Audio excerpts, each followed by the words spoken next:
Every time I'm Alrighty. clicked on a Chrome, it just goes back. So, here we are. Oh, fucking, we got Viagra and Garfield here now. Fuck. Alright, new page. Just for me to look at. You guys can still chill on Garfield and Viagra if you want. I just want something that is blank to look at for a second. Alrighty. So, campaign 2. We're going to start. We got some new faces here this time around. We've got Weebs and Riley are joining us now. We've lost Swag, unfortunately. Big sad. But, I mean, he's got other commitments, and we respect that. We're also now live on YouTube and Kick as well, doing a full multi-stream. And I am going to not be streaming as much of a DM's perspective as much as a kind of like player's perspective. So viewers can enjoy the story a bit more without the spoilers that used to just be on the screen all the time. Which also means that you guys can rewatch the streams if you want, because, I mean, I'm not going to be spoiling a bunch of shit. In terms of maps, I can't really help it. They're going to be revealed on my end. Or maybe I can figure out a way to not have them revealed on my... No, but I don't know. I'll figure it out. We'll figure something out. Comments are fine after. But, yeah. Campaign 2. I don't want to do this, man. This is scary. This is terrifying. Okay, we can do it another time. Yeah, we can Bye, do it guys. another See you time. later. Yeah. Fucking hell. There we go. First roll of camping. Doesn't count. You guys didn't Unlucky. call for it. I didn't call for it. Also, it's a 4, which means, oh, fuck, that's going to be terrible. I just rolled for how good the campaign is going to be. Yeah, it's going to be dog shit. Thanks, Spy. Wait, way to set low expectations here.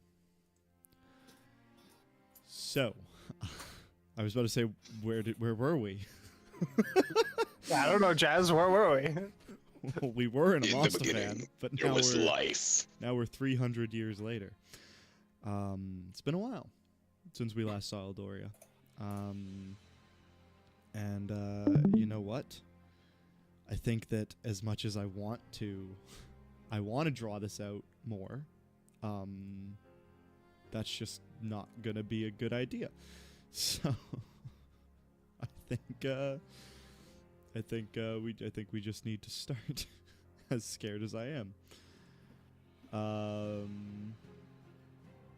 Yeah. So I'm fucking scared. I don't want to do this. Get on with it! Come on! The first session is just him prepping himself. Yeah, okay, guys, it's gonna be like 4 or 5 hours of just like I just need to calm down. Okay, I It's need just to. Jazz edging us for 5 You hours. have a intro written down, right? Just start with that. I do, but I don't want to start with that because I want to start with a bit more history. It's like those I guess I can videos start where now. it's just 1 hour of silence, but interrupted with Jazz edging us of starting D&D. Just me sitting All here, right, with, here we go. like my hands on my face. Pure just, like, silence, and then just, oh no. I'm just like breathing heavily, like trying to get myself worked up for it, and then I'm like, all right, so no, I'm not ready. Fuck it, no, not yet. Where were we? It's just another 20 minutes before we hear anything back from you. Yeah, then And just eventually it's just like, disappear. oh, we're out of time. Yep. Nah, fuck, I gotta go to work, guys. Sorry. We'll try again next week.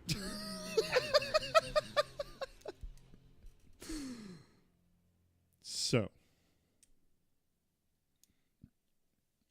we turn our focus this time around to the lands of Karasoa, where 17 years ago, before present day, a couple of divers working for a biology company were taking soil samples from the depths of the Karasoa Lake. Whilst taking these samples and drilling into the earth, they hit something. Something that sparked and cracked and shoved their drill back into them and then began to glow from the hole. They dug a bit more and then they found this arcing rock type material down below beneath the surface. And upon excavating a bit more, it flaked off into these sheets of just pure energy, almost it felt. And as it dissipated off into the water, it just relaxed into still metal. They took these samples back to the marine facility where they were analyzed and discovered that these were imbued with some kind of magical properties and could be replicated. They named the new metal Dynium, and it started the largest industrial revolution Eldoria has ever seen. New technologies are being discovered every day with the new metal, and things are moving in full swing. They've commenced massive mining operations around where this metal was discovered so that they can get as much of it out of the ground as they can, as it is in such a high demand. This great lake, filled with a bunch of small different islands, was eventually sectioned off with large walls going all the way down, and they drilled down deep enough into the earth until it cracked into the underworld, where all the water flooded down, leaving a barren pit where the largest mining operation in the history of Eldoria commenced. These massive mining camps just set to mine Dynium. Got to the point where they were so good at it, and they were able to get it out of the ground so efficiently and transport it into Harpenkala, where the main processing facility is, that there became an abundance of it in the world. And as it flooded into the lands of Eldoria, people were creating new constructs and imbuing magic into just ordinary everyday items, and quality of life rose immensely. Medicine, everyday life, just the simplest of things became even simpler with arcane imbued technologies. We turn now to 17 years after the discovery of Dynium, where we open into a large train station-esque area in the heart of Harpenkala, the capital city of Karasoa. Steam erupting everywhere as these skyway carriages are coming in and landing on the tracks and disembarking, hearing loud bursts of steam and energy forcing themselves out of these engines as they land. People get off, just a culmination of all these different transports in one location. This area is dimly lit and just full of steam. The roof of this area is vented well, but still, the amount of steam and energy just kind of floating in the air almost puts pressure down on the people below. We zoom in farther and see two individuals walking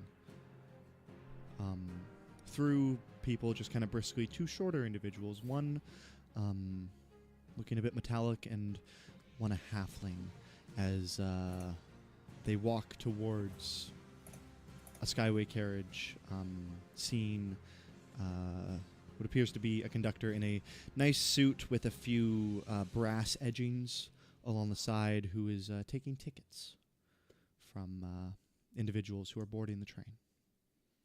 And Quinn and Wayfarer, if you would like to describe what people see.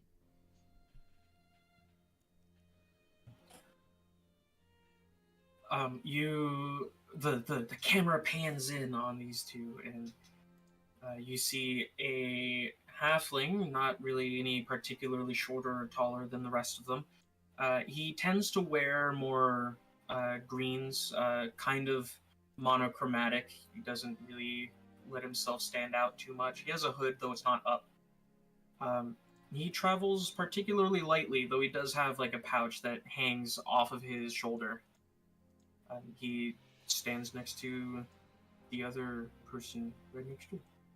Yeah, and then the other person is just a little bit taller than Quim, not by much, but it's kind of like what would appear at first to be a warforged or automaton, but it's all like kind of broken down, and parts where the armor is broken and missing. There's just a continuously waving like magical blue yellow-green energy just flowing through him constantly.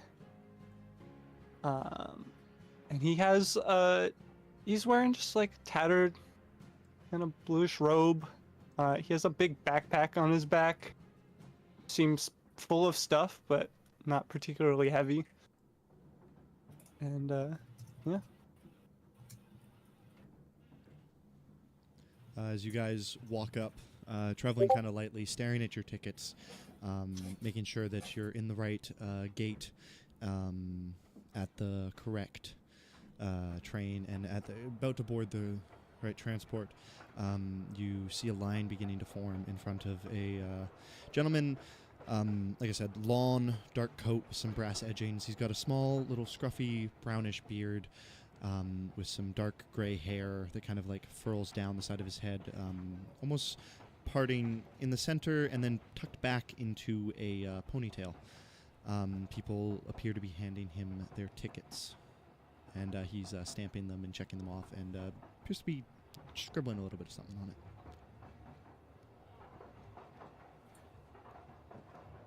You know, it's not quite often we have to take the railroad to get anywhere, really. We're gonna have to charge extra for this one, I suppose. Who was it that gave you this quest again, Mr. Quinn? Oh, I'm not particularly certain. I never cared to check. It was a note slipped under the door in our off hours. I thought it was quite interesting, so I decided to follow it first thing. That's why I woke you up so early. Yes, what exactly are we doing? You never bothered to enlighten me on it. Yes, I have not enlightened myself on that yet as well. We will find out. So we're going out of the city for a job we don't even know what it entails?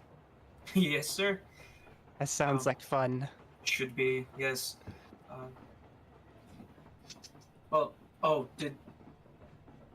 Did you tell Gretchen that we were going to be out?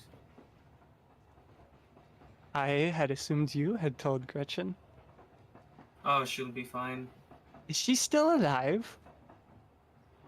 No, I haven't checked in a good 10 days. I'm sure she makes a noise every now and then.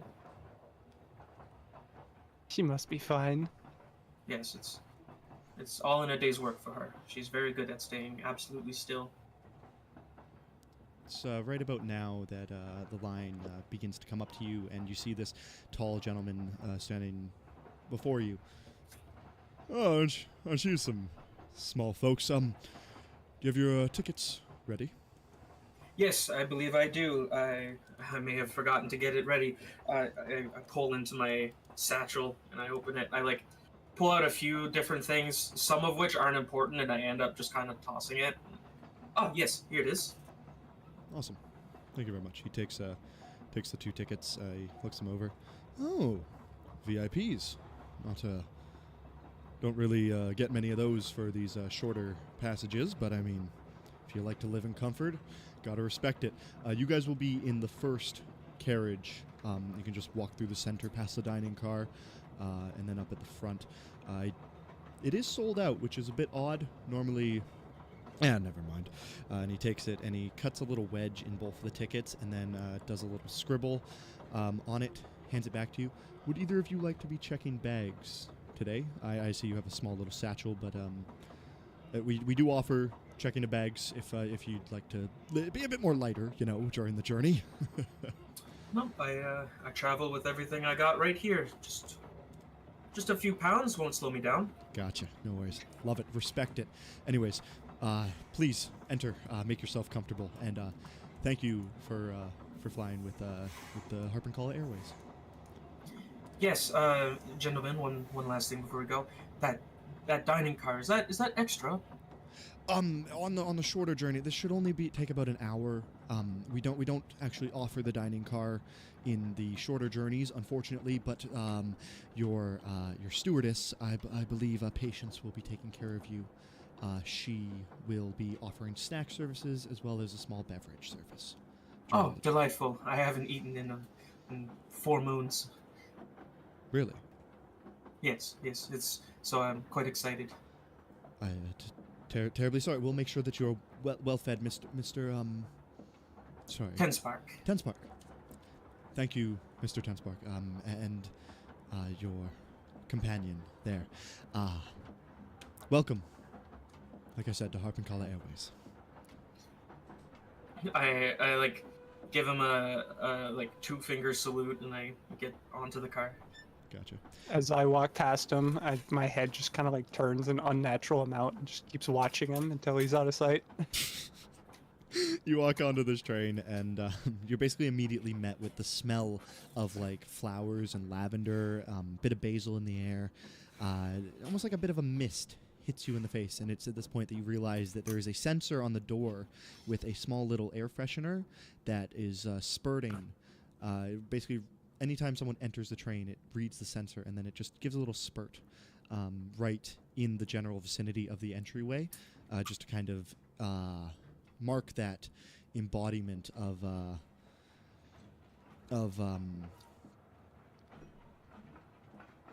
peace and like just kind of comfort that these skyway carriages go for.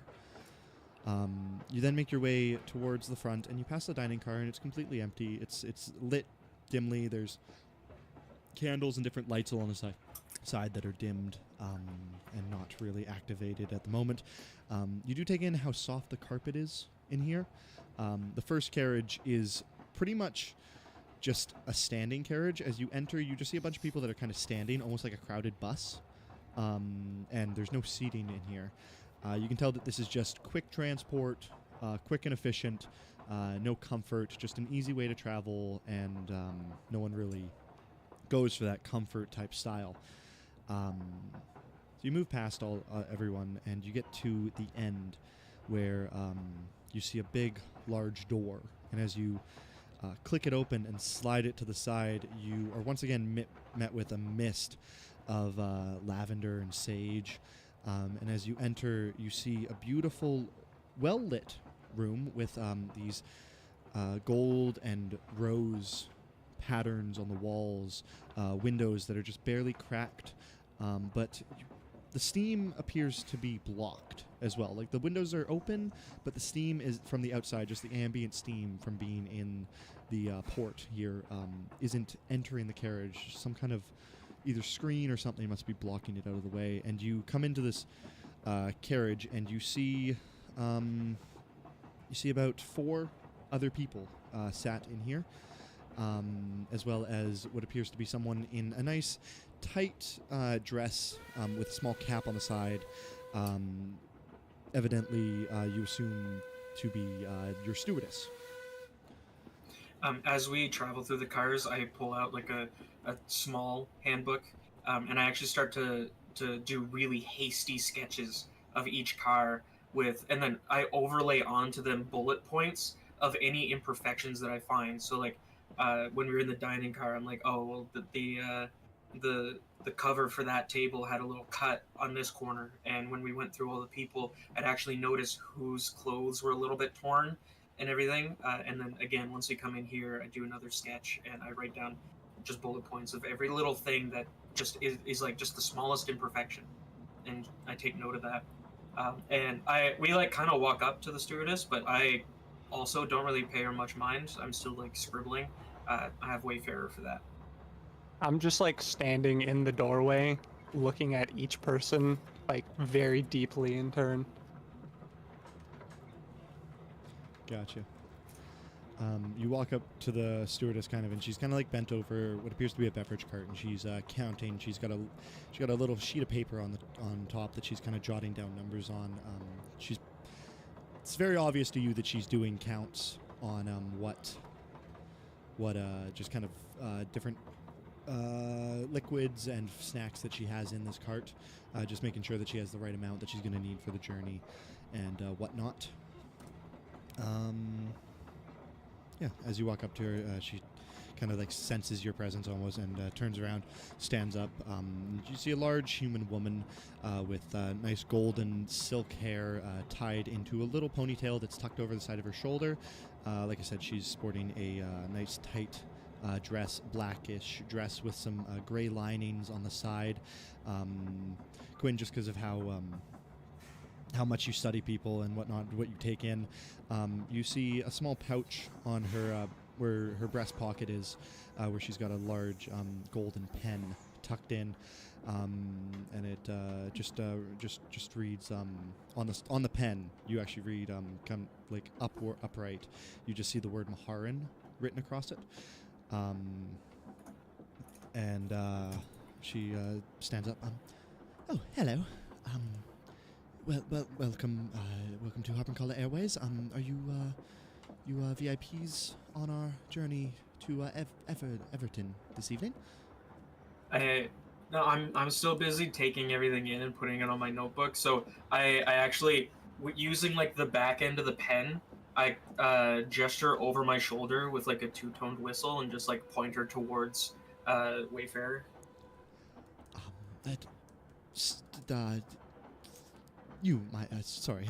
My friend. Could I just double check your tickets, please, if you don't mind? Talking to me or him? Talking down to you. Basically, like as he points, she was kind of flustered and just kind of like moves her attention over to you and says that. Hello there. I believe my friend right there has our tickets. If you wish to inquire about them. Oh, yes. My friend. I just to double check that you're in the right spot. Not saying that I don't think that you are, but just to double check. Could I just see your tickets, please? Oh yes. If the matter was so simple, you could have just said so from the beginning. And Sorry, I pulled it out from my bag and I handed it over to her. My apologies. Sorry, it caught me at a bit of a bad time. I was a little busy, unfortunately. My apologies. Oh yes, perfect spot. So you guys are in the first and second seat up at the front row there, in front of the table there, next to Mr. Greenwald, who's up there. And your names were? Tenspark. Quinn Tenspark, actually. Tenspark. I like your pen. Thank you. My boss gave it to me. What's the significance of Maharan? Oh, that's his name. Oh. Well, I'm sure he was a formidable person. He is. Is still alive. Yes. That's yes, good. Yes. Very. Congratulations. And thank I move on. Okay. Thanks. Yeah. I guess. Congrats on it being a boss. You guys go and you find your seats, and it's about now as we kind of pan back out into the outside, and we zoom in on a smaller individual, kind of tucked away with a large trench coat, holding himself high, kind of like looking around, got his ticket up, staring. You see a large, scruffy, grayish brown beard. Is a dwarven man searching around, looking for the right carriage, but quite unable to find. Weebs, would you care to describe what they see?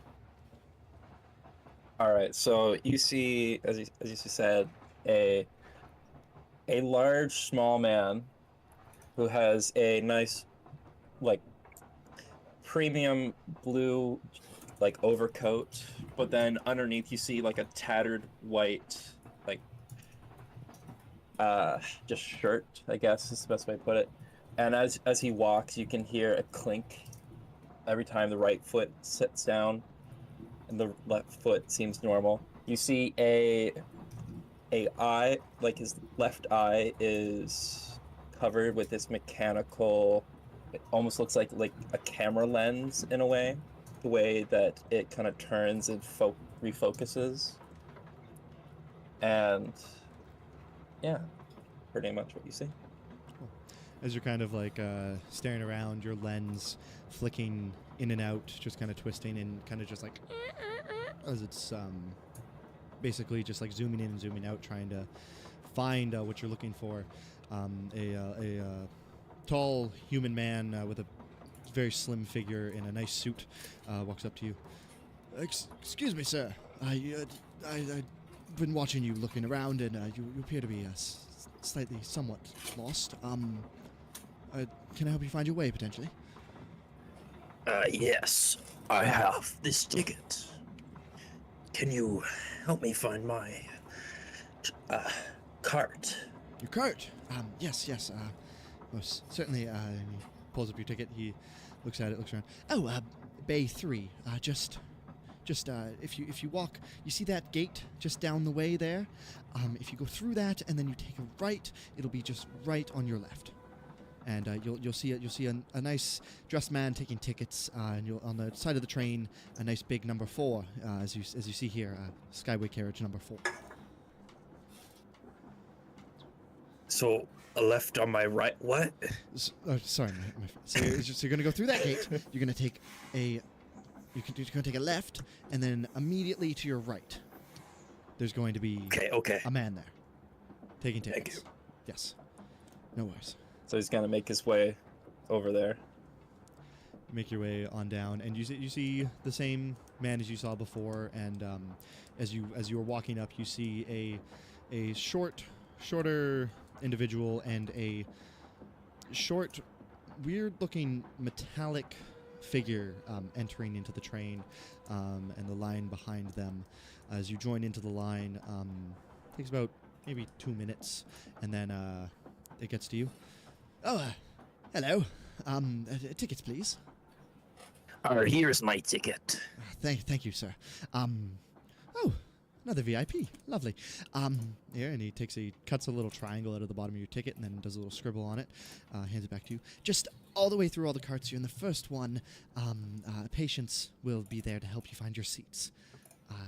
Patience? Patience, yes. That is your stewardess for this journey. I see. Yes. So he'll make his way through. Lovely. And as you do, you see a very similar thing. You are met with the same mist, but it's more above your head. So it takes a second for it to drop down to where. Never mind. Sorry. Yeah, I forgot you're about the same. You're probably actually taller than the other two. Never mind. Take all that back. But you walk in. Similar thing. You walk past the train cars. You enter. And then with that, we pan back around and we zoom on down to a human-looking man who is sat down on a bench and staring down at his ticket, just thinking. There is a large man who appears to be of elephant folk descendant, standing next to him, kind of like bent over, tapping on his shoulder. Riley, would you like to describe what we see? Oma is wearing pretty much a long, almost trench coat. Is probably white, off-white, with a dark blue trim around the bottom, the middle seam, around the sleeves and around his neck.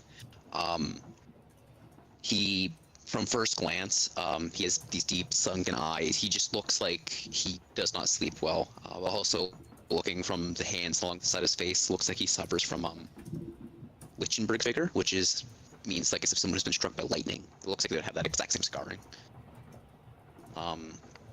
And he's looking down at his ticket. His black hair is pulled back into a small ponytail. He sighs.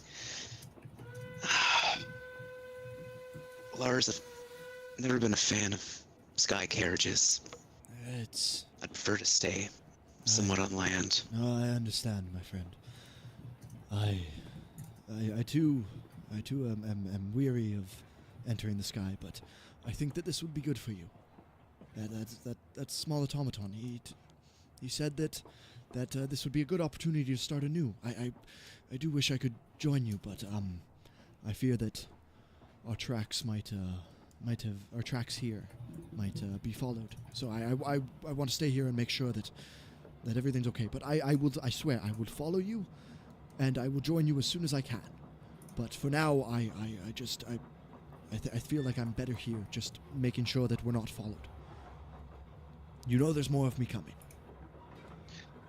I do. I know, Lars. I know you wouldn't simply up and leave me. Of course not. But thank you, for everything you've done so far for me. Always. It means so much. And Oma goes and gives him like the bro hug, where he kind of grabs him like around the arm and pulls him in. As you do that, Lars being like elephant folk is just yeah, as you do that, he kind of like reaches his arm around you and he pulls you in. This will be good for you, my friend. I will keep them back hope so. if they come. Well, if you see my brother, give him my best. I will give him your best, and then I will promptly fuck him up.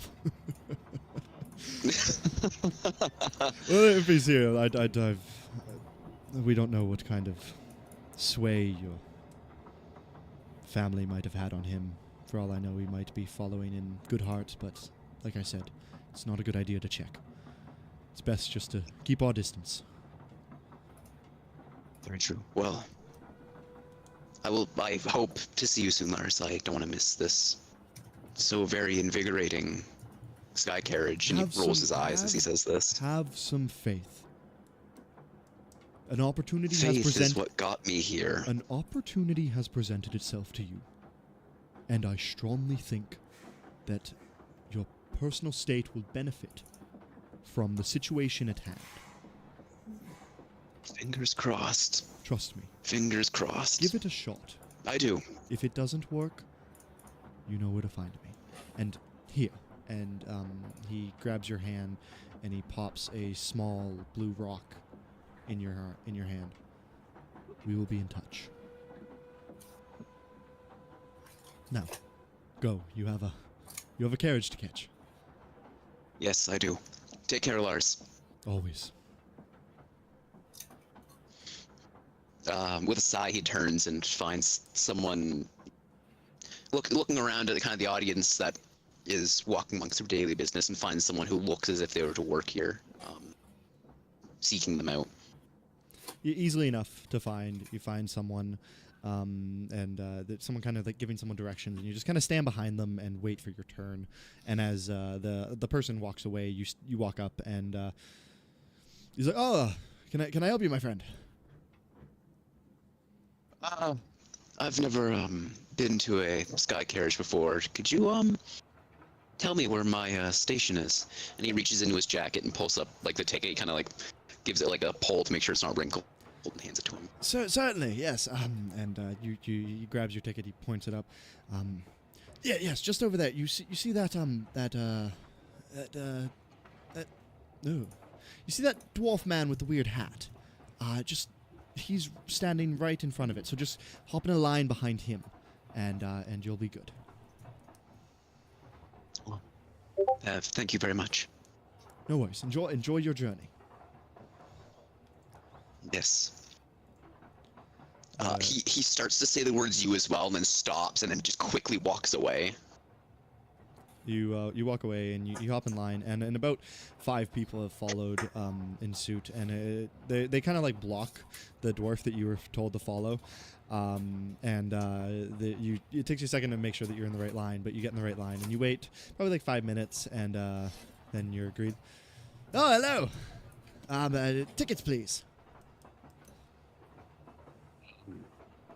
Here you are. Thank you. Yeah, he grabs it. He pulls it up, looks at it. Oh, VIP. Lovely. Glad to have you. And he makes a notch in the bottom of your ticket and does a little scribble on the top of it. If you just head on through all of the carriages, right up at the front, then you'll be good to go. Just the first carriage past the dining hall, and patients will be happy to assist you then. All right. Thank you. You're welcome. And thank you for traveling with Harp and Kala Airways. Yes. Yep. Even before he goes to look for anything else, he kind of gives like a look around for the person with the air quotes funny hat, the sailor's hat. Kind of gives like a look around for them.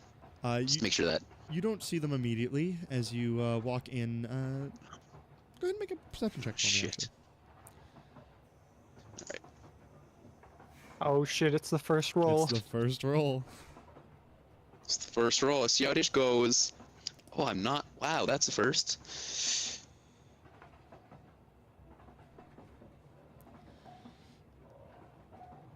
Well, I'm. Da-da. Awesome start. Pretty good, pretty good.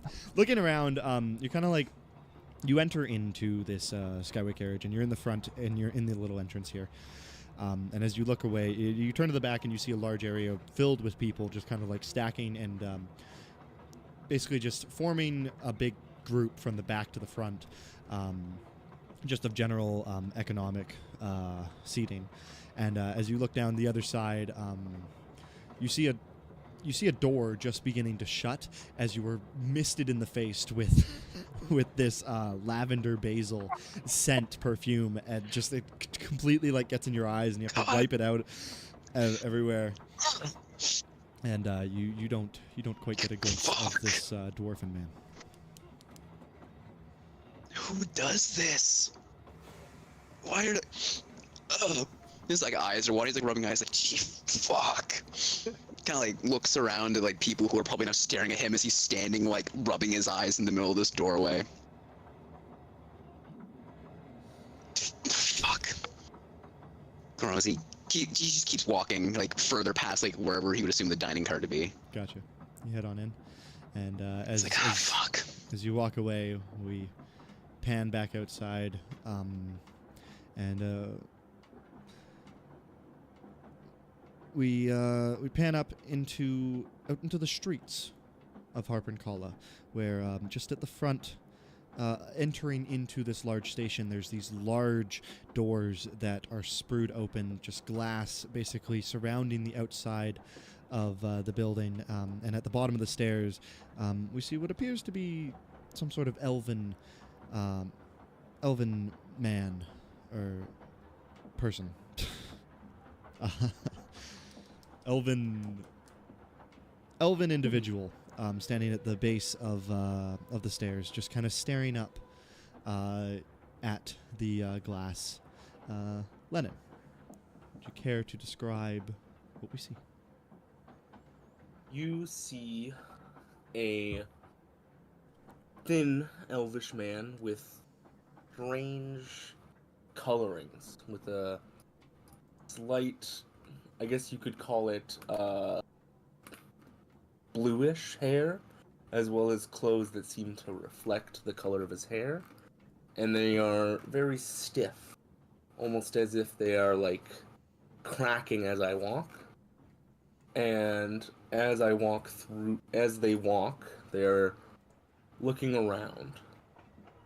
And just looking for somebody to, I guess, know what is going on and how to board a proper train.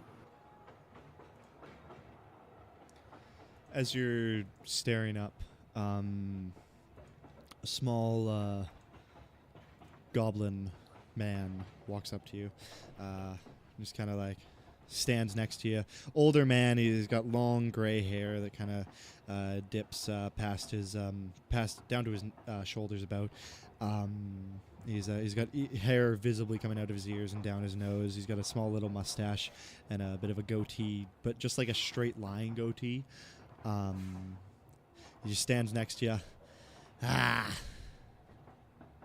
Those damn skyway carriages, eh? They certainly are something. They really are. They changed everything.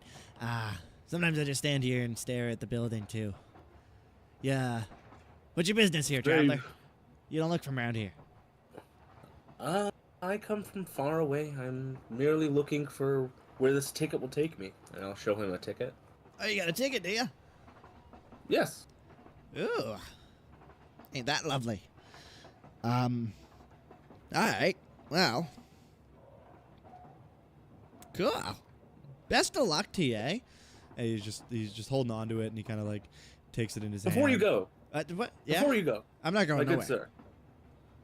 I must say, I really love your hair. Really love Would my you hair. mind if I do love it. Would you mind if I had some? Sure. And I'll take out a little dagger or knife. He kind of like turns around with the ticket in his hand, and as you go and you go to chop off some hair, you visibly notice him like fumble in his pocket and then drop a piece of paper onto the ground. Yeah, fuck. Oh. Shit. Can I pick up the paper? Yep. As you pick it up, you see what appears to be like the same size of your ticket on a similar type of paper, but a very just kind of like handwritten ticket, just like for a generic skyway carriage. And you see that it's kind of like ripped slightly as you rolled a 2 on his sleight of hand. So he was trying to swap the tickets, and you can very evidently tell that like he was trying to swap your ticket for his, or for like some fake one that he'd drawn. Can I just like look at him with like the most disappointed look I can like create? 100%. He just stares up at, and I'm sorry, man. I'm sorry. It's here. And he hands you your ticket back, and he sulks away with his hand. And you see him just kind of walk over to a corner, and he kicks a wall, and he goes, Stupid fucking. Yeah. Man. And you walk up. I need to be more careful. Ugh. You walk up, and I'm gonna walk into the building. Yeah, you walk up into the building, and as you enter, you're met with just like a heavy bit of steam that hits your nose. It's kind of rich and very earthy. You pick up on a few scents of just hints of different woods that they're evidently burning within the carriages. There's a bit of a hum in the air, just kind of like a deep little hum from the different bits of dynium that are buzzing around as you make your way in more. What's your intelligence score? 10. 10. It's not that hard to find. I mean, you're tall enough that like you can kind of just like look around, and eventually you put it together that the 4 on your ticket would match the 4 of the train you're supposed to catch, and you just kind of walk around till you find a train. It's got a 4 on it. It's got a small line that's formed around the side. You join it, and eventually you get to the front. Howdy. How you doing, man? Oh. Can I get your ticket, please? Sure, here you go. Yeah. And I will hand my ticket over and bow as I do it. Oh, how courtesy of you. Oh, VIP, ain't that lovely? Awesome. He takes your ticket. Yes, VIP. Takes your ticket and snips it on the bottom, and then does a little scribble. Well, just head on into the first skyway into the first compartment there. Past the dining car, open the door. Patience will be happy to take care of you. Yeah. Thank you very much. Thank you for traveling with Harp and Calla Airways. And I'm gonna walk away while whispering to myself, "What is a VIP?" You walk in, you turn towards the front of the skyway carriage, and you head on towards the other thing. And then, do I notice any amulets that seem similar to mine? Any amulets? Yeah, like holy symbols. Make a perception or investigation check. Your choice. Okay. Perception or investigation, you say? Up to you.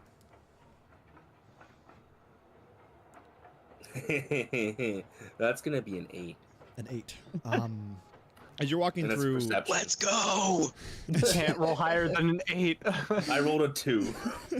as you're walking in, you take a look around, and you're looking, and you're kind of like staring at people's chests, just assuming that they're wearing it like a necklace, like you are, and you don't really pick up on much. Most people are wearing large, heavy blouses.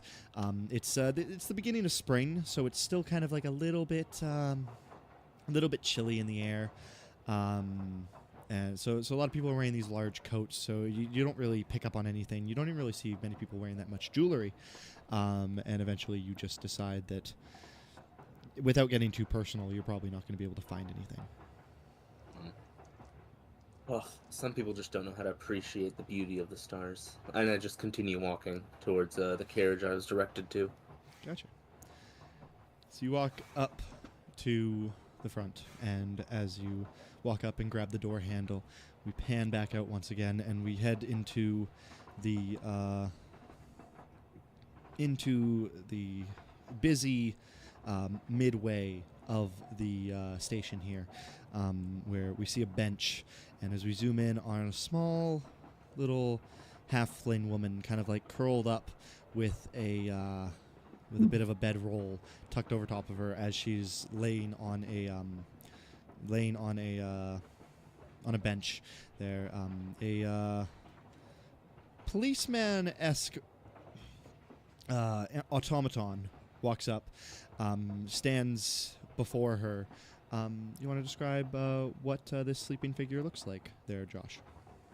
Yeah, so Zenora is wearing a mix of between a majority of greens and browns with a tunic, and but like she's also like kind of wrapped herself in the cape that she's wearing, which is a kind of a faded purple. You can tell just by like how faded it is that like she's probably never taken it off or cleaned it, and she is currently equipped with basically everything that she's ever owned. She has a sword and a sword, shield, and a crowbar, all hooked onto her various straps and buckles, wrapped around her waist and torso. Ooh. As she lays there, kind of like passed out. This automaton, dressed in kind of like designed in the figure-esque of a police officer, wheels on up to you. You are just met with a large cold metal hand on your shoulder. Do you require any assistance, ma'am? Ah! Huh?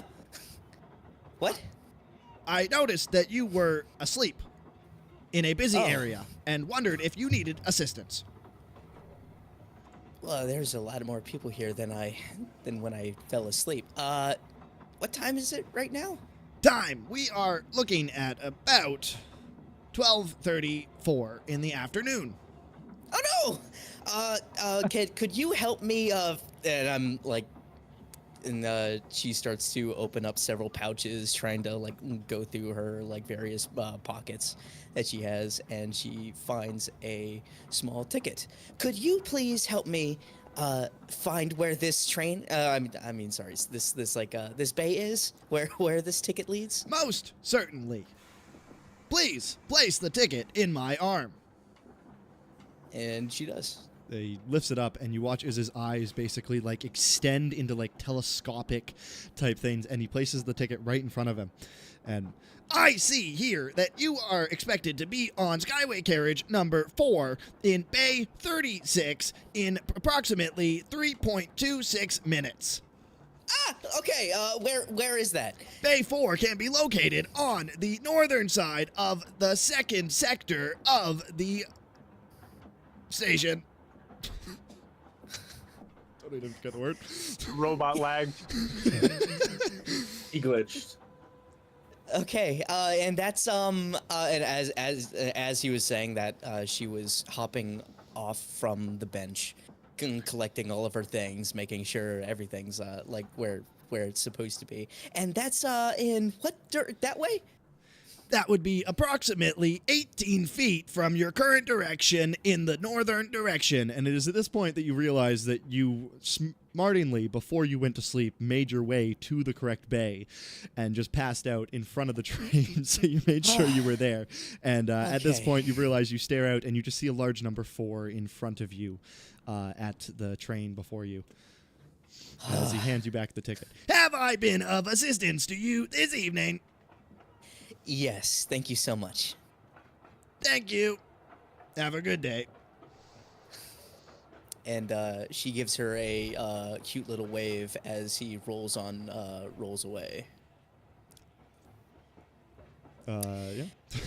Okay, and let's get this adventure underway. And she tightens her backpack and marches her way to the gate. Adventure, you say? No. As you march these 18 feet that you have to go, you just see the man standing in front of the train. Last call for number 4. It's the last call for train number 4. Lovely. Number 4. Come on up. Last call. Who do we have here? Hi, here's my ticket. I'm sorry. Thank you.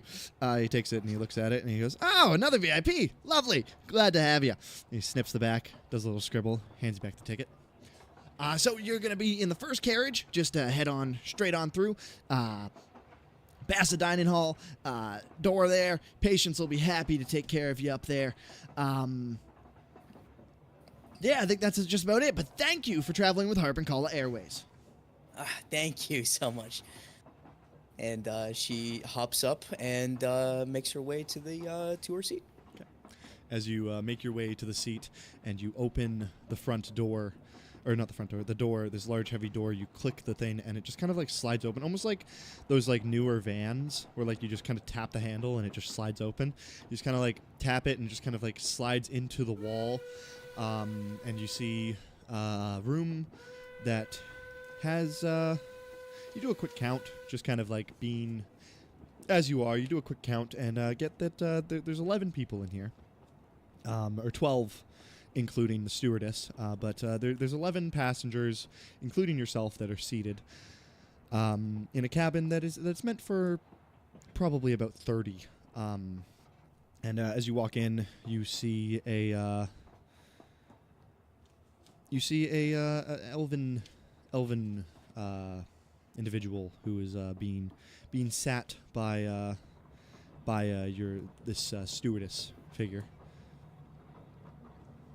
I'll walk up to the stewardess and patiently wait my turn, because I can see that she's helping somebody else out at the moment.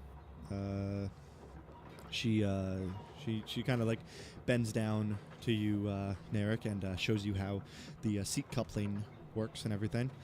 And so if you just clip it down here, then you'll be secure in the event that we run into any kind of unexpected disturbances in the air. Oh, this is marvelous. Yes. Much better than riding a giant eagle. My apologies? No, it's wonderful. Oh. You've ridden eagles before? Yes, you haven't? No. What is that like? A lot less comfortable, but a lot more feathers to take home. That sounds marvelous. Anyways, if there's anything I can do for you, please do not hesitate to ask. And she stands up and turns around and takes a step and like basically walks into Usanor and goes, my apologies. Hello. May I help you? Yes, I have a ticket here. I just need to find my seat. Of course, lovely. And she grabs it, looks at it, and all right. Well, we're about to take off here, and we're still missing 19 passengers, which is a bit odd. I'll show you your seat for now, but if they don't show up, then you guys feel free to mingle. And she kind of like begins to announce just to everyone, feel free to mingle. If the seats are not taken by the time that we take off, then anyone's may sit wherever they wish. No worries there whatsoever. And she will then gesture towards a seat. And here you are, miss. This is your seat for the time being, but I have a feeling that if you wish, you can change it in about 5 minutes. Thanks so much. I appreciate it. Most welcome. And she will hop up into her seat. Gotcha. So, yeah. So as all of you guys are sat in your seats and everything begins to kind of go, she stands up. All right, everybody. Just so we're clear on this, We will be taking off in approximately 4 minutes. There will be an announcement from the captain. Once we are at our cruising altitude, we will be in the air for approximately 50-55 minutes, depending on just wind and other circumstances like that. We should be landing in Everton, and she looks at a large watch on her arm that extends up most of her forearm. It's not just like a single dial. It appears to be a multitude of different dials, maybe about 5 or 6 of them on her arm that go up. Just almost like a full bracelet, like a full bracer of what appears to be different clockwork devices on her arm. We should be arriving in Everton in about... The local time there would be probably about 11:30 by the time that we get there. Are there any questions before we take off? Any newcomers to the Skyway carriage areas? Yes. Right. Nara grazes his arm and waves it back and forth. Over here. Alrighty. Sonora, wait. I don't be used to these type of travels. Lovely. And the rest of us are familiar. Question. Is there liquor served on this flight? There will be beverage service once we are at cruising altitude, about 5 minutes after we take off. Superb, I could use some good booze. Lovely. Moving forth, like I said, there will be snack and beverage service once we are at our cruising altitude, and from there, feel free to just sit to yourselves, or if you want to mingle around, that's welcome as well. Once we're at our cruising altitude, more than welcome to remove your fasteners and walk about the cabin. There are a few games that we have here that people can deal with. We have some sets of cards and different things for you to keep yourself preoccupied with during the flight. But other than that, we'll just wait for the captain's announcement for now. I just ask that you stay seated and sorry, I'm a little out of it today. My apologies.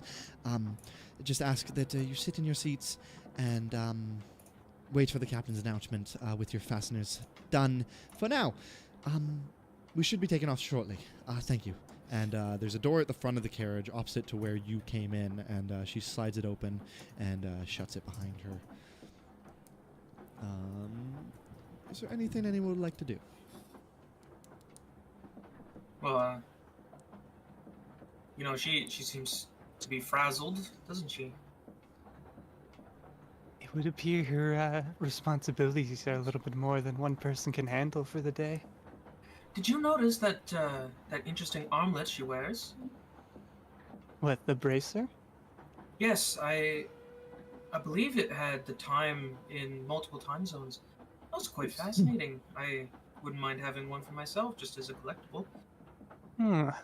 How do you think something like that works? Is it mechanical or magical? Oh, well, it wouldn't be so difficult to make it mechanical, just set multiple clocks at different hour intervals. Shouldn't be difficult. I could probably make one myself, now that I think about it. Do you think there are features in place to account for imperfections in each individual clock? Oh, I do not know. I wonder if there's anything set for planar travel. Ooh. How do you keep time in the Feywilds, I wonder? Well, I suppose a little bit of praying might help. Would Narek hear them? Narek is sat, like, basically right behind Wayfarer and Quinn, so just kind of, like, keeping to yourself, you do overhear this conversation. Narek just kind of leans forward and whispers, "The Feywild, time is just an illusion." As soon as you say anything, my head, like, snaps around to, like, look directly at you without the rest of my body moving. Hello there, friend. Hey, What was this about the Feywild? Wayfarer, listen, we talked about this. Not everyone is a friend. What are you talking about? They haven't done anything against me. Or to upset me in any way. Well, the title of friend should be earned. Anyway, my name is Quinn. Nice to meet you. Lovely to meet you. My name is Narek Nuvian III. That's And, a long name. Oh, you should have heard my mother's name. Well, what brings you to Everton? Oh, I recently came near this area to create this, and I show off a somewhat large, like, here, I'm gonna put it in show off characters. To get this forged, and I received a ticket, and I decided to follow where this adventure would take me. Ooh, what's I'm here to this explore, trinket? after all. Thank you. Yes, I feel like I might have seen this symbol before, but I'm not entirely certain. What is it? Oh, well, it is a lovely artifact, forged from metals that I cannot pronounce, and other things that I don't quite know what it was. But it is of the symbol of Celestia, the goddess of stars, the most beautiful goddess ever known. And as I'm doing this, I'm trying to, like, lean down and, like, look up into the sky, but realize there's no stars out. What are you looking at? Is there something in the ceiling that is of note? No, sometimes it just makes me feel better to imagine I can see my lady's beautiful creations up in the night sky. Ah. Interesting. Does your mind's fabrications bring you peace? Yes. Have you never tried? No, I tend to use the material in front of me. Well, that is why I have this, and I tap the amulet. And as I do, I cast light to just make it glow. I see. So this material possession makes your inner thoughts more real to you. Well, yeah. There are many ways in the world to bring faith into your life. And this is my way to honor Celestia. Oh, that's a cool trick. You can kind of notice his focus shifts immediately, as if he's just thrown like this conversation aside. Your clothes are very interesting. What is this? Oh, this is just my fall. Oh, no, this is my winter. I mean, sorry, it's so hard to keep track. This is your winter. You mean to say it's your winter apparel? In a sense. DM, what season is it right now? It is actively spring. It's the start of spring. Oh, have you not gotten a change of wardrobe since the snow disappeared?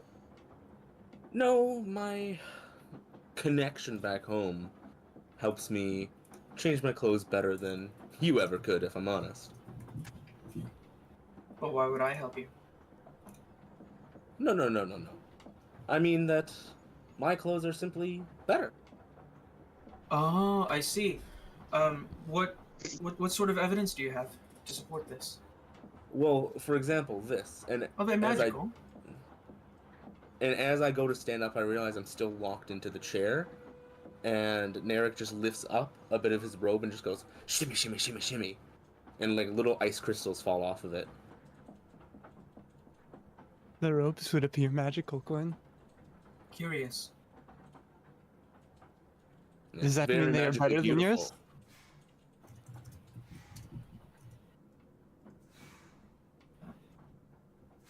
You said ice crystals kind of like come out, or? Not real ice crystals, just little bits of blue dust. Okay.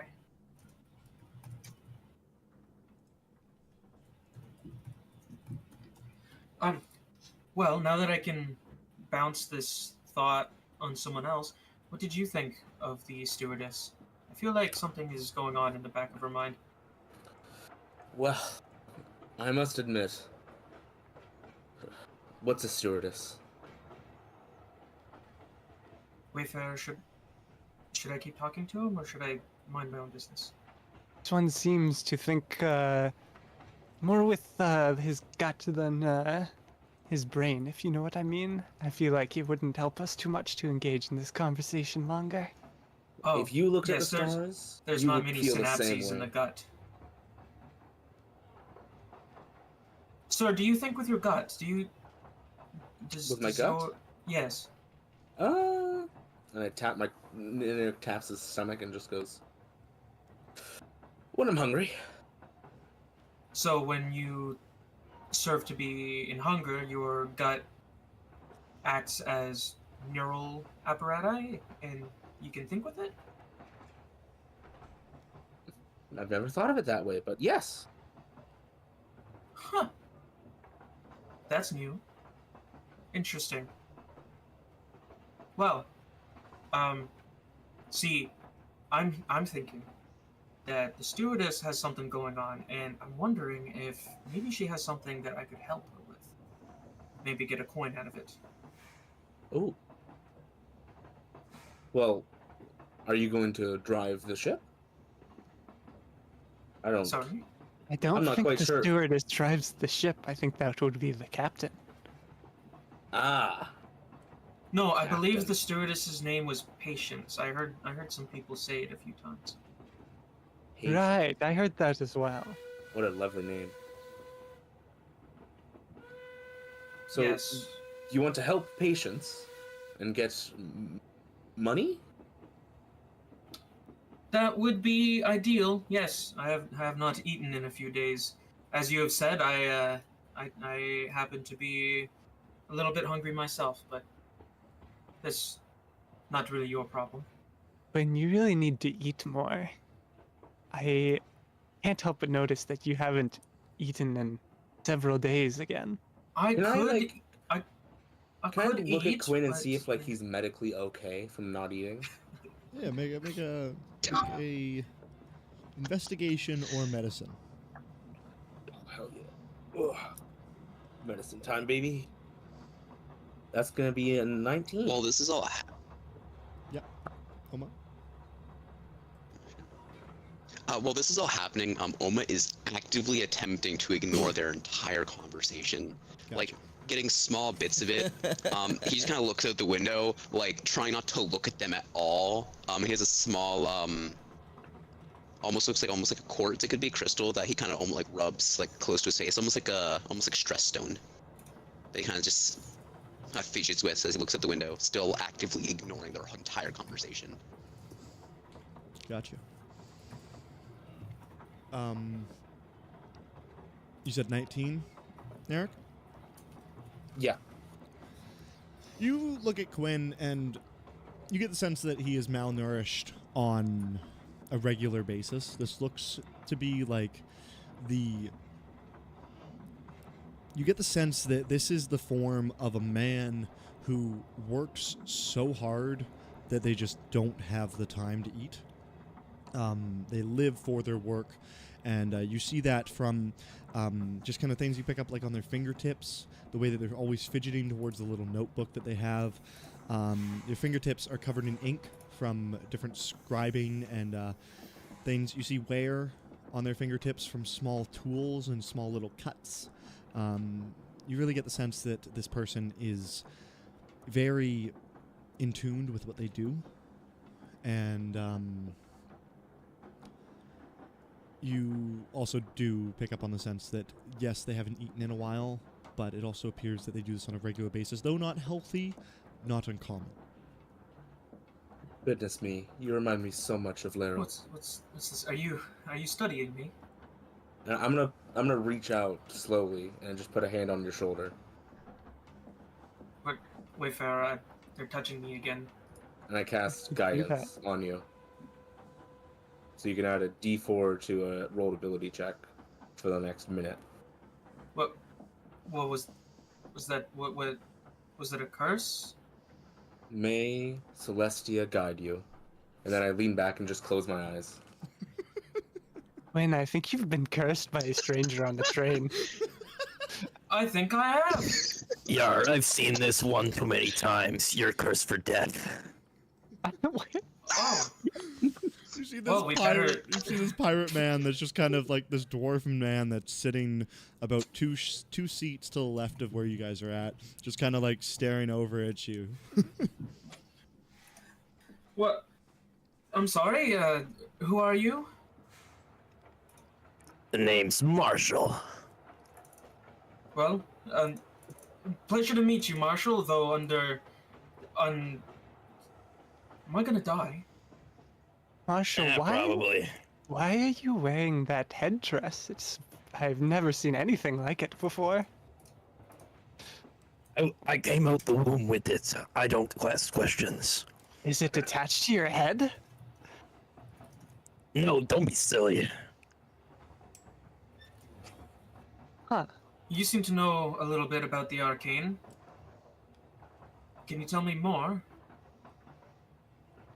No. You see, like, You watch this man. You watch this man basically just leans back in his seat, tips his hat down, and then just like leans back, puts his feet up on the fucking chair in front of him, and just like sits, like completely ignores you, almost looking like he's just fallen asleep like that.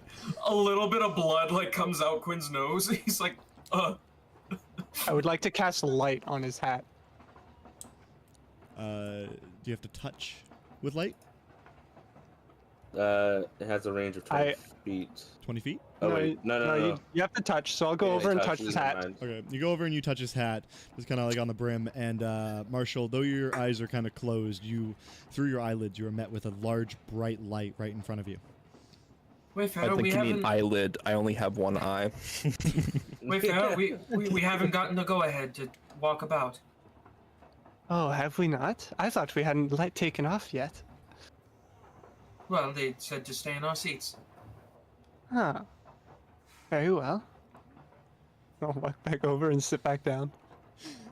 You're basically like woke, like just kind of like disturbed with this bright light as you see this like glowing blue amalgamation of metal in front of you, and then it just kind of like immediately directs its attention away from you and just walks away. Did you notice that? You were being watched. Well, yes, why wouldn't he watch me? I made his hat glow. Good If point. he will not relinquish information to us, then I suppose he won't sleep. Actually, do you believe he'll return if you stand up again? Pirate? No, the Wayfarer, are you glitching again? What do you mean? Am I? I stand up out of my seat. You stand up, and nothing happens. Everyone kind of like looks over at you. Well, no, they don't, because you don't really clear the seat. Do you stand on the seat, or do you just stand up on the ground? I like stand up and I walk into like the aisle. Yeah. No, you get a few people that kind of like look over at you. They look up. A few of the more experienced passengers look over at the front, and at the front you see a large light that is just red right now. There's two bulbs next to each other, and the red one is just glowing at the moment. And to which they kind of like look at you a bit weird, but then they just return to their books or knitting or whatever they're actively doing. Yeah, I like look around. I'm like, oh, my experiment did not serve fruitful, and I go to sit down and I notice this chick just staring at me, and it's someone who wears a similar kind of theme to me, and I'm just a little bit enticed. So I actually like walk over and I just hold out my hand, say, hello. Hello? Zenora. Yes. Oh, yeah, sorry. Go ahead. Yes. Listen, normally when someone reaches their hand out, it's impolite to not grab it. Oh, my bad. I was just taken aback by the whole. I was listening the entire time. I hope you don't mind. and I grab his hand and shake it firmly. Well, you know, since you were listening, I've been thinking about this for a little bit. Do you also think that something is up with the stewardess? I could tell that she has a lot on her mind, absolutely. But I'm not sure Yes. what. It could be interesting to find out what is happening. I believe this and whatever I have waiting for me when in Everton will likely be the last things I do. Apparently, I've been cursed. But I don't as such, I will continue to do my work until I am in the ground. I don't think you're cursed, Oh. judging by what I could see. Well, that's very this very relieving to hear. Did you say your name? My bad. My name is Zenora. Zenora Followhide. Well, nice to meet you, Quinn Tenspark. Nice to meet you, Quinn. You see, he actually, like, as you gave him your full name, he pulls out his notebook and writes it down. Are you a scholar as well? He looks up from his notebook that he was scribbling on. Usually, not much stops him from scribbling on it. He looks up, and says, well, not schooled, but self-indulged. Ah, so you're just interested in a lot of things, I see. Yes, that would be a great way to put it. I run a private investigative office back home. Oh, really? That's interesting. You see, he's like, he looks at you. This is the first time that anybody's actually, like, truly been interested in what he says, like, waiting for him to say more. So he doesn't know how to really compose himself. He's like, what do we see next? Oh, shit. So he just kind of stares for a second. Yeah, that's basically. I'm not really a detective per se, but I am looking, traveling the world and discovering new things. I grew up in a library, so then you tend to learn a lot inside of a library, but you never really get a first-hand experience. Yes, looking at you, I got the sense that you were a traveler. You seem to do the opposite of me. You do not travel very light, it seems. Yeah, you have to be pretty agile to carry all this stuff, lug it around from various countries. It's tiring, but interesting. Well, he like looks back and he takes a moment to think about it. Do you mind if I sit with you? Sure, yeah. You could help me look over this book that I've been studying over the past couple months now. Okay. You after you like move over, he'll sit down, and before he closes his notebook, you'll notice that though he hasn't really made it clear that he was doing so, he has written down so many notes on pretty much everybody sitting in this car right now, including like paragraphs on you. As Quinn sits down next to you, Zenora, all of you just through the sounds of like the engine beginning to kind of whir up to life as it kind of like a low like grumble begins to form in the bottom of the carriage.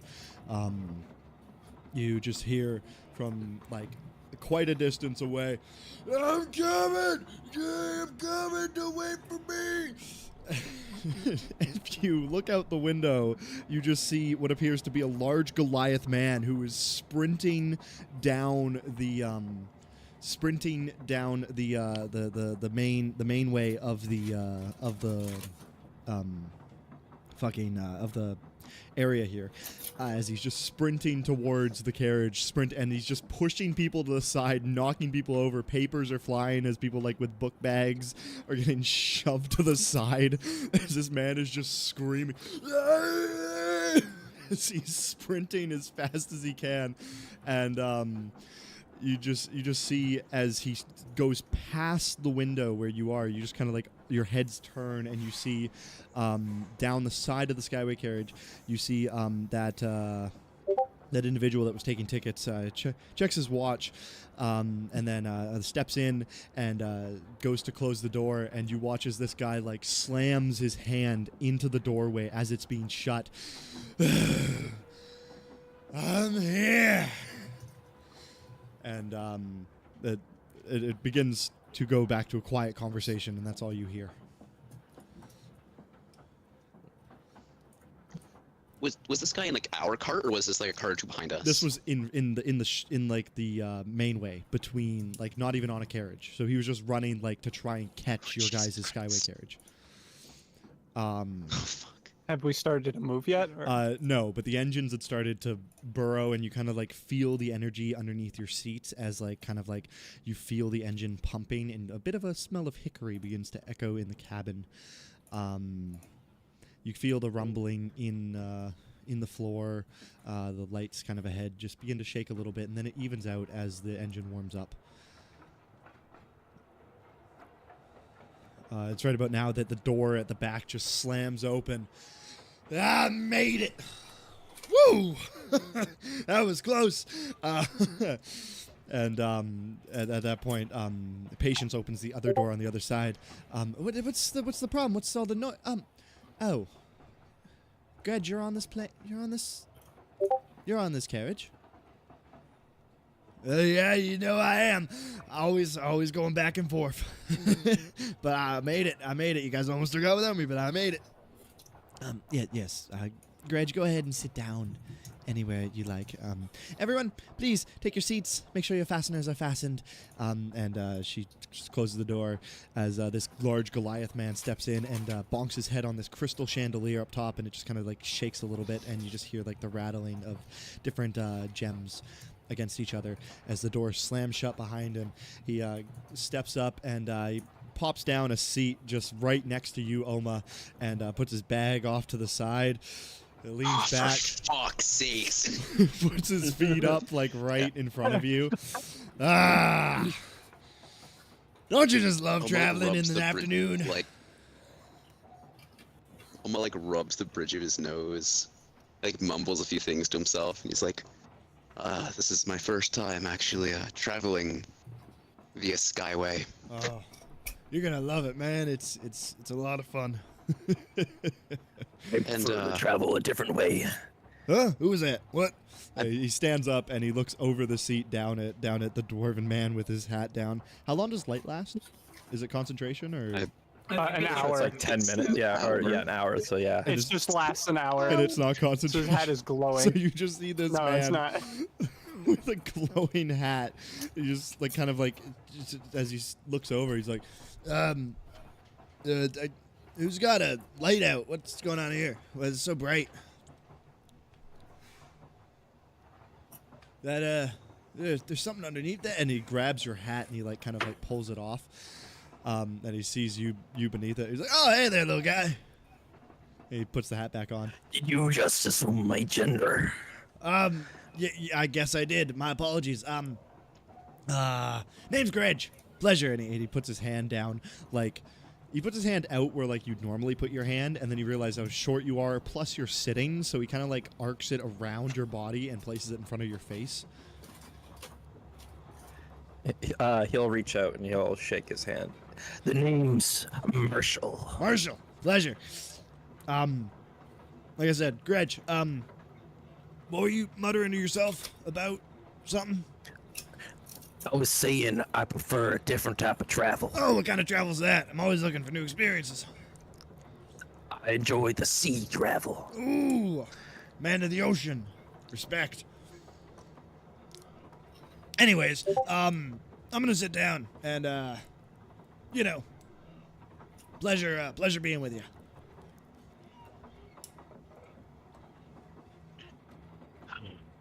So, Gretch, what brings you onto this sky train? Oh, I'm sorry. I'm part of the Dynium sectors, and I have to travel between Harp and Collar and Everton all the time. I do this trip like 5 times a week, which is I do this trip every day. Basically, so one day I'm in Harpencollow, one day I'm in Everton, just basically monitoring a few different dining and processing plants and making sure that everything's up to code, you know? I see. After this, Oma like asks him the one question and just kind of like starts to like go like to drift back to look out the window, and then Gertz like kind of starts talking. And there's a small pause, and like he just rubs the crystal in his hand slightly more aggressively and turns his head back to like look at him. More of a quiet folk, are you? Sorry, get a bit excited. No problem. No, is it okay if I sit here? I probably should ask first. This is just my normal seat. Okay. Sure. Oh, I thought you were shushing me. My bad. No, sure. Okay. Sorry. I just heard the S and I was like, yeah, I'm used to that. Yeah, no, okay, sorry. I'll just sit to myself and do some paperwork if you don't mind. No problem at all. I'm like sitting forward in my seat, but my head is pointed backwards staring at this guy. That's not terrifying. But so the way the seats are set up, are they seated like actual proper like train seats would be? So there's like the wall between, there's a little window. So like I could see across the aisle and see this fucking automaton staring back like at this booth. Basically, yeah. So basically the way that these seats are set up is it's a 32 would be how it is. It's a 32 seat car that is in 3 different sections. So there's a center row, and then there's 2 aisles on either side of it, and then there's the window rows. And each of them are sections of 4 booths. So 4 seats per booth with a table in the center. So you've got 4 chairs. So basically in a line there would be 6 across.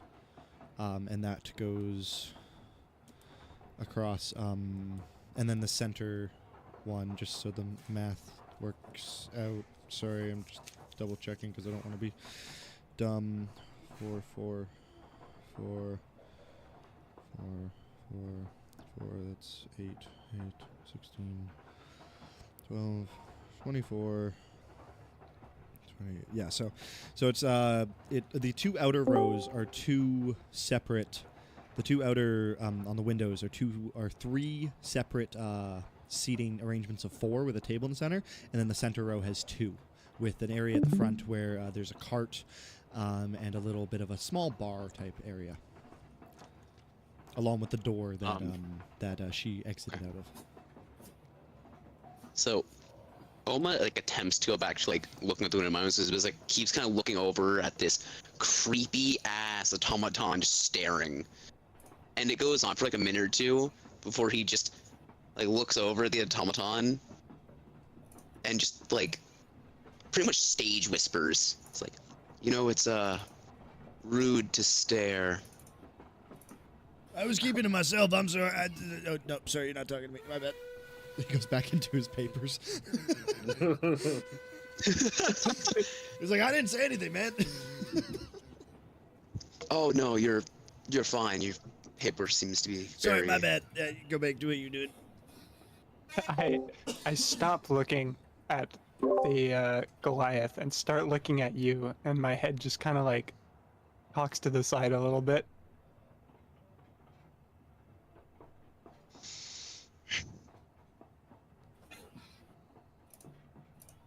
How fucking lovely. I know you can speak. I heard you before. Is there an issue? A problem? I'm just observing my surroundings. Don't mind me. You are rather interesting yourself now that I take a closer look at you.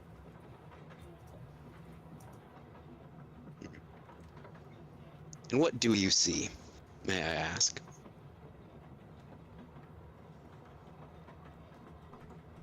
Sorry, you're the one who's dressed like in the winter outfit, right?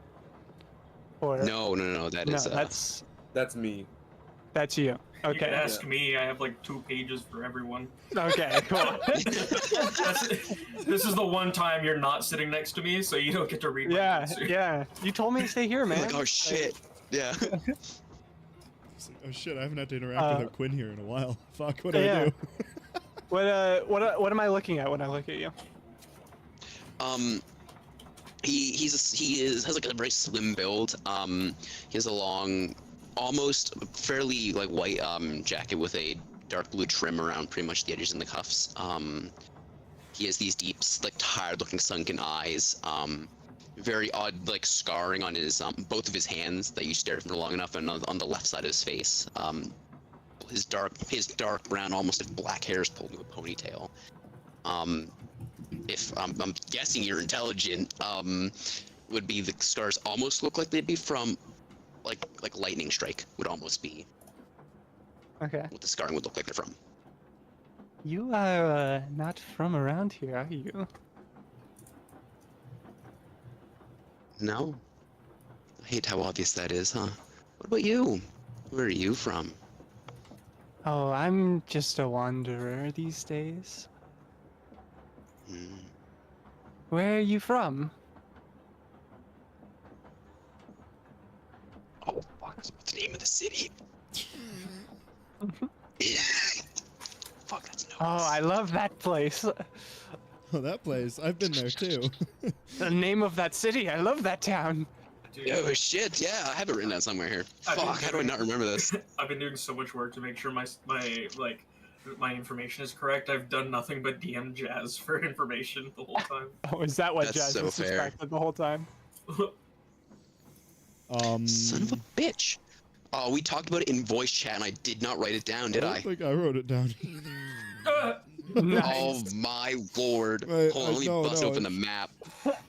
It's gotta be here somewhere. I did not. It's called Springfield. Yes, it is called Springfield. Thank you.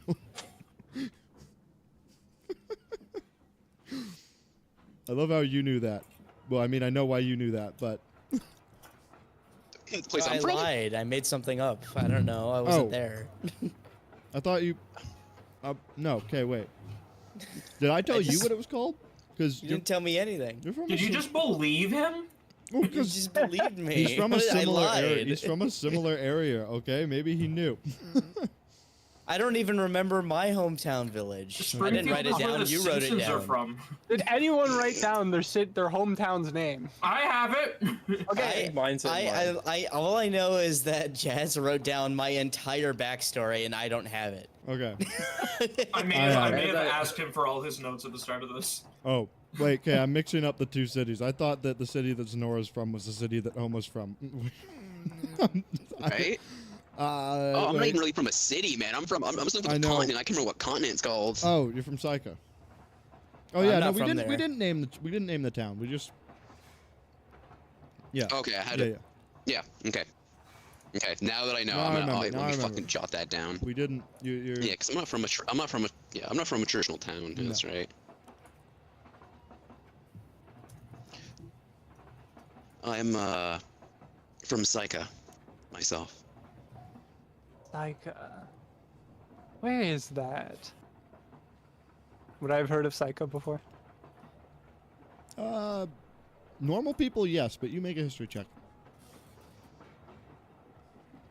First roll with the character dice, guys. Oh. Let's go. Wow, it's I rolled a 10, so 14. 14. Yeah, you would have heard of Psycha Nice. in your travels. You know that it is, it's the second westernmost continent, and it's mostly a mountainous tundra. It's not really known for much in terms of anything other than its mining operations and just avid nature of having one of the largest mountain ranges in Eldoria. Oh, you have traveled a long way to get here. What business do you have here? Trying to how would Lars put it? Better myself, I guess. Better yourself. What does that mean? What have you? Man, well, Well, whoa.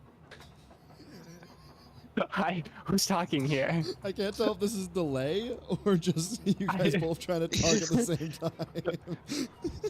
no, that was me avoiding the question. Oh, okay. I couldn't tell. I'm like, is it that delayed when you do Discord on Xbox? Like, is that? No. That was me. That is me actively attempting to avoid Gotcha. the question. Never mind. My bad. Sorry for misinterpreting your good roleplay. Continue. I have been living here in the city for around a year, maybe a year and a half. And currently I don't know why I'm on this skyship. I see. We're going home. We live here, Quinn. No, you don't. What? I'm so confused. Kill by What DM'd city you. are we in? Kill by Harpenhall. DM'd you like 10 minutes ago. It's you didn't. I thought you were being stupid because I thought we were in Everton. No, you're going to Everton. Okay. You guys basically like got on a carriage at the cheapest rate yesterday. Came here just to get on this train to get back. Okay. We're following Yeah. breadcrumbs. And I thought I was airheaded. Okay. Yeah. I guess we're going home after coming here for no reason. It's quite fun actually. Sounds very backwards. The note was very unclear. It told us to go, and then the next step was to come back. I don't understand. Wait, did you both also get a note? Well, yes, one was slipped under our door, and it asked us to go over to the town we're in now, and when we got there, I read the note again, and it said to come back. Huh. Strange. What, if you Wayfarer? don't mind me asking. He Oh, looks like- Wayfarer is your name. Yes, Wayfarer, do you think somebody wanted us out of the office? Could it be the bartender? No, we Wait. get along very well. He would never do anything to me. Well. Huh. Sorry. I would not have interpreted our relationship with that man in that way, but Really? if you say so. He turns to Zenora. He says, our office is in the attic of a bar, and we rent from the bartender. He's a very great man. We're good friends. It's very interesting. Are you guys on a case right now? Potentially, it's undetermined. It's right about now that you see these large stones in the center of the room hanging from the center chandelier begin to glow, and from it you just hear a voice echo out.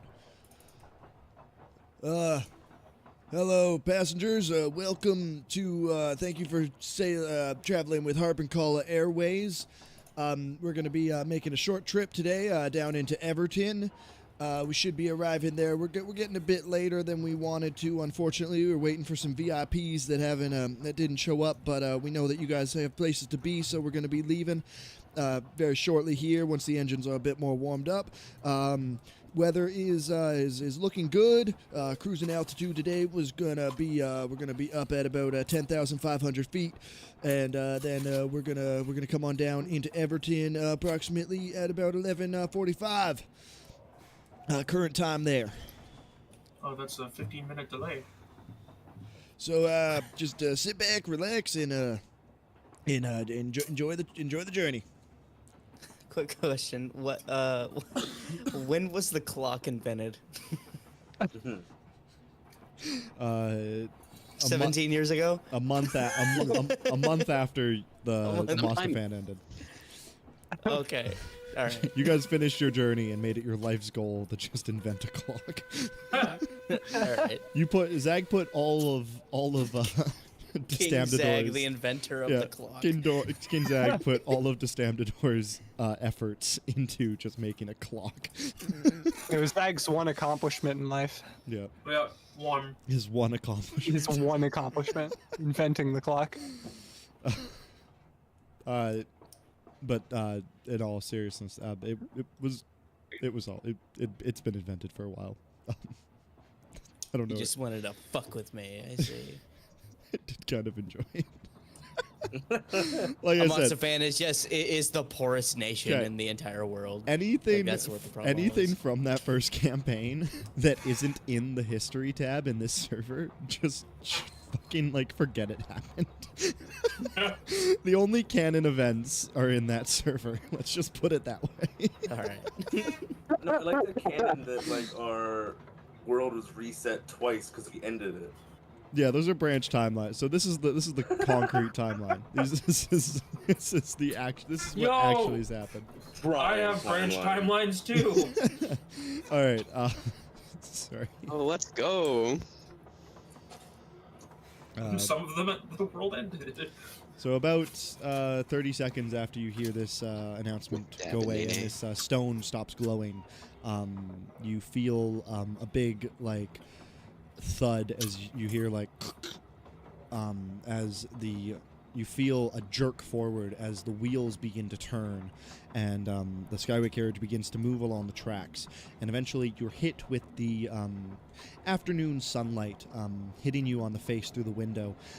As you look out the window, you'll see that outside here there is a multitude of tracks that just kind of amalgamate all into one large ramp-like thing. And the skyway carriage lines up, and as the engines, you hear them begin to furl up and just roar as the wheels begin to turn harder, and you feel a big jerk as the whole carriage is thrust forward as it gets louder and louder and harder as you just pick up speed, heading towards this ramp where the track ends, and it's just going to like shoot straight up into the air. You go faster and faster and faster until eventually you hit the track and the end of the track, and it just flings the skyway carriage up into the sky, and you feel almost like a sense of lightlessness at a certain point. And then you feel you hear a large thud followed by a and as you look out the windows, those of you with the window seats, you see that these large wings have furled out the side of the carriage and are now flapping up and down in a flapping motion and bringing you up into the sky as you just travel at an alarming speed. But now that the acceleration has stopped, you just kind of like feel kind of smooth and nice. And this whole thing faced up towards the sky, you see the disappearing city of Harpenkala in the distance behind you. As you rise up into the sky, eventually passing the cloud barrier, you get up to the top. Above the clouds, looking out, and you just see a sea of white with a nice sunny day above you. Eventually, the flapping ceases, and the wings kind of like even out as the ride smooths out, and the red light at the front switches off, and a green light flashes. You can stand up now, Wayfarer. This turned out to be so much more like an eagle than I thought. It God damn it, Weeps. It's about a minute after this light comes on, you hear the door in the front click open as it slides, and Patience walks back in. All right, I will be starting the beverage and snack service now. I'll come up and down the aisles, and complimentary snacks and beverages will be provided. Once again, Do you have peanuts? At this point, she like reaches into her pocket and like grabs the list that she was making when you interrupted her earlier. Yes, we do. Right have, here, ma'am. I'll get Right here. I'll get to you in a second, Mr. Tenspark. But yes, like I said, any questions? And once again, thank you for traveling with Hop and Kala Airways. And she goes over to the bar area in the front, and she grabs basically this cart that kind of like clicks out of the bar and wheels out over. And you notice these wheels aren't actually turning; they're more just kind of like there, and they're levitating. They're almost like flipped. They're flipped on like a 90-degree angle, like they're facing the ground, almost like full Mario Kart when you're going when like you're on the other area where you're kind of hovering. Basically like that, and just a bit of blue energies on the bottom. As she begins to push the cart through, she stops to a few people first before you, and then she will get to you, Quinn. Peanuts, you said? Ah, well, you see, you have an entire cart here. What do you have? Well, we have peanuts, like you asked. We have a bag of mixed nuts, trail mix, raisins, different chocolates and candies. We also have a harp and collar delicacy called a lemon tang, which is basically like a lemon that has been baked. And then wrapped in puff pastry, and it's quite lovely. And then we also have a different assortment of liquors and whatnot. What's your preference? Yes, the lemon tang sounds wonderful. I'll take the raisins. Of course, my friend. And you watch as she takes out this big box of raisins and a little like maybe cup, like the size of a cup, and she dumps them in and hands them to you and pulls down. It places them on the table in front of you. And you, miss, gesturing towards Zenora. What's your liquor options? Liquor. Well, we have a multitude of assortments of gins and tequilas, and then a multitude of different flavored vodkas, as well as a few local beers. What's your preference? Ooh. What's special on beer? The special on beer. So we have this beautiful TPA, the Tautist Pale Ale. It's brewed with a multitude of different notes of grapefruit and farrenberries.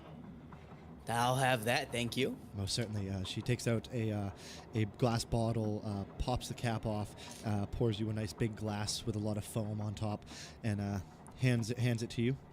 Anything else? That'll be it. Thank you. Lovely. And she pushes the cart forward, moving on to in the center. Actually, not moving on, just on the other side of the aisle. That would be where Narek and Marshall are seated. Anything for the two of you? I'll get some booze. Some booze. What's your preference, sir? Good one.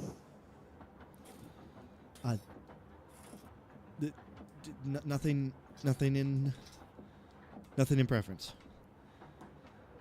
If it's good, that's what I need. Lovely. And she takes a large bottle of sparkling clear liquor, and she takes a large glass and she pours some in, and then you watch as she cracks another bottle of like what appears to be some kind of like green and purplish soda.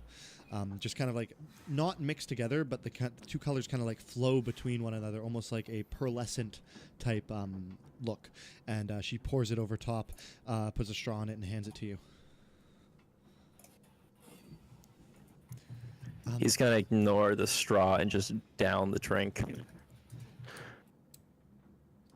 To each their own. And for you, my colorful friend. Racist. Gesturing to you, Narek. Oh, to me? Okay. Do you have any tea? Tea? Yes, certainly. I'll have to put some hot water on, but I can bring it to you in a couple minutes. I would love that, if it's no trouble. Any preference of tea? Do you have any... Is Earl Grey a thing? They have an Earl Grey. I will take an Earl Grey, decaffeinated, please. Yes, of course. Certainly. And you watch as she leaves the trolley there, turns around and goes, and she takes a what appears to be like a little kettle and fills it from a spout behind the bar, places it on top of the bar where she snaps her fingers and a flame just kind of erupts from beneath it and begins to boil the kettle. And then she comes back to the cart, pushes it a bit farther, and then wheels on up to Quinn and... nope, sorry, my bad. Wheels onto one gentleman who's behind the two of you, who is currently sleeping. Behind Quinn and Zenora, who is currently sleeping, and she goes, never mind. And then she wheels the cart and turns it around and goes towards the other aisle, and then in front of Oma and Grej. Gentlemen, give me that lemon fancy bit and some peanuts. Of course, I know what you want, Gretch. And she hands it to him. And for you, my friend, gesturing to Oma. I'll take since the water is already boiling. I'll take green tea. Green tea, lovely. Yes, she please. will push the cart forward and deal with a few more individuals. And then at the very end, Wayfarer just sat at the very front by yourself at the moment. And for yourself, my friend. I'm quite all right. I don't possess a digestive system. Oh, lovely. That must be fantastic. Sorry, that's a bit too personal. My apologies. And she pushes the cart back, and it clicks back into where the bar is. And by now you see steam bellowing from the pot, and she takes 2 large mugs, puts some tea leaves inside, pours some water over, and then you watch she puts like these like sifts over top, and almost acts like a French press to push down on the tea leaves at the bottom. But there's no top, there's no plunge or anything. These sifts just kind of sink down in the water. Sinking to the bottom and just sticking at the bottom, separating the tea leaves from the actual water, and we'll bring it over to Quinn and Wayfarer. And that is not... I didn't realize the track was going to change. We're good. Yeah. And we're bringing it back to who? Bring it back to Quinn, Zenora. No, Narek and Oma. Sorry, my bad. As they're coming over, I'm sneakily cutting up some little stuff Like that I pull out of a pouch on my side. Okay, I thought you were like cutting up the seats or something. He's doing drugs on the train. He's doing drugs on the train. I'm doing it sneakily. Roll stealth check. All right. Fuck. That's gonna be a solid 8. Solid 8. You walk over and you're kind of like cutting up these little things, and she places the tea down. What are you working on? Oh, just some spices for my tea. Oh, what kind of spices are we talking about? Would you like to try one? Sure. Why not? And I'll take a little stem of something and just hand it to her. She will just kind of like take a little, like she'll give a little bit of a sniff to it and then a little bit of a nibble.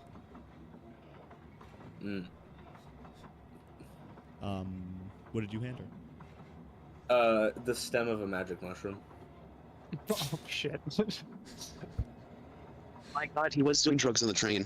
She takes a little bite, and it's a little soft and crunchy at the same time. And she's kind of like, a bit of an odd thing to put in tea, but all right. It's a face spice, so it may take some time. Understandable.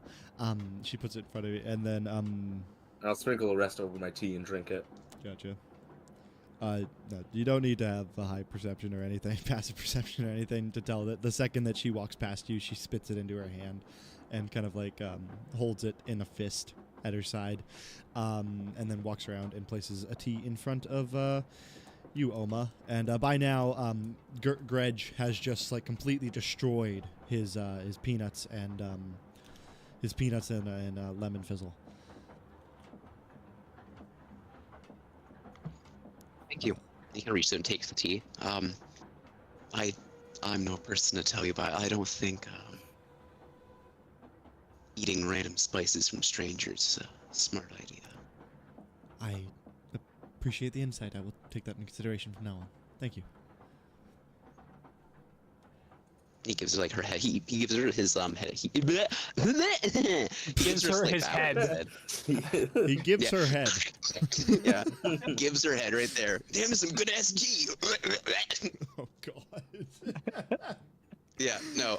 He kind of tips his head and takes the tea from her. Gotcha. Says thank you. And then she will retreat back to the front of the carriage, where there's a small little chair that kind of like folds out at the very front corner, and she pulls it out, sits down, and pulls out a small little book and starts reading. As she's on her way to the chair, I snap my I put my hand up in the air, snap my finger once but loudly. I say, patience. Yes, Mr. Tensbach. And she. I'm sorry to test yours, but could you come back? She slowly begins to kind of like walk out. She like very briskly, but like with taking short steps, walks towards you. Mr. Tensbach, yes. What can I do for you? He like gestures for her to lean in a little bit. He kind of like bends down slightly. Or she bends down slightly. While he has his like book open in his hands, with like a whole bunch of notes that were literally just written down. Is there something on your mind? Anything you might need assistance with? Yeah, you look stressed. I feel fine. Why? Immediately, I would like to roll an insight. Of course. This is my. Can I roll an insight to see if the mushroom is affecting her at all? Sure. Actually, make it a medicine check. A medicine? Yeah. Oh, okay. Literally the same. But that's going to be a dirty 20. Okay. Doesn't appear to be having anything now, but just knowing what you know about them, she did chew it a decent bit, so some of the juice, or some of her, like... Some of the spores. Some of the spores and some of her saliva mixed with the bit of the dried stem, and you can assume that she has ingested some of it. Maybe not enough to do anything to her, but definitely enough to potentially affect something within the next half an hour, maybe have a slight little effect on her. Okay, good to know. I got a 16. A 16. Fuck. This dice really does need to be in dice jail. You pick up on like a bead of sweat.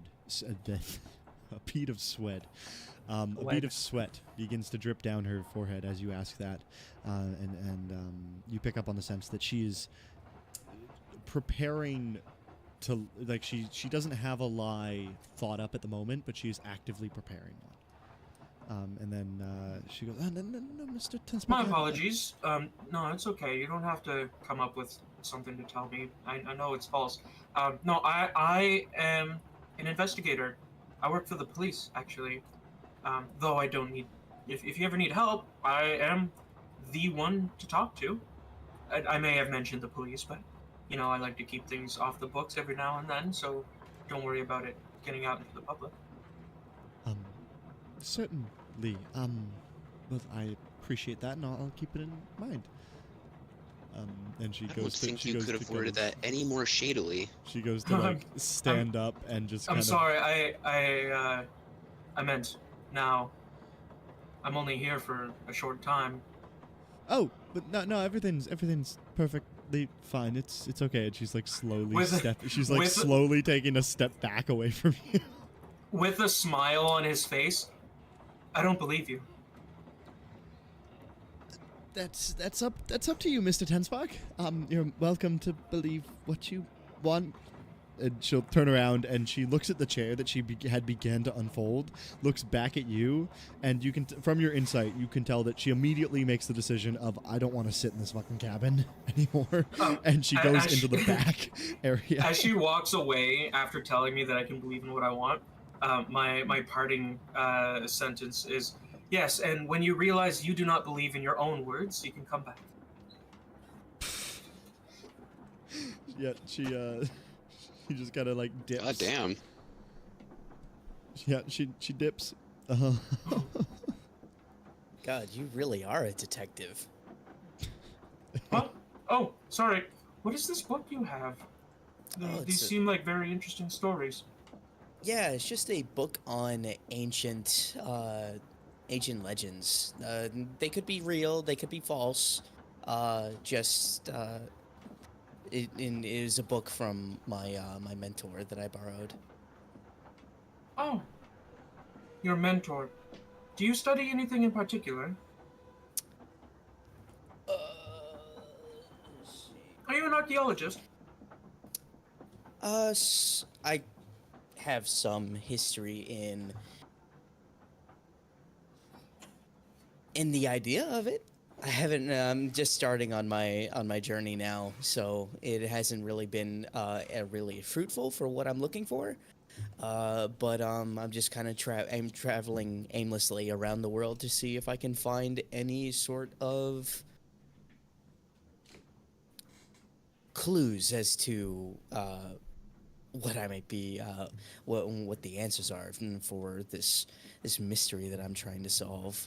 Well, if by chance you ever find yourself needing assistance to dig up these mysteries, um, feel free to call on me. I hand you my card. It is a very simple white card that just says Quinn S10 Spark, and it shows my address in Everton. It says PI, Silver Spark Inquiries. If you ever need help digging up anything, I'm sure I can lend a helping hand. I'm quite good at finding things out. I might take you up on that because I've been to several great libraries over in several different countries now, and none of them have really given me any answers. Yes. Well, see, the most interesting thing about places of hoarded knowledge is that the books that really matter never seem to have made it to the libraries. They're always hidden away somewhere in a dark alley or in a run-down shack. That's where you find the real stuff. That's good to know. About 20 minutes into your guys' journey, you see the blue stone on the chandelier begin to glow again. And then the voice comes through again. Yeah, this is the conductor speaking. We appear to have some sort of sick passenger. Nothing to be alarmed of. Just in the back in the economy seating. If there's any doctor available in the carriage, if you could make yourself aware to your stewardess, a bit of assistance would be of much help. Narek stands up, takes a yawn, and looks around for Patience. She has not returned from when she exited into the front. Well, fuck. This sounds like a great story. Does anybody else in this car know which direction it is to find this sick person? Yes, I believe their cart's back behind the dining hall. All right, I'm going to go. Please don't let anybody take my seat. It has a great view of the window. You know what? I'll follow you. I have a sneaking suspicion you will find yourself in the sky if we let you travel on your own. That is very fair. Of course, Mr. Quinn. And I'll start marching to where I guess I came in from, that direction. You march over that door and you go to slide it open, and you slide it open and you feel a bellowing gust of wind begin to enter the cabin until it's stopped. The door slides open and you exit, and as you walk between the two carriages, you look out and you see the bright blue sky, and you also see wind and cloud kind of echoing from the outside of the train. But once again, another solid force field almost thing that has formed itself between the actual skyway carriage and the outside air. And you pass through into the dining hall, and as you enter into the dining hall, the rest of the carriage or the rest of the compartments are just open to another. So you can just walk all the way down to the economy seating, where it's just what appears to be like 100, maybe 200 people that are just kind of like stood shoulder to shoulder, very tight knit. And in the dining room, you see 2 stewardesses that are kind of like over top of a single person who appears to be kind of like leaned over in with their head in a bag. Oh, I'm going to walk up and I'm just gonna see if I can like ascertain what the problem is. Go ahead and make a medicine check for me. Ooh, finally a good roll. That's gonna be a 16 plus 6, a 22. 22. Looking at this guy, you haven't seen this before necessarily, but you quickly gain a sense of what could be going on. You assume that he's clearly something in his head, presumably pressure or something, has forced him a bit of redness in the eyes, and he's very lightheaded. His pupils are quite dilated. His complexion has lightened entirely. He's visibly struggling to breathe. You come to the sense that the higher altitude, lower quality of oxygen, or lower amount of oxygen, is potentially impacting him. Though Quinn isn't the doctor, he walks right up in front of this guy and like leans down. Also, just to get it out there, not metagaming. I was gonna say this before you described it. He like faces towards this guy who's not really looking at him and says, "Are you feeling a little bit of altitude sickness, friend?" And he like looks in the bag. He looks in the bag, and you just see what appears to be walnuts that have just been like very quickly eaten and then immediately vomited back up. Well, here's your problem. You haven't eaten much. It's okay. I don't eat much either. I have some raisins if you like. I'm okay. I just and he starts to like dry heave into the bag. I get some water and I try to feed it to him, just to see if that'll help. Thank you. He takes a glass. He takes a sip, swishes it around in his mouth, and just kind of like washes down the puke tasted out of his mouth.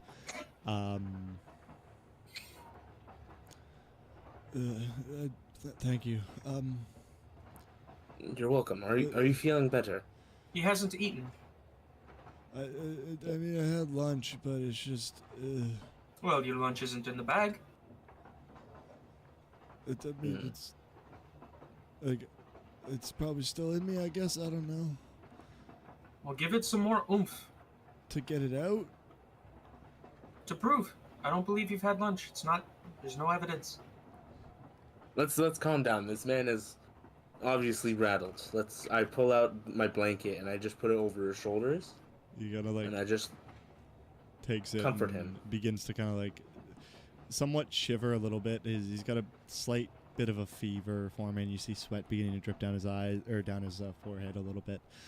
As he's kind of just like shaking in this blanket. It looks as like he's trying to throw up, but he's got nothing left in him. I will go consult with my associates. Wayfarer, could you take the bag, please? Need it for evidence. Should we not leave the bag with him, as it appears he's gonna need it in a few more seconds? How are we supposed to investigate if we do not collect everything? Well, I don't think the bag is going anywhere. He looks very confused. Let's leave the bag here for now, and maybe you can get more evidence later. Surely Yes. we can come back for the bag once the man feels a little better. As I get up to leave, I pat the guy on the back and say, "Godspeed," and I walk away. As you pat him on the back, it kind of like forces a bit of a gag reflex out of him. He's like, and it just continues to dry heave into the bag. That's the spirit. Would I know how to treat this stuff? With that roll, you can tell that this is just like basic altitude sickness and malnourishment, fluids, a bit of dry food, and getting out of this high of altitude would definitely assist him. Well, are there any like the people like employees around? Yeah, no, there's 2 stewardesses that are kind of like Okay. standing to the side. All right. I require food for my friend here so that he can fill up his belly again, and I will also require a bucket or something similar to stop him from making a mess of this lovely locomotive. Or we can throw him out of the train. They both kind of look at each other and back at you. You're not serious, are you? Those are our options. You make the choice. They both look at each other and simultaneously say to each other, "We'll get the bucket." All right. And make sure to get him some food as well.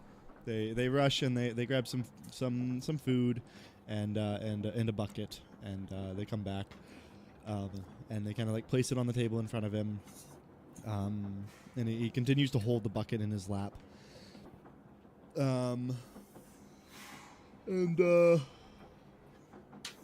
yeah, he's not really looking like he's doing any better. He's lightheaded. He looks like he's maybe gonna pass out. All right.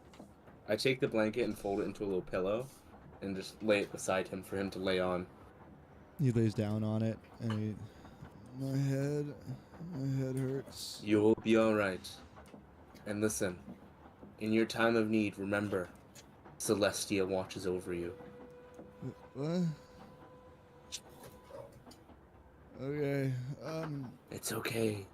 Go to sleep, and remember, Celestia's watching over you.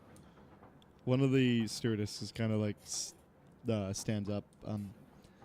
I think I've seen this before. Would getting the captain to lower us closer to the ground be of assistance to him, you think? Yes, it would. And yes, if you can get that with the captain, that would actually be amazing. She looks at the other one and they decide, like, no, they look at each other, like, yep, all right. And one of them walks towards the front of the cabin. Those of you that didn't go to the back will see at this point some very nicely kept stewardess again. This one with brown hair, kind of not in a ponytail, just kind of like fully down. Just briskly walk through your cabin, open the door, and exit towards the front. You then see the blue rock begin to glow again. Excuse me. Is your conductor once again? Sorry, we're gonna be lowering down to a bit of a lower altitude, so the view's gonna get a bit darker, unfortunately. But we got a sick passenger and we got to look out for him, unfortunately. Sorry about this inconvenience, and once again, thank you for traveling with the Harp and Collar Airways. But yeah, go ahead and have a seat and put your fasteners on, and that's it. The light goes away. I walk back into like our actual assigned car, and as I do, I kind of like announce to everyone, well, it seems somebody cannot handle a little bit of hunger, so, you know, as we descend, you should expect some more turbulence, more air resistance. And I sit down. Next to Zenora again. He's very interested. You sit down. Yep. I'm still with Narek, wondering where Quinn went. You sit down, and then the stewardesses tell you and Narek, just have a seat off to the side while the captain descends, and then basically, like, immediately after the announcement goes away, you begin to feel the wings kind of like angle down as they kind of like, and then just slowly begin to go into a descent. As you descend down past the cloud barrier, it goes dark for a second as you enter the clouds, almost like all the light is gone, and then you head down in to the below world, the world below the clouds, and it drops down to probably a couple thousand feet above the ground. Not too low, but also not nearly as high as they probably should be. You also do notice that the speed kind of slows down at this lower altitude. But then eventually, after about 5 minutes, it does descend or flatten itself out, and the green lights do inevitably come back on again. Is the man looking better now? He doesn't show signs immediately, but after about 5 minutes, he looks to be a little bit better. And it's right about now. After you've kind of been like smooth sailing for a little bit, you begin to feel a bit of like a thud, like almost like the wheels and just your speed basically like slow, like large chunk of turbulence as like the whole ship is basically just like stopped for a second and then restarted, like just like a big and you feel it in your body, and then you just feel the ship begin to slowly slow down and decelerate. You're not losing any altitude, but you can very visibly tell that you're decelerating until eventually you come to a complete stop. Just in the air? In the air. Completely floating, not descending, but just like a complete stop in terms of your vertical velocity or your horizontal velocity. We're not at the location, are we? I look out the window. I look out the window as well. Go ahead and make perception checks. I look at Narek looking out the window. Go ahead and observe Eric. You can make you can make an insight check if you want. Let's go. I'm doing it. Insight? Yeah. I got a 16. Zenora? I got an 8. Oh, I got a 6. You said perception, right? Yeah. Okay, yes. What'd you say, Zenora? Got a 6. 6. Okay. Looking out, you Zenora and I are just like flipping through the book. you see the ground below you, and you just kind of like, yeah. I mean, you see the Great Lake, and kind of like the edge of kind of like the ground where you'd probably be entering the area that is Everton, but you're still kind of like slightly over the water. Narek, you look out and you kind of like glance more in the front because you're curious as to if we either stopped or were stopped. So you look towards the back, and there doesn't appear to be anything there that's like caused you to stop, like holding you back. There's no smoke or anything bellowing out the back. You can still hear the engine rumbling, so you assume that it's still going.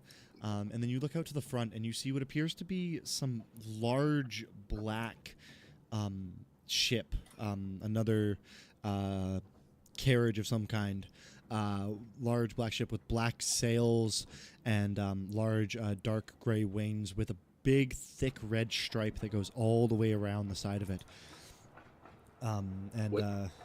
Right about now the blue light comes back on as the voice comes through. Sorry for stopping. Can all the stewardesses please come to the front now, please? Thank you. Right now. Wayfarer, please look out the window and tell me I'm imagining this. Huh? What am I looking at? Look over there, and I point at the ship. You will see the ship. It looks like another ship. You also see all the stewardesses from the back, like that are at the very back of the carriage, because there were just the 2 up front, but there's another like 4 that are at the very back of the carriage, begin to run through, and they all just basically full sprint go through, and all of you in the front carriage just watch as 6 of them just kind of like bellow through all at the same time, and as they slam the doors open, you see just see them kind of like sprint towards the front of the train. I hope Celestia will forgive me, and I rip my blanket out of the man's arms, and I say, Wayfarer, follow me, and I start running after the stewardesses. I will follow after the crazed cleric. You follow after Steward the... eye? You follow after I the like that crazed nickname. cleric, and you enter into the front main cabin again, and you, right about this point, you kind of like catch up to them, and you see as they are entering the carriage, they slam the door behind them, and you hear a little click. And as you guys walk up to go open that door does appear to be locked now. Are we in the cabin with everyone else now? You're in the cabin with everyone else, yeah. I would like to try and listen through the door. Go ahead and make a perception check for me.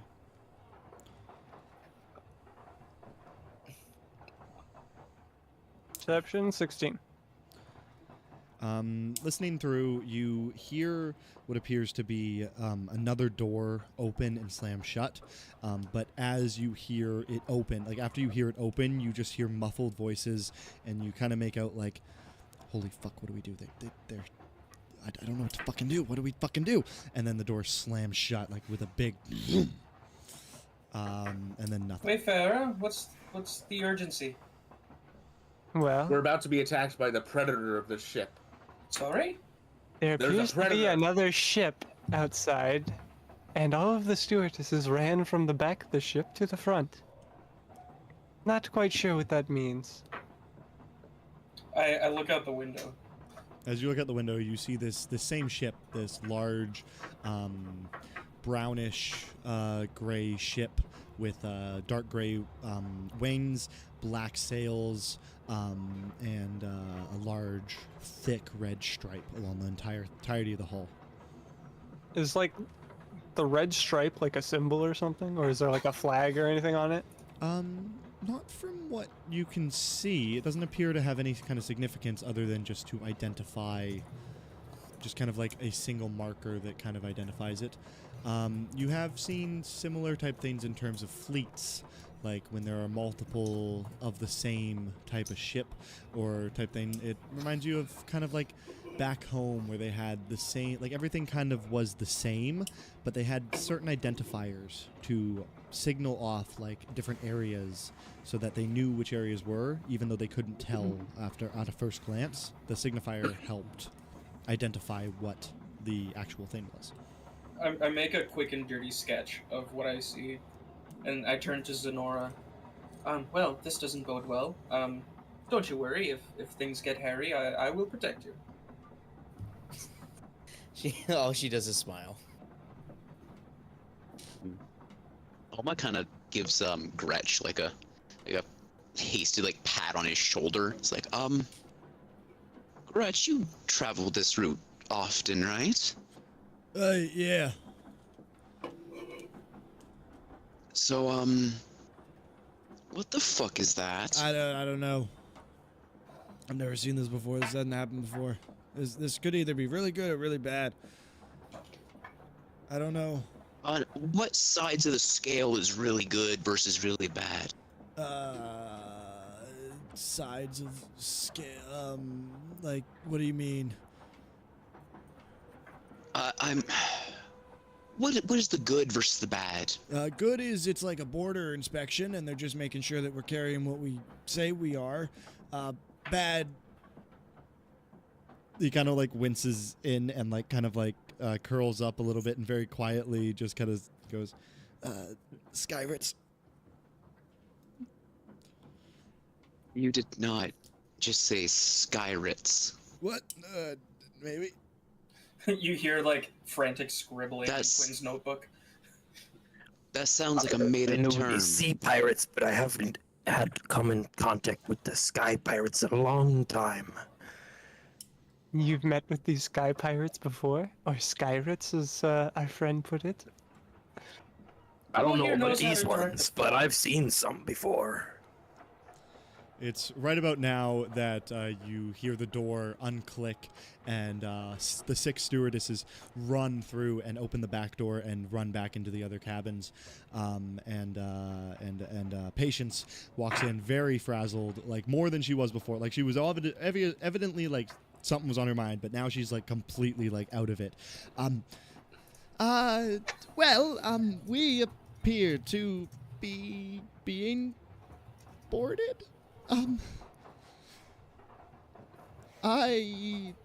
terribly sorry for the inconvenience, and the Harpencaller Airways does not. And she's like reading a little like note that is very obviously hand scribbled, and she just kind of like crumples it up and throws it on the ground. She's like, "Fuck it, okay. We are. This could be really fucking bad, and I'm really sorry. There's really nothing we can do about it at this point. Just these guys have a lot, and they're very powerful, and they probably have dynium rifles. They normally do. What? So I just, give them what they want, and just hope that they don't hurt any of us." Are we All gonna right, get a everyone. refund for this trip for this? That's certainly a possibility. I don't know. Quinn, this might help you with your debt. Remember, everyone, if you get shot out of the sky, assume the starfish position and use your hands for drag and lift. Rotate your hands to go sideways. Aim for the water. What he said. What? Okay. Zenora's face would, if anybody was paying attention, Zenora was smiling throughout the entire part of the trip, but after hearing what she just heard, has now gone from a like cute smile to just a stern, just straight deadpan.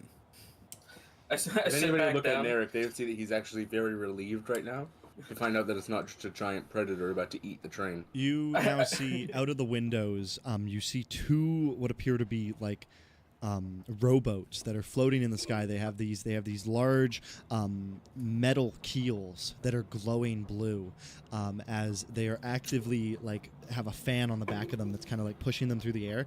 And you see these on either side of you. There are 5 individuals in each ship as they are going towards the back of the ship where the door was. They are holding these large tubular like weapons, and all of them have cutlasses off to the side, and they're just kind of like making their way to the front of the vessel. And you see Patience look out the window and go, "Oh, fuck me." Anything that they want, just cooperate. They probably won't hurt you if you cooperate. I'm terribly sorry. I just really, I was not wanting for this to fucking happen today. I shove a box in front of Zenora's face. Raisin?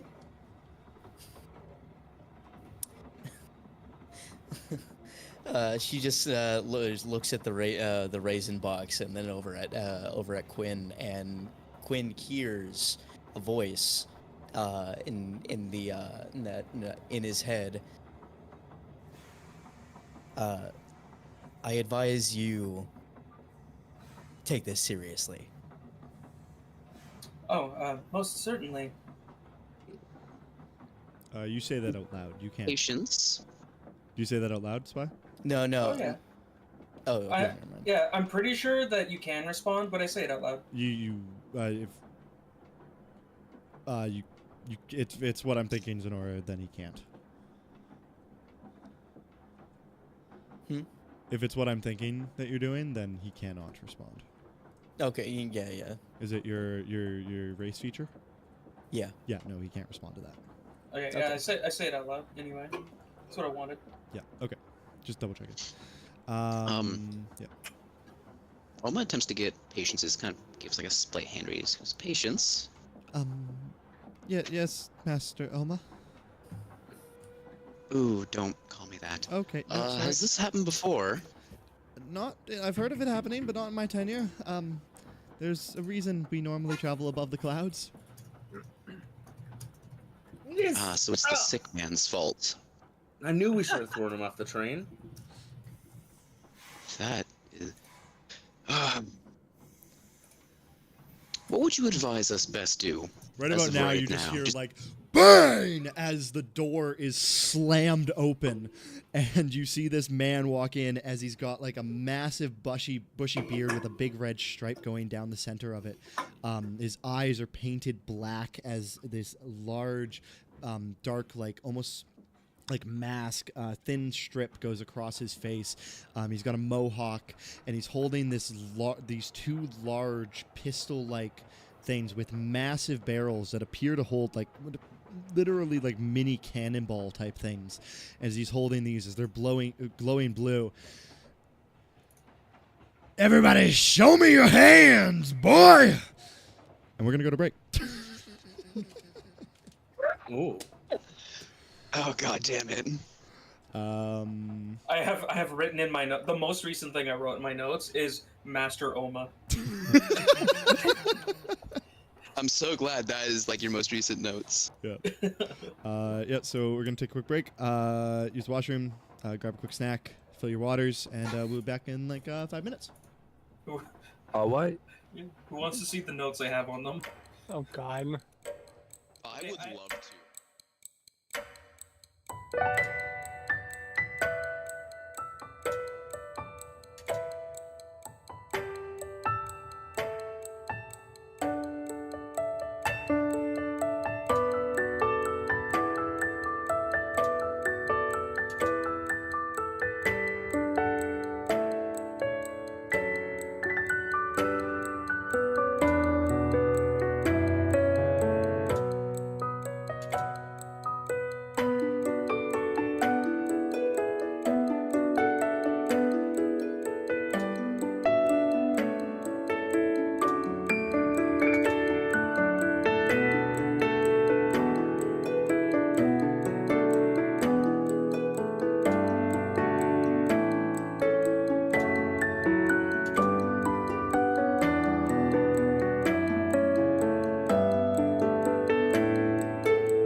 And welcome back. I just finished talking about how Zenora, or Quinn's gonna rizz up Zenora, I guess. So. What was your last name again, Quinn? 10 Spark. 10 Spark? Nah, more like Quinn Riz Spark. Yeah. I hate it already. I hate it so much. At least I don't have a -3 in charisma. That is true. Okay. So, you guys have been traveling on this skyway carriage for about probably the better part of 45, maybe 50 minutes. You're getting close to your destination when you are suddenly stopped, and looking out the window, you see a large secondary carriage, more resembling ship. The carriage you're on more resembles a locomotive, but the ship before you more resembles the type you'd see more sea-bound. And as you see these rowboats entering towards you, about a minute later, the door slams open, and a man standing there with two large weapons stands there, and everybody show me your hands. I start scribbling. I said hands! Raises My hands are raised, sir. And when he repeats himself, I jump a little bit and I put my hands up. Does anyone not put up their hands? I'm just sitting there staring. So he's gonna put his hands up, but he's gonna look just annoyed. Gotcha. Like he's just gonna be like, again, like every time. Swear. He points a gun at. There's an old woman sat in the booth behind you, Oma, and there's an old woman there, and he just points one of these weapons at her, and goes, "All right, y'all are gonna give me all your valuables, and the old lady don't get hurt. Understood?" And I don't know the old lady. he goes, "Boys!" And two gentlemen walk out, also holding these large rifles with the stocks that are probably like 5-6 inches wide. Like, you can only imagine the fucking shot that's going to come out of this. As they walk up, they kind of like point it around. See, everyone's got their hands up, except for Wayfarer, and they kind of like just hone in on him. And one of them's like, Hey, boss. This one thinks he's funny. Can we shoot him? "Yeah, look at him. Fuck it, are you, buddy?" Me? Wayfarer. While they're Okay, thank God. while they're looking back at Wayfarer, and I'm like sitting a few seats behind with Zenora, can I try to like sneak under the seats? They haven't like gone past you. They're still at the back of the carriage. Wayfarer up at the front. They've just got these long rifles, and they've got them aimed down towards the front where Wayfarer is standing. But you can try and sneak below the seat if you want. Okay. Go ahead and make a stealth check. 13, so 21. Goddamn.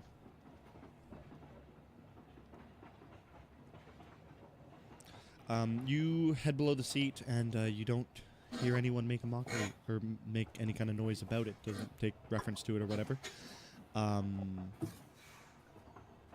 Zenora, what's your passive perception? 11. You would not even notice. You'd be too focused on the front. You wouldn't even notice Quinn disappear from beside you. Oh. And they're just kind of staring at you, Wayfarer. Boss, let me kill it. Looks fun.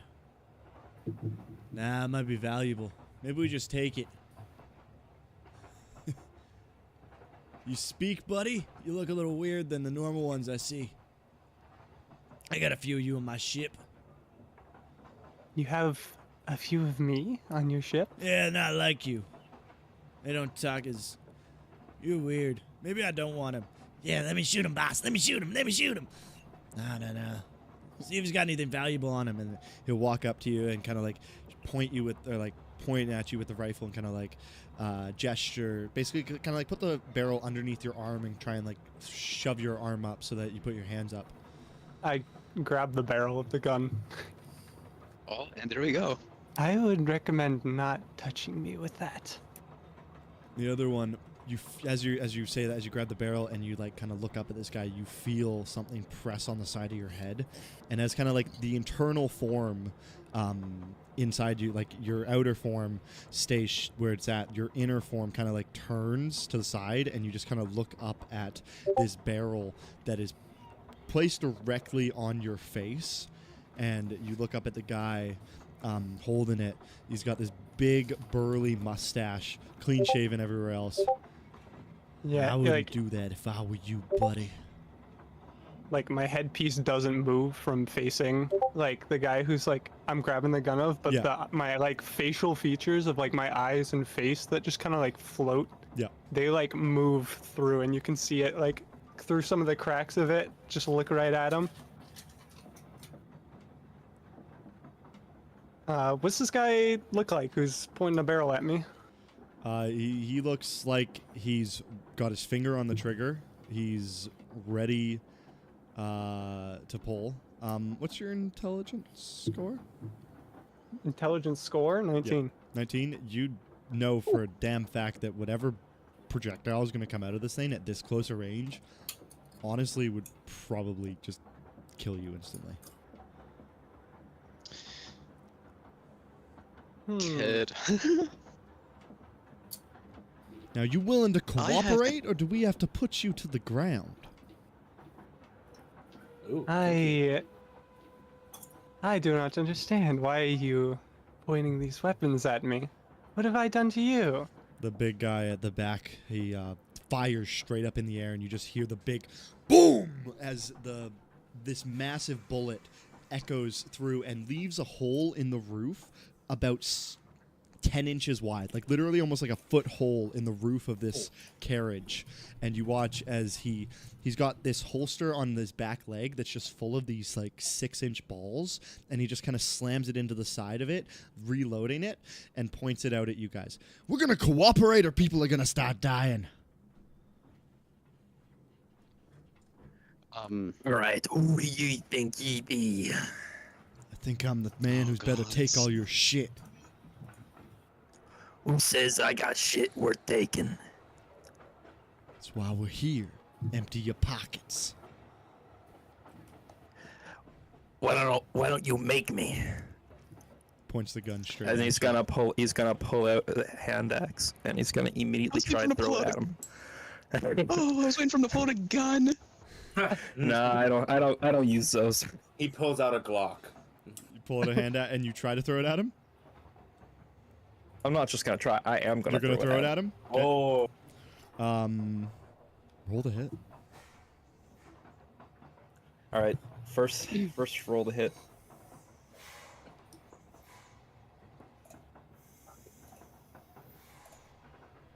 Watches this man literally blow a fucking hole in the ceiling. I can take him. I am definitely gonna miss this one. That's a nat 1.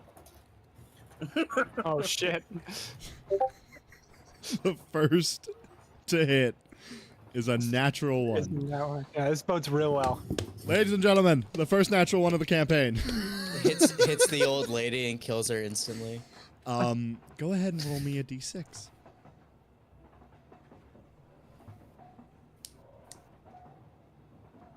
That'll be a 2.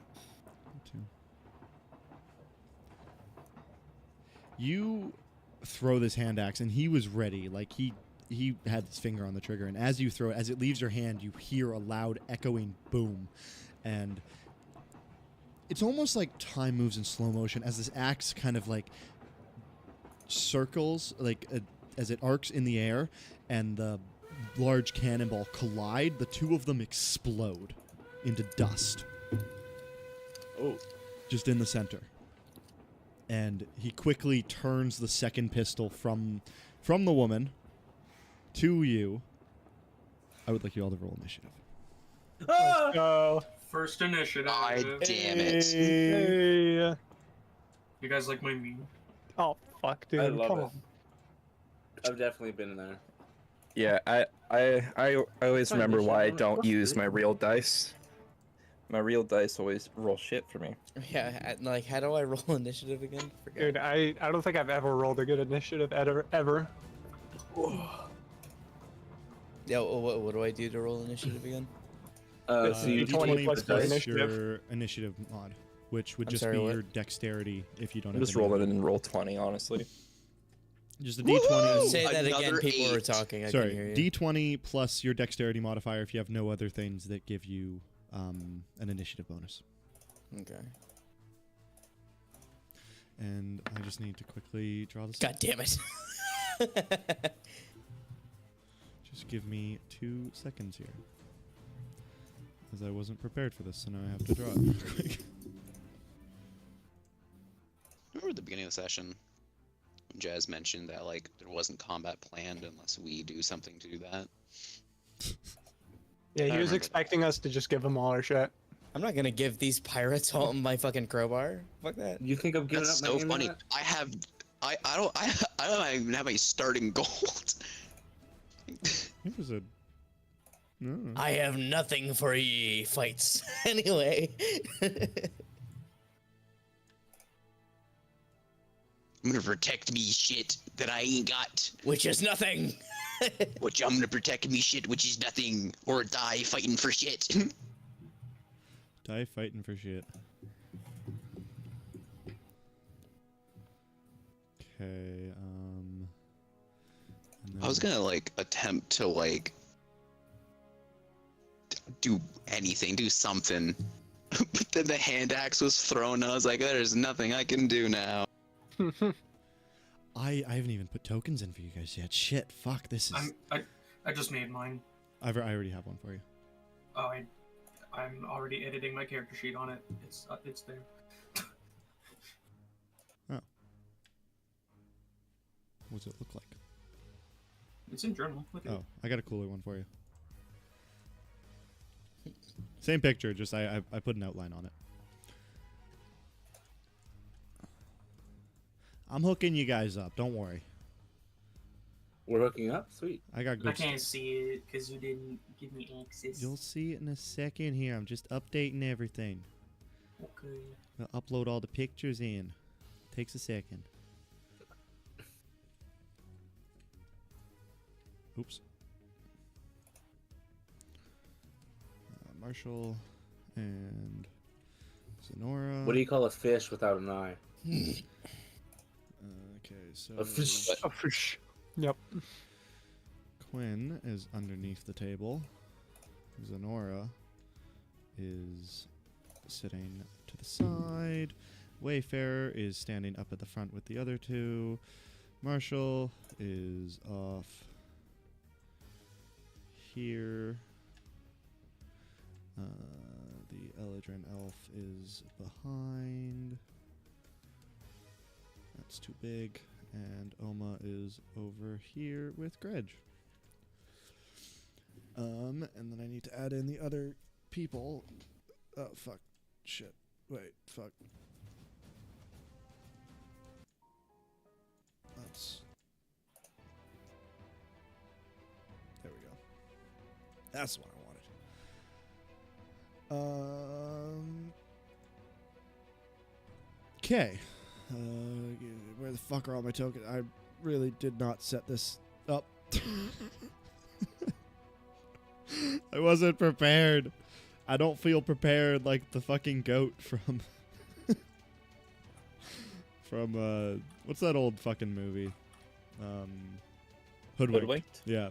Be prepared, be prepared. You'll never be scared. Okay. I'm pretty fucking scared. Good. That's how you're supposed to be. We're supposed to be 'cause scared? These guys have big guns. Very big guns. I had something bigger. This is a penis joke. My cock, not. It was supposed to be implied that it was a penis joke, but wasn't a penis joke. Well, that's... I have something bigger than your guns. Oh, My ego dies immediately. No, it's my great axe. You had a great axe, but you threw the tiny axe? What the fuck, man? How are you gonna Well, I'm throw a great axe? You I can throw try. the great axe. You try. That's how. The amount of time it would have taken him to get the fucking great axe out, they would have killed him. You'd be like, hold on, let me get this out. Yeah, it's like I wanted to throw the great axe, or throw the hand axe, and then great get the great axe ready to just slash him down after, but you know. So the great axe is out now, but he didn't, you know. His first attack didn't work. Okay. This is this. Let me move you all over. And then I guess I need to give you all access to your tokens controlled by Sir Kilp. Zenora controlled by... I'll set this up properly later, but for now just let's go with this. Quinn controlled by Spytron. Nuvian Lenin. Marshall. Lord of Thy Weebs. And then we got Mr. Oma. Controlling himself. Okay.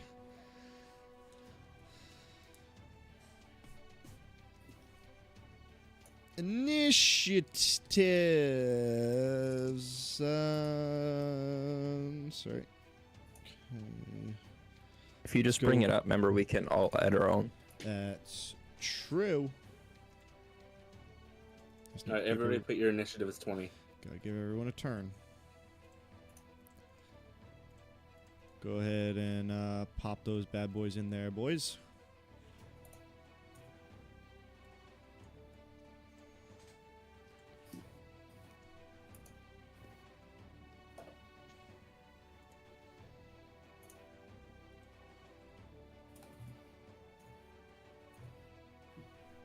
Oh wait, no.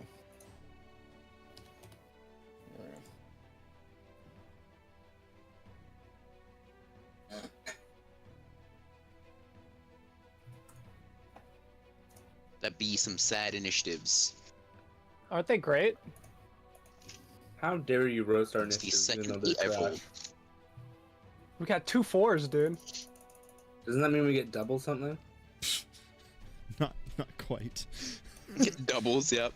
I think that means we both double our initiative, which then means we're tied with someone else. So then we double it again, and we're actually And then we at double it again, 'cause 16. then we Yeah, and then double we 16. double it again. So we're all at 32, I love that. except for Quinn. Quinn stays at 21. Yeah. Okay. Fight against Skyrits. First damage table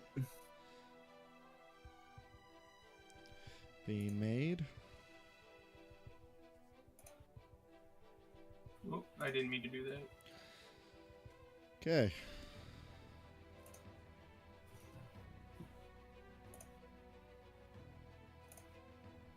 Did you just roll a 0? There wasn't a roll on it. It was broken. Okay. Okay. Top of the round. This has activated. Quinn, you are beneath the table, and you hear a loud bang go off, and then this guy start laughing. You're underneath the table. What do you do? All right. Let's see. I'm gonna move this over. Okay, I'm over here, and this guy. There's no name tags. Which one is between 3 and 2? Between 3 and 2, that's Wayfarer. Okay. Oh yeah, now I can see it. Now that I'm zoomed in. I am going to come over here, and I'm gonna attack number 3. You come out from underneath the table. This guy actively has his gun at like being held by Wayfarer. Wayfarer's kind of holding the barrel off to the side. He has full attention to Wayfarer. I'll give you flanking advantage. I already have advantage because I'm hidden. Huh? Just rogue. Yes. I hid. Remember? You hid. Yeah. I thought you said because you're hitting. I'm like, you have advantage anytime you go to hit something? Where does that come from? Just a neat little feature. Because I am hitting him, I have Yes. advantage. Like, excuse me? Yeah, you didn't read that. You didn't read that D&D Beyond character I sent you. Gosh. Like, I didn't see that in the character sheet. By the way, these green things I'm putting in are the partitions between the benches. The kind of basically the seats. So it'd be double movement to move over them. Same with the tables. All right. I wasn't expecting to have like heavy weapons out, so I like reach into my coat and I pull out just a knife that I usually use to like cut apples and shit. And so I will make Letter opener. Pulls out the butter knife. That is a 11. I think that went right. Are those the 2 rolls right there? I think. What is rolling- happening here? You know what? I'm just gonna roll the dice. I'll figure this out They later. rolled a 4 and a 5. Yeah. All right. Let's see. 9. I just rolled because I don't want to decipher this. 9 plus 6 is 15.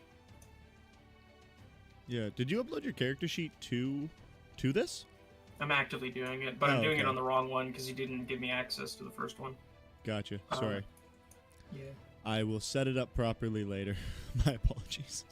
I was not expecting to do this today. No. It's fine. It's fine. How much, sorry? Let's see. 15 hits, you said?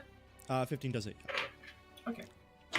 So that is going to be 2 plus 4 for 6 plus my sneak attack. So 10 damage as I just come back and like I'm just like I come out from under the seat and I look over at who is this? Is that Narek right next to me?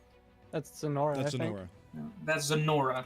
I look over at Zenora and I like shush. I'm like shh, and then I stab the knife and I'm aiming for like the back of his neck. You basically run out, like you sneak up behind, you jump up off the table, and you perch yourself off the seat, and you jump up and you grab on the back of his neck, and you just jab your fucking knife deep into the back of his neck. Wayfair, you see his throat begin to kind of bulge, and you see the starting to form of a little bit of a tip on the front of his like throat as this knife is pressed deep into his throat. He's still alive. He's not fucking feeling great, but he's still alive. And as a level 1, that's literally everything I can do. Alrighty. Moving on. It is that guy's turn, actually. Just trying to figure this out.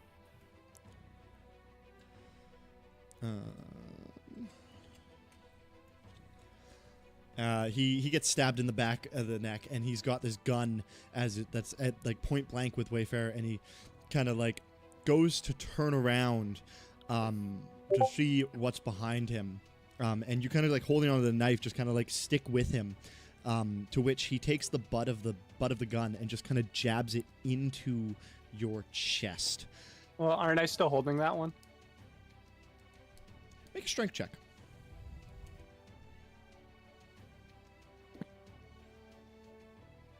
Five. You had to beat a 16. I did not. You were close. Unfortunate. Though. You were pretty I was close. You're pretty close. close. I was You're- really close, You're almost yeah. there. Almost there. He like yanks the gun out of you, and then he butts you in the back. Quinn, I would like you to make make a strength check to try and hold onto his back. Okay. Just a strength check? Yep. There. 8. 8. With that, I'll say like he kind of butts you off the back and he hits you in the stomach, and you kind of like as you fall back. You like the knife just kind of slips out of your grasp as you fall down on the ground. I'll say that you're prone. He turns around and he just points the gun straight at your face. That would have been his action, so we can't actually pull the trigger. So that'll be the end of his turn. But Quinn, you will be considered prone. Okay. And you said I dropped my knife? Your knife is lodged in his throat. Okay. It's still there. I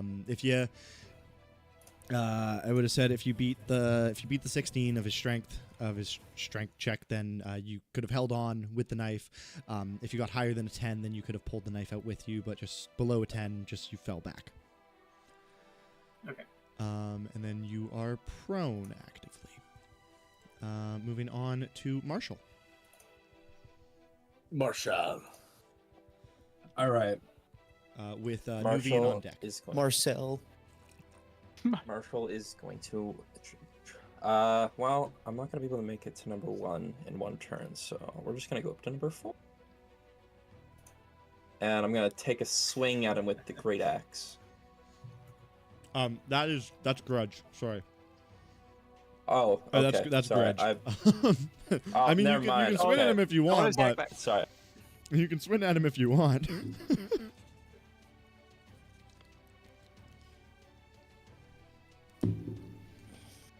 All right. Well, this is as close as I can get. I'm gonna just straight up throw a javelin at him then. Are you sure that's as close as you can get? I only have 25 movement. You Yeah. have one more. You have I'm one more 10. square. You can cut You corners. can cut that corner. That is true. Okay. Yeah. So okay, then I will swing at him with the great axe. Roll to hit.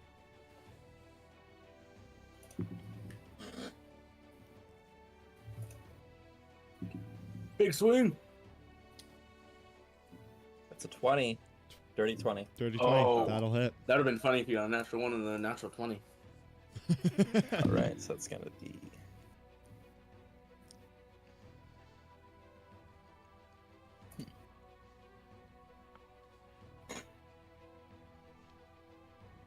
That's gonna be 8 damage. 8 damage. Slashing. So you walk up to this guy after having thrown your hand axe at him and him shattering it with this cannonball like bullet. And as you walk up to him, just kind of like charging with your axe, running, you just plant it straight into his side as it just kind of like explodes with a bit of blood out the side. He stares down at you and he just points his pistol down for 10 damage. You said, right? For 8. 8. Sorry, my bad. Thank you. Show no fear in the face of danger.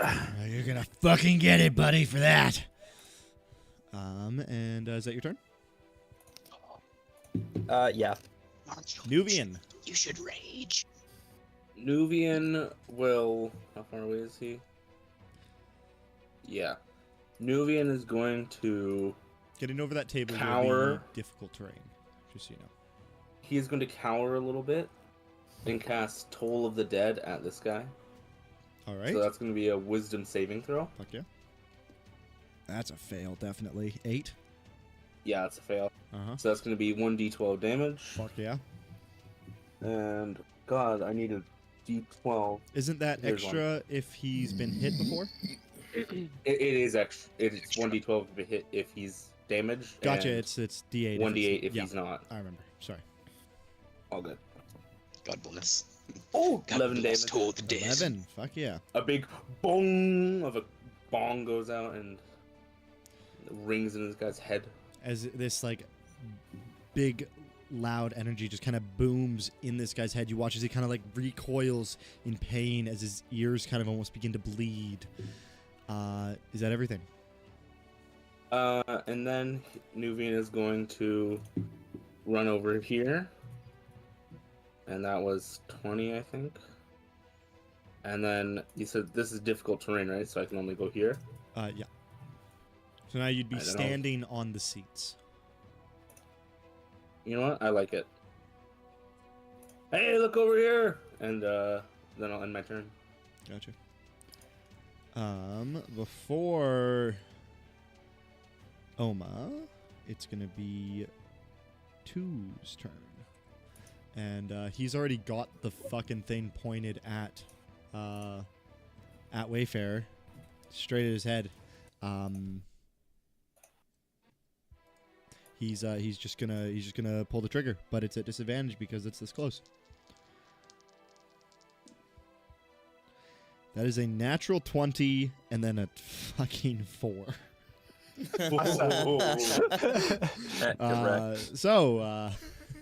So I wa- he shoots me right in the head, but all of the like magic energy just kind of like moves out of the way, and he shoots As you over my head.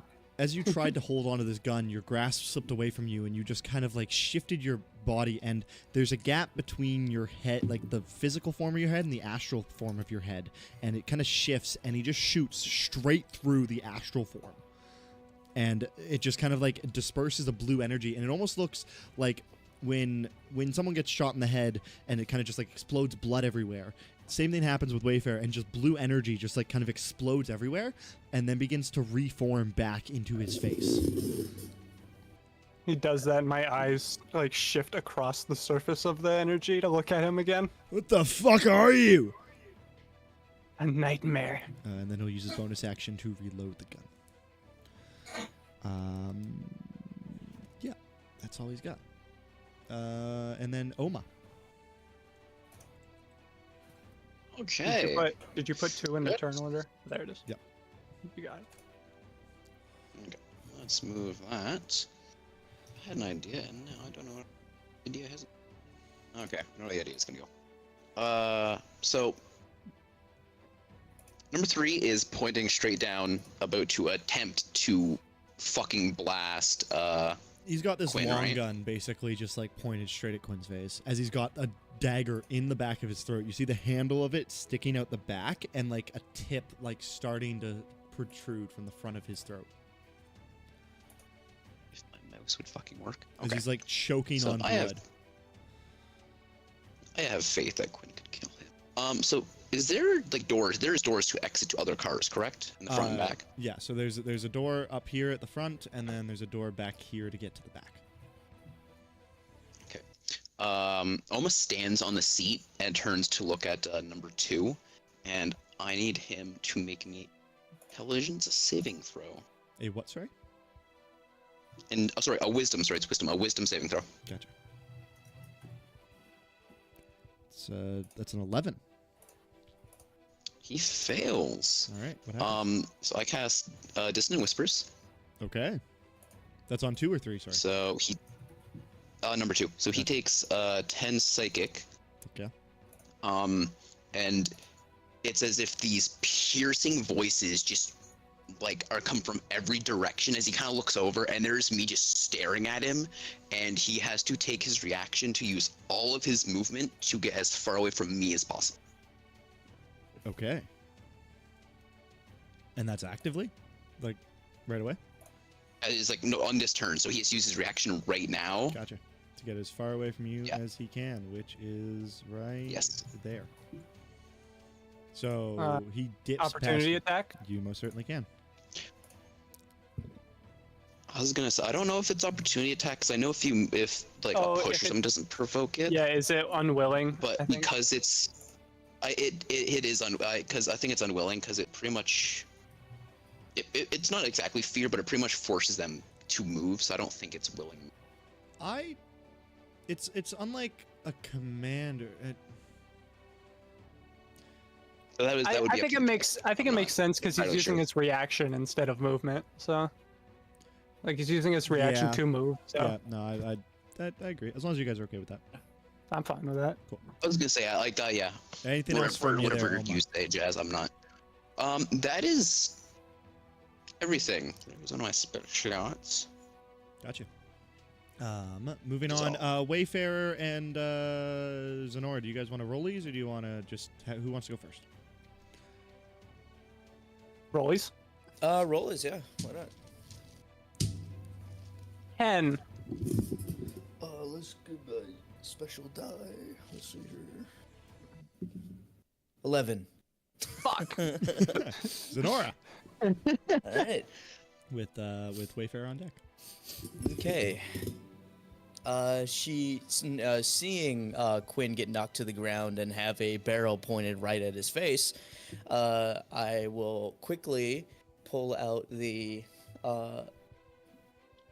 longbow that I have and fling and shoot an arrow at 3. Alrighty, roll the hit. Okay.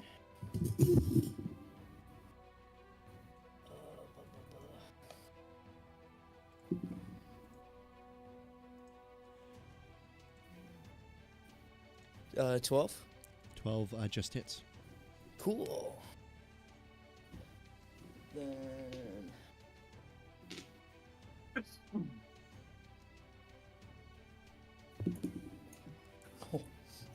Oh. 9. 9. Okay. How do you want to do this? Whoa. Let's see here. Hold on.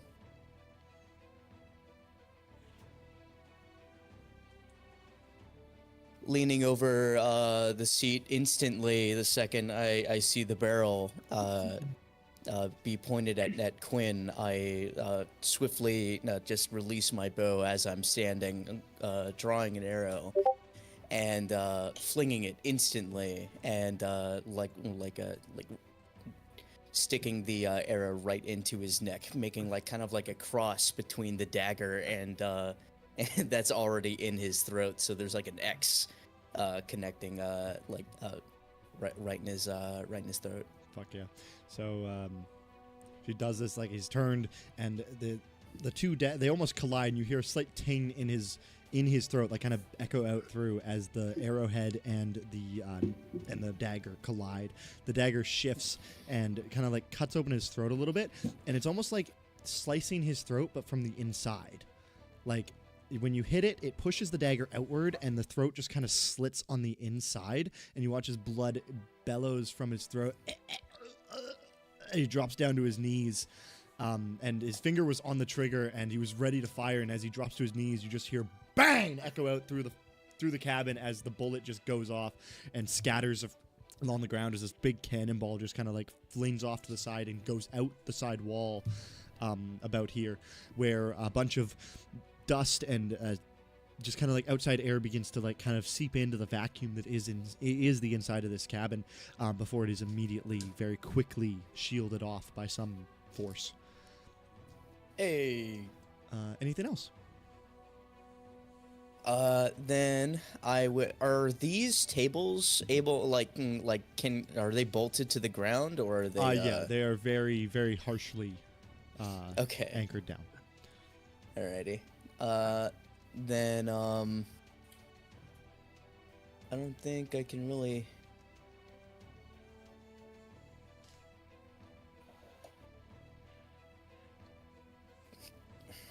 Yeah, I will then get up from my seat and move right here, and that'll be the end of my turn. Gotcha. Wayfarer. All right. I would like to pick up his gun. Okay. You pick it up. This thing is heavy. It's big. It's like the size of you, basically. It's a big, long rifle.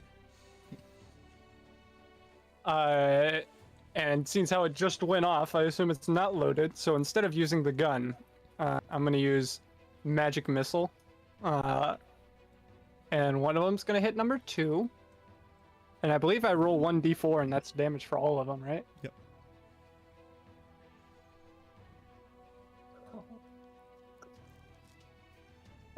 So it's going to be 2 force damage on number 2. 2 force on number 2. Is he still up? He is. Then the second one's going to hit him for another 2. Not looking very. He's not very looking very good. Second one hits. Is he still up after that one? Uh-huh. Then the third one's going to hit him as well for 6 total. And that'll do it. Now, how do you want to do this? I pick up his friend's gun, and my head just like turns unnaturally to look right at him, and I'll hold up my hand that's not holding the gun, just point at him, and 3 just like small little needles just go like 1, 2, 3 right into his chest. He's just finished running away from you as fast as he can, as he's like holding his head as these whispers are echoing through him. He finally composes himself, puts his hand down to his side, repositions his gun, turns around, points it straight at you as he's hit once, and then he goes to pull the trigger, but hit a second time, and he drops the gun, and then the third one hits him right in the chest. He drops down to his knees and just falls right on his face.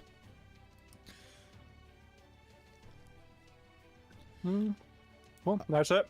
Alrighty, and before Quinn, we got Greg. Let's go. He's like, ah, fuck, this is fucking good shit. And you watch as he like pulls out of his ankle holster this big, large knife. Like his ankle is his legs are massive. This guy's like a big ass fucking Goliath. So out of like his, not a thigh holster, but it might as well be a thigh holster, but it's on his calf. He pulls out basically a short sword, and he just leaps over the table, and he's gonna run right up to number one, and he's just gonna slash right into his chest. I rolled at advantage for some reason. I don't know why. Fuck, that's an 11. He just runs up, slashes, and he just slashes at him, and it just kind of like scaves off of one of his guns that he's holding. And now he just kind of like repositions himself and has two guns pointed both at Marshall and one at Gredge. And then it's his turn. Rolled a natural fucking 1. And he's going to pull both of said triggers. Both are at disadvantage. The one at Marshall is, oh fuck me, that's a 3 and a 6, so does a 7 hit you, Marshall? Marshall? Does a what hit me? A 7? No. No. Bam! This thing bellows out off the side, just kind of like goes over your shoulder. It leaves like a bit of a like almost like a flame off your shoulder as like it just like brushes off you. He's like, motherfucker, and he pulls the trigger on the other one. Oh, that's a bit better. Fuck, that is gonna hit. Shit. It's a 15 on Gredge, so Gredge runs up and he slashes into him and he fires once at Marshall and then he points a gun straight into Gredge's face and pulls, and you watch as this thing basically just like hits him in the face, compresses in his skull, and I don't want to roll the damage, but fuck, yep. Shit. You watch as Gredge's face just kind of like gets a hole straight through it. As brain matter is just scattered out the back as this bullet comes flying past and just goes right past you, Oma, as Gredge drops his sword and falls down to the ground, unconscious. Damn it! Rip Gretch Gredge. should have used his Goliath ability. No. And back to the top of the round, we got Quinn All right. with Marshall on deck. Yeah, I'll use my movement to stand up, and I will. I'll like look up and see. Like, can I see him like actively fall as I stand up? Pretty much. You hear a bang as you stand up, and you watch basically kind of like you hear a clang as you stare over the table in the distance, which is like about at your eye level, but like you see over the table, you just watch as like basically a headless figure drop, like grayish blue figure drops to the ground. All right, I see that, and I immediately just hurl all over this table, and I get back down on my knees. Is that your turn? Yeah. Okay. Marshall. All right, I'm going to rage. I kind of like the idea and of this. Make a con save. You should make a con save too. Me? No, I'm joking. I was gonna say I'm not. Anytime someone dies in front of me. you you should make a con save, and if you fail, you throw up and you forgo your turn. I've seen death before. So he's gonna take another. He's gonna rage and then take another swing. Gotcha.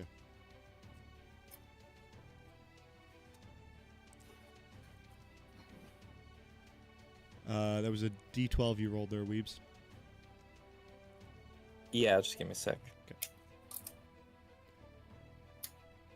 I figured out my rolls. You did? Yeah. Nice. If I had actually attacked, would have gotten a 13. Nice. I even separated my sneak attack. Really cool. Nice. Is it really just 1d6 at level 1? Yeah. I thought it was 2d6 for some reason.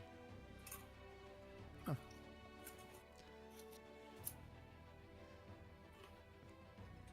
Can you do reckless at level 1? It's level 2. No. Shitty. Yeah, it's just damage. That is gonna miss. No, that's unfortunately. gonna miss. Yeah. Well, that's my turn. Alrighty. Nuvian with Oma on deck. Didn't do any less than I did. Don't worry. I think I'm going to. It'd be funny to not. You know what? I'm just gonna. I'm gonna jump from here onto there Okay. Easily enough. for some style points, and then I'm going to just toll the dead this guy as well. for it. Again, Wisdom save? and so that's wisdom save on you. Sorry? Wisdom save on you. That is a 13. I fails. Okay. Roll it. That is going to be 4 damage.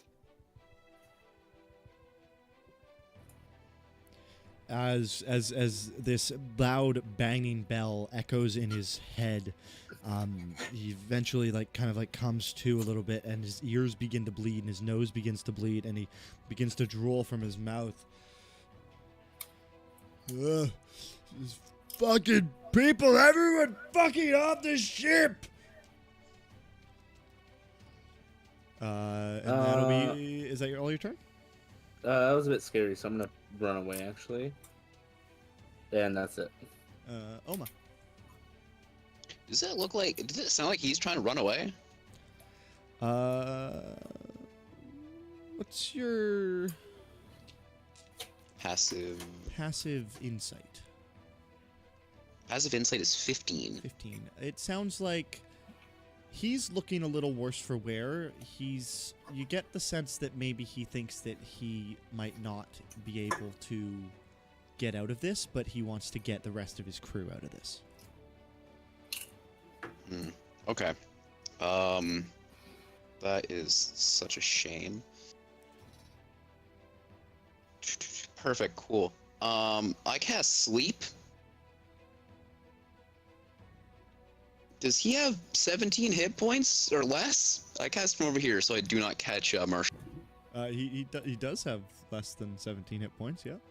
He falls right to fucking sleep. All right. You watch as basically just Oma turns back around after watching this guy who is getting right sloshed. He's worried, and just takes this small reaches into his coat and takes almost sand and just makes a Y hand motion with it, and with the other hand points to his mouth, goes shh, and he just falls unconscious. Yeah, he drops down to the ground. It's kind of as the bells are echoing from his head, and he's yells this out. He just kind of you watch his eyes go tired, and he just drops down to the ground, snoring loud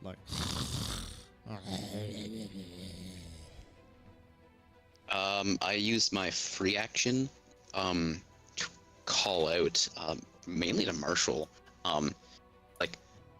Maybe we shouldn't kill him. Tying him up and asking him questions could be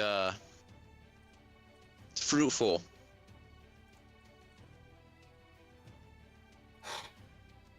Is that it? That is it. Zenora! This man just passed out in front of you. He's sleeping. He looks quite peaceful, actually. Probably needs it.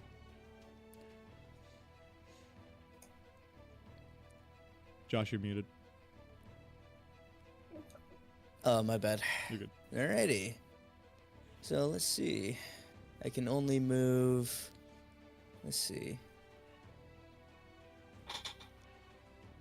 Bam. Bam. Bam. I move all the way. I'm sprinting down the train car, and I witnessed that man just get fucking his head explode, just flower like a sunflower but with flesh, and that set me off. I'm running with intent to kill, and Mind, I will go fuck myself then. I hear his cry, obviously, to not, but to not kill him. So I will do a non-lethal strike by stomping on the back of his neck. Okay, go ahead and Non-lethal, break the neck. roll an unarmed strike. Batman shit. So D20 plus your strike mod. Okay. With advantage because he's prone. Yes, with advantage, sorry. Okay. Oh, all right. 20. Nat 20. So it's 24. Nat 20? Nat 20, 24. Yeah.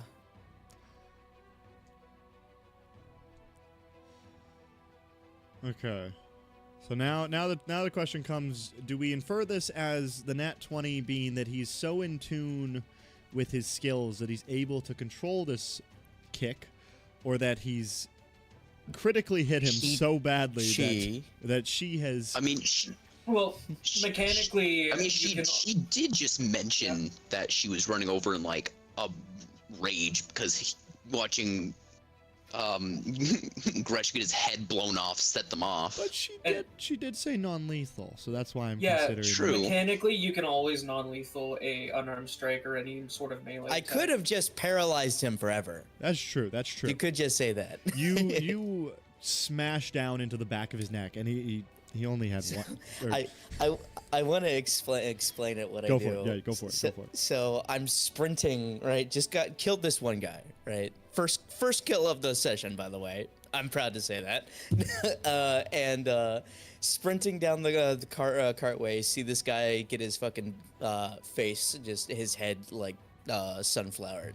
I'm pissed. So I'm sprinting and I basically like you know those like fucking when I use the wait he's a dwarf, right? Yes. Okay. How tall is he? Marshall, Yeah, Marshall. how tall are you? Weebs, Joden. How tall am I? Yeah. Like 4 foot. Okay. So as I'm sprinting, with my let's see, I have nimble. I can move through spaces of any creature that is a size. Oh wait, no, a size larger than me. Okay. I like since he's just about my height. Could I like flip over like his back or For like flavor, climb up I mean, his? you had the extra speed anyway. Or I'd say you can. I'd allow it. Yeah. Okay, I flip over his back, and on the descent, I slam the back of my heel onto this guy's neck while he's sleeping. As he's sleeping, you slam your heel into him, and you just hear like you hear a crack as he's.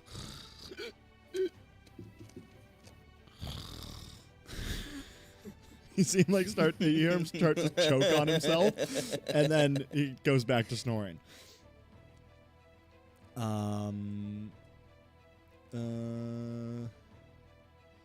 Secret takes or spell falls. Does the spell disappears if he takes damage or if he goes on like? Yeah, if even if someone uses an action to like shake him awake. Gotcha. So if he takes any damage at all, he is like back up. Gotcha. So he's like sleeping. You hit him. He's like, and then he just stops breathing. He dies. He's dead. As you slam into the back of his neck. He doesn't appear to necessarily be dead. He's not actively breathing. But he's not as fucked up as the other two by any means. Is that your turn, Zenora? Yeah. Then guess that's everything I can do within my turn. Wayfarer. I would like to loot the body for bullets in front of me. Okay. Go ahead and make an investigation check. 19. You find 3 of these large 6-inch pellet or like cannonball basically things, and a tube of gunpowder. How you would go about loading this weapon, maybe not 100% known by you. You also find a small diamond necklace, as well, along with 6 silver. Diamond necklace, dude? Yeah.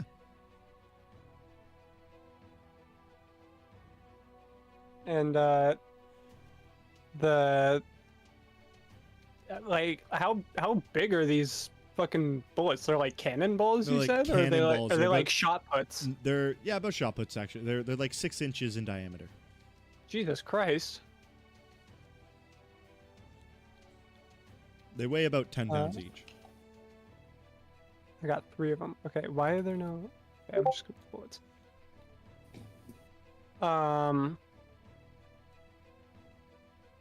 And... You know what? Can I go over to this guy and do the same thing? Look for more of them? Not on this action, but you can move over there. Cool. And then back to the top of the round. Quinn, is there anything you'd like to do before we exit initiative? Just because you were top of the round, I'll give that to you. Oh, wait. Honestly, Shit, I sorry. don't think so. I forgot why I wanted to go to his turn, and then I remembered, oh yeah, because I wanted to roll a death save in case he rolls a natural 20, and then he can just come back. Oh well, it was non-lethal, right? He doesn't get death saves. He's staple. True. That's my bad. Never mind. Good, because he would have died because he rolled in that one anyways. So I was going to say, I wanted to see if he would come up, but no, he just died instantly. Never mind. Never mind. Okay, Quinn, if you're not going to do anything, then we'll say that we are out of initiative. As you look out the window, you see the same rowboat exiting out the side with 3 people on it, kind of staring into your cabin with guns appointed. Everybody get down! As shots begin to echo out through the cabin, the glass shatters and glass goes everywhere as these cannonballs echo through the chamber as the ship passes and disappears onto the other ship.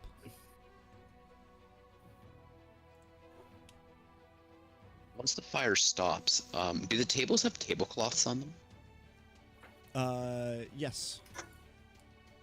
They have these very nice, like, silken woven tablecloths. Oh, that's a shame. I would like to take the tablecloth off of the table I'm at, and I would like to drape it over Gretch. Over what, sir? Oh, I would like to drape it over Gretch, like cover his body with it. Gotcha, for sure. Can I go tie up the guy that we caught? For sure. Alright, what's that? Sleight of hand? Yeah, sure. And then Wayfarer, if you're looting that body, you can go ahead and make another investigation check. 16. 16. Yeah, you tie him up pretty nice. You bind his feet. You bind his ankles. What are you tying him up with? I got rope. Gotcha. You just tie him up nice and tight. Get him all kind of like rolled up in a ball, nice and hog-tied. He's good. He's good and gagged and tied up, and he'll stay there. He ain't moving. 18. 18. On this guy, you find another 3 of these cannonballs and another little pouch, and you find a little coin purse that has 3 gold in it.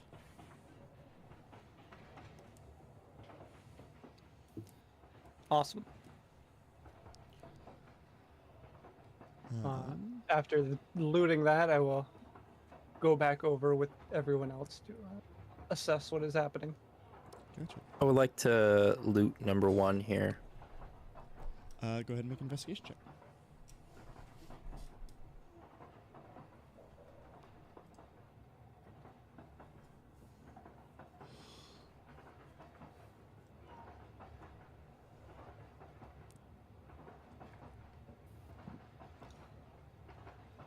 What'd you get? 17. 17. you're looting his body, and you find his two like cannonball type pistols, and then on his side you get 5. He had 5 left. 5 of the smaller cannonballs that are about 5 inches. 5 inches. Can I go search these 4 bodies inches thick, for sorry. like stuff that isn't guns? So you said 2 pistols and 4 bullets? 2 of these pistols, and they're 4 they're small cannonballs. They're 3 inches in diameter, and a small little gunpowder pouch on him as well. And then you also find a note in his pocket, and as you kind of unfurl it and look past the blood, as from your first strike kind of striking him in the side, his whole side got all bloodied. His note's a little bit covered in blood, but shaking off the blood and reading it. It's just a note saying the position and the time of when the sky carriage that you're on would be in this area. That's not good. They were planning to get us. Guys, take a look at this note. I That's skim interesting. I skim it over and I say, well, that doesn't really make any sense unless if they were expecting us to be at this altitude. Well, if it was in the general area, they just had to go a little bit higher if we weren't. Well, here's the thing. If we were higher, we would have been further along on our trip. Yeah. I wanna go look for the guy that was originally sick. I know what he looks Yes, like. I had that exact idea. I would. Wait, quick question. Is Greg like full dead right now? Greg is missing his head, basically. Okay. It Sounds is but alright. a flesh wound. I cast True Resurrection. On this guy you knew for 2 minutes. Yeah, entering back out into the normal cart, there's a massive amount of panic. You do see one dead body in the center and people kind of cowering off to the side of it. The door is broken open with what appears to be, there's a massive hole where the locking mechanism was. They supposedly blew the door just straight open with one of their weapons. And then there's just a body lying in the front, also basically missing its head with a hole, with not a hole, but like with this massive bullet along with like a round of flesh just seeded into the ground, almost as if they literally like brought this guy over, brought him to his knees and put him out executioner style, just shot him straight down to make amends out of him. A lot of people are like grabbing their children and just kind of like fearing for themselves, staring at the door, crying panic. In the dining car, you do not see the figure that was originally sick, who was kind of like positioned up where on the bench. Is there any people around, like the stewardess? No, they would like the stewardess who were this. They she were running around? with the captain, weren't they? They ran back right before they came in, so they're actively kind of like helping people, like they're helping people up to their feet. They're making sure everyone's all right and kind of like shielding children from the disgusting corpse that is in the center of the car.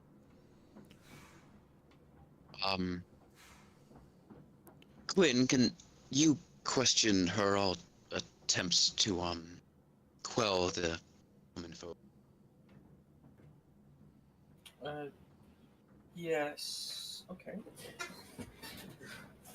And with that, leaving Quinn in charge of that, Oma kind of goes over to where all these people are freaking out. Oma is gonna attempt to like quell them, pretty much be like the worst is past, like attempt to calm. Okay, so Spy's getting tired. You're asking Quinn to question the woman that was supposed to be with the sick guy? Yes. Okay.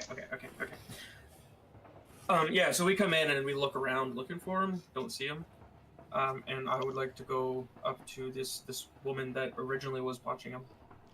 She's actively like kind of like holding a child like tied up against her chest. Like, it's okay, it's okay, it's okay. Everything's okay. What's They're her gone." race? She's a human woman. Alright, so I like tap on her hip a little bit from behind her. She kind of like leans over, like she kind of like turns her head. Yes. Hello, may I have a moment? Would you follow me into somewhere more private? I'm a little busy right now. You can bring the child. Can it wait? No. Here, if Can I roll a persuasion? he just has Sure. he just has to ask you a few questions is all. I'll take care of the people here. The questions could potentially be more important than this. 16.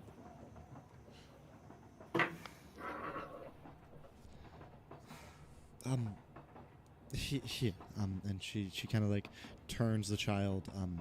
Everything's gonna be fine. It's okay. It's fine. Don't worry. And she hands the child off to another one of the stewardesses. Comes with you.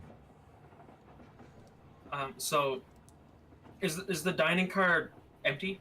Like no people in there? Yeah. Okay, so I like lead her in there, and we'll like find a place to sit. I sit down and I like cross my arms slightly, like kind of hang them over my legs and lean in, and I stare at her face for a second. Did you know this was gonna happen?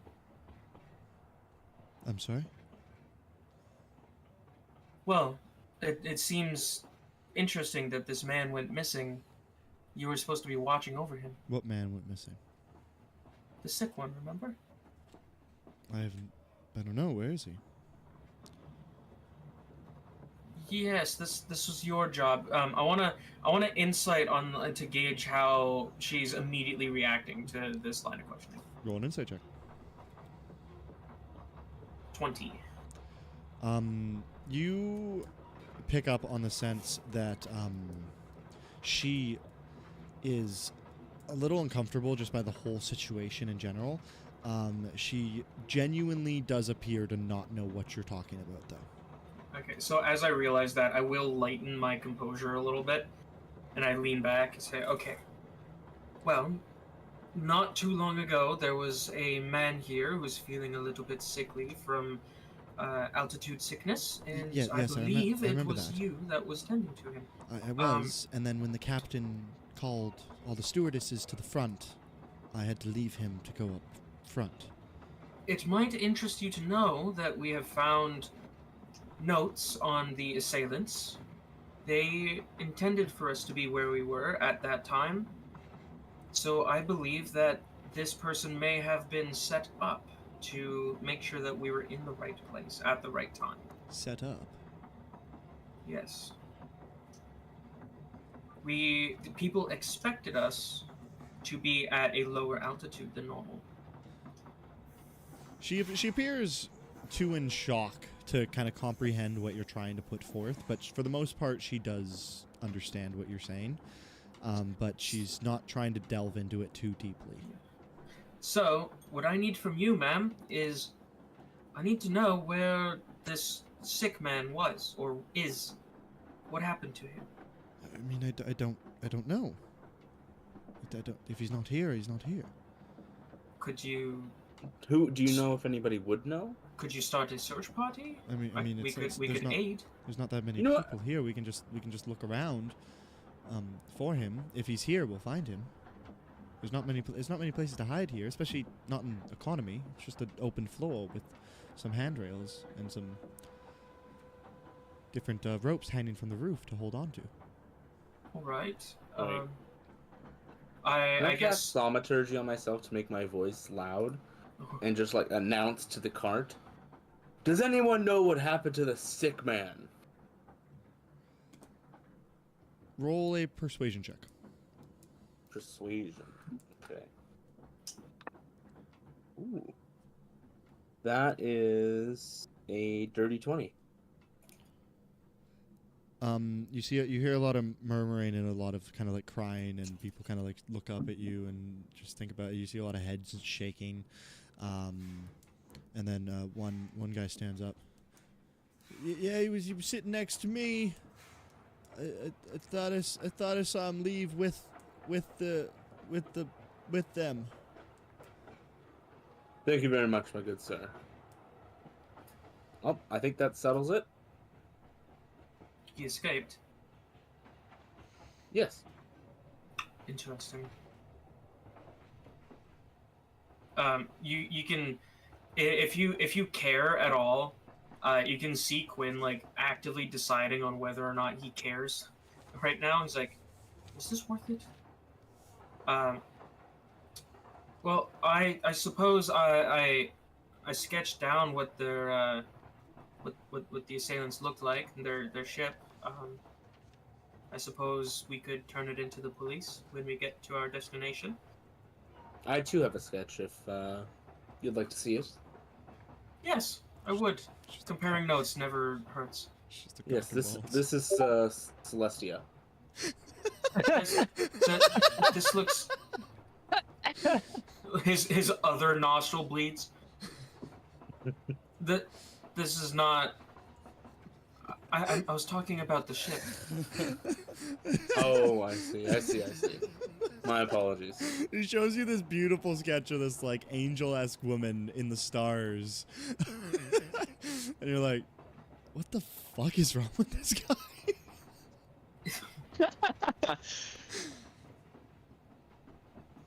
I mean, more importantly than a sketch, we literally have one of the pirates, despite one of our best interests, to crush his neck. Yes. Should we wake him? I think we should wake him. I believe he is horrendously unconscious. If I may, I think that we should continue on our journey. We need to get down to ground as soon as possible. We have injured individuals, and frightened people. We need to alert the port authorities.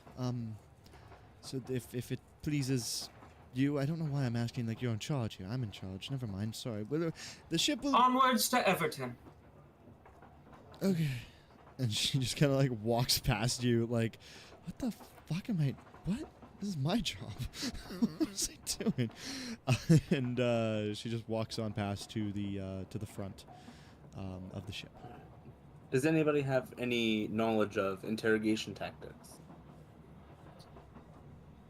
Probably the police. But why would you let them handle it? Well, it's their job. They're trained. Well, I have not been trained. This proves my point further. Listen, we will follow my usual codex, and if the police do not seem at all interested, then I will personally take it on as business of Silver Spark Inquiries. You have my word. Seems a waste to just leave a skyrate, I mean, just resting peacefully. You know, I was so proud of that last night. Now I feel so fucking stupid. I was like, this is cool, like, mix of words, this is nice, but the more you say it, the more I'm like, this sounds so cringy. This is just terrible. You could I made give, sure to put it in my notes. I have you committed could give them to like an actual name other No. than generic Skyrate. Well, I mean, they have like a name. gang name. They have a name, but they just are Skyrates. Skyrates. That's what. Wayfarer, where have you gone? Pirates of the Sky will be known as. I'm right here. Oh, Jazz? how long have you been there? 3 minutes and 24 seconds. You're very good at being there. Would you be interested in interrogating this man with us? I mean, I know can how do whatever you need. I certainly know how unbiased you tend to be.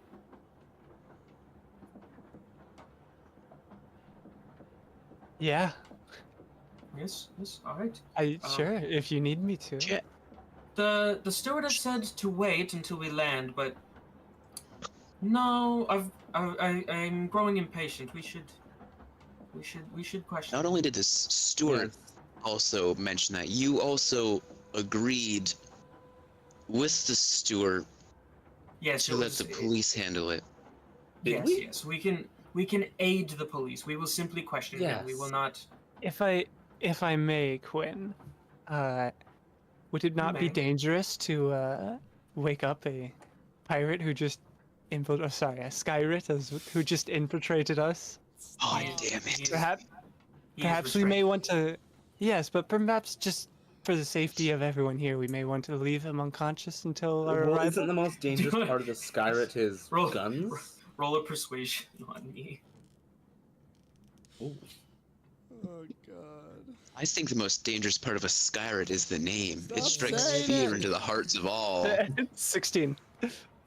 DM, when I'm contesting a persuasion, is it like a wisdom save, charisma save?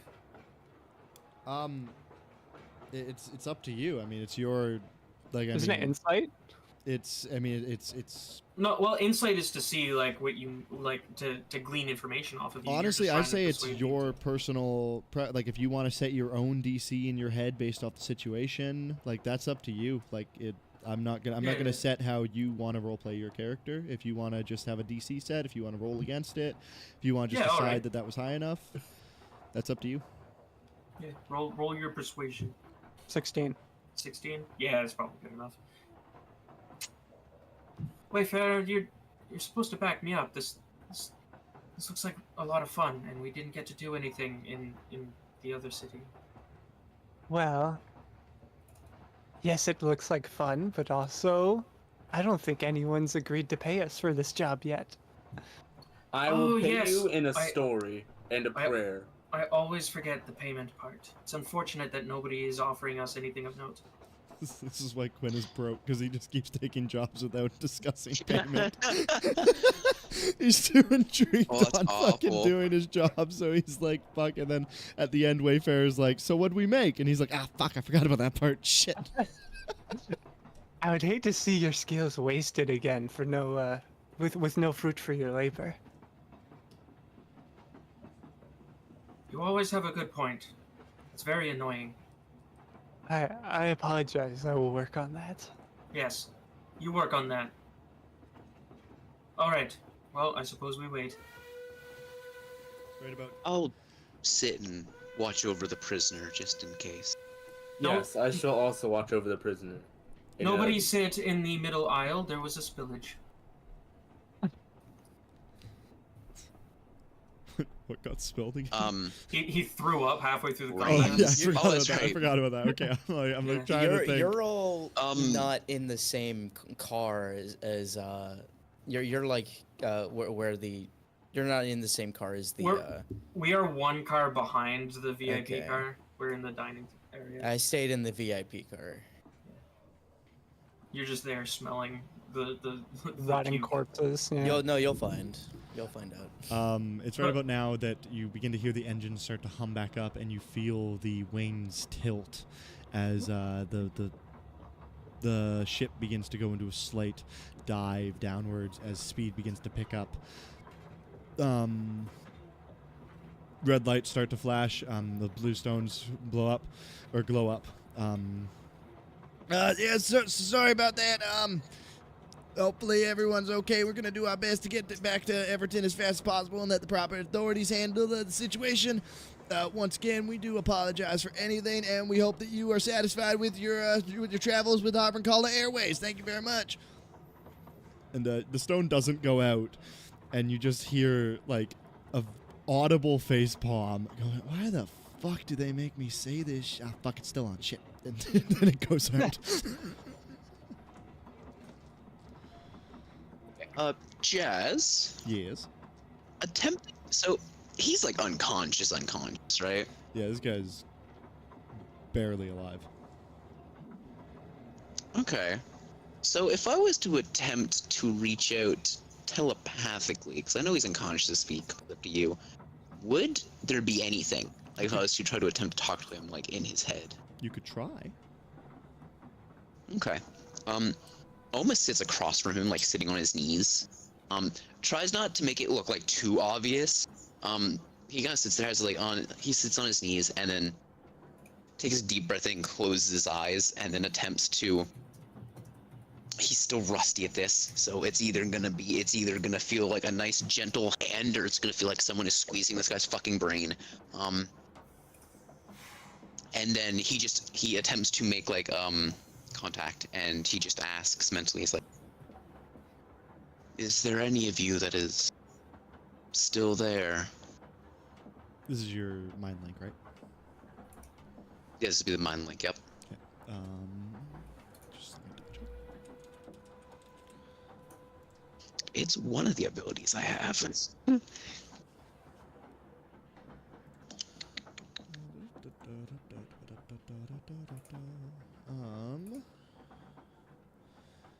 You get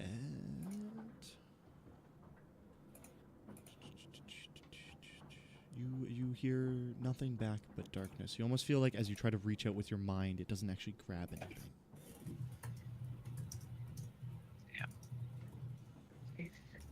Not getting anything.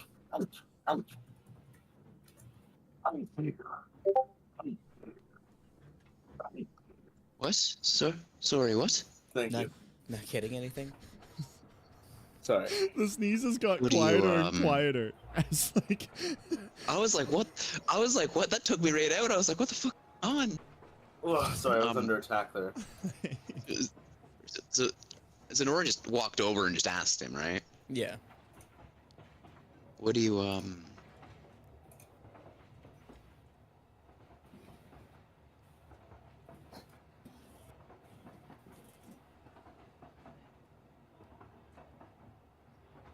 Hello? What do you mean? I asked. I said, what do you mean? Oh, you cut out. Oh, sorry. Oh, did you not announce that you were being teleported? No, I didn't announce it. No, Okay, because never he mind didn't want it. He didn't want to just announce like, I'm gonna communicate with them telepathically, and everyone be like, well, what are the repercussions to that? Him be like, I don't know. Never mind. I He's don't gonna make know. I'm just sitting. He was gonna attempt to make it. Yeah. Just He was there. attempting to make it look like that, but yeah. Oma kind of like lets out like an exhale. Kind of shakes his hands out and stands up, knowing that this guy is completely fucking blacked out. Goes over and actually sits back down, knowing that this guy is not gonna wake up like anytime soon. Okay. Is there anything else any of you would like to do as you guys are descending down into Everton? I would like to try and figure out how the gun works. Okay. Go ahead and make an intelligence check for me. And add your. You can add your proficiency bonus.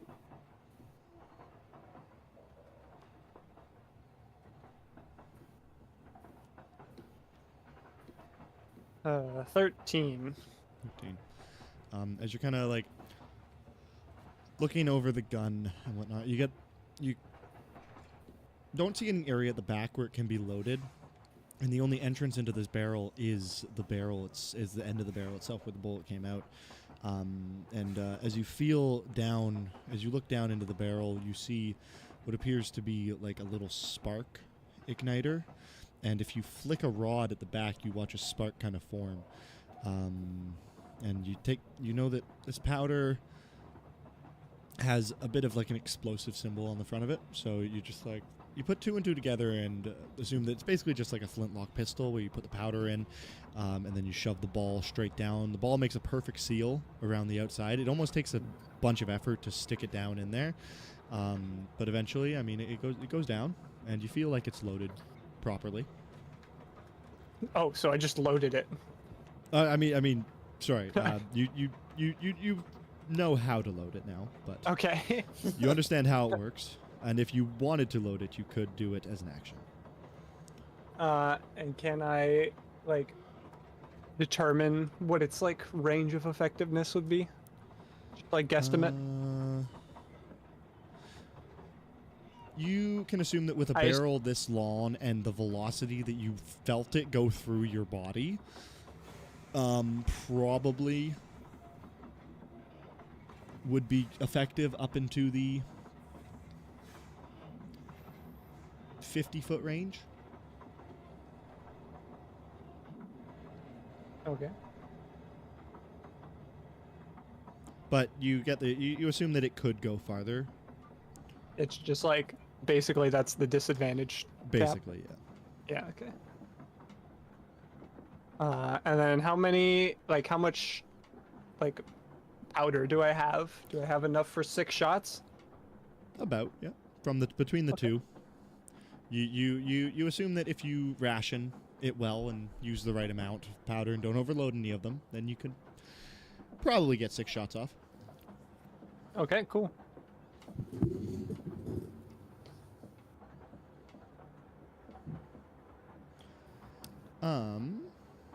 Does anyone like to do anything else? I think during this time I will go back to my seat and sit back down, giving a nice sigh of relief and going back to my happy, normal self and going back to reading my book like nothing happened. Fair enough. Really, could I look at the papers that Dretch was working on? He said he was doing paperwork, I believe, or I might have misheard. Like No, Dretch yeah. was doing. So you wander on over to where Dretch was, and on the table he's got like his briefcase opened and a bunch of papers folded out, and they're mostly just quality control check forms. So it's got like a base line where it should be, and he basically just kind of like has marked off like if it's good or not, and what needs to be changed. And at the back, or kind of near the end of the papers, eventually you find a bit of information just kind of on these processing plants, like how they work. It takes the raw dynium material, which is still kind of like arcing off a bit of energy that's absorbed from the core of Eldoria, and they take it and they basically take all of that energy out of it, and they harness it into usable power that they can then infuse into small electrical type utilities, and then from there they are able to either ship it out unfused, or they are able to fuse different arcane abilities into the dynium and then ship it out in that form. But basically these processing plants are power facilities that harness the power inside of the dynium when it's mined. Speaking of Greg, is his body intact, or is it just his head that's gone? His body's intact. His head's fucking gone for shit, but I mean his body's intact. Alright. Well, let's just search that bad boy. Really? Go ahead and make an Yeah. investigation check.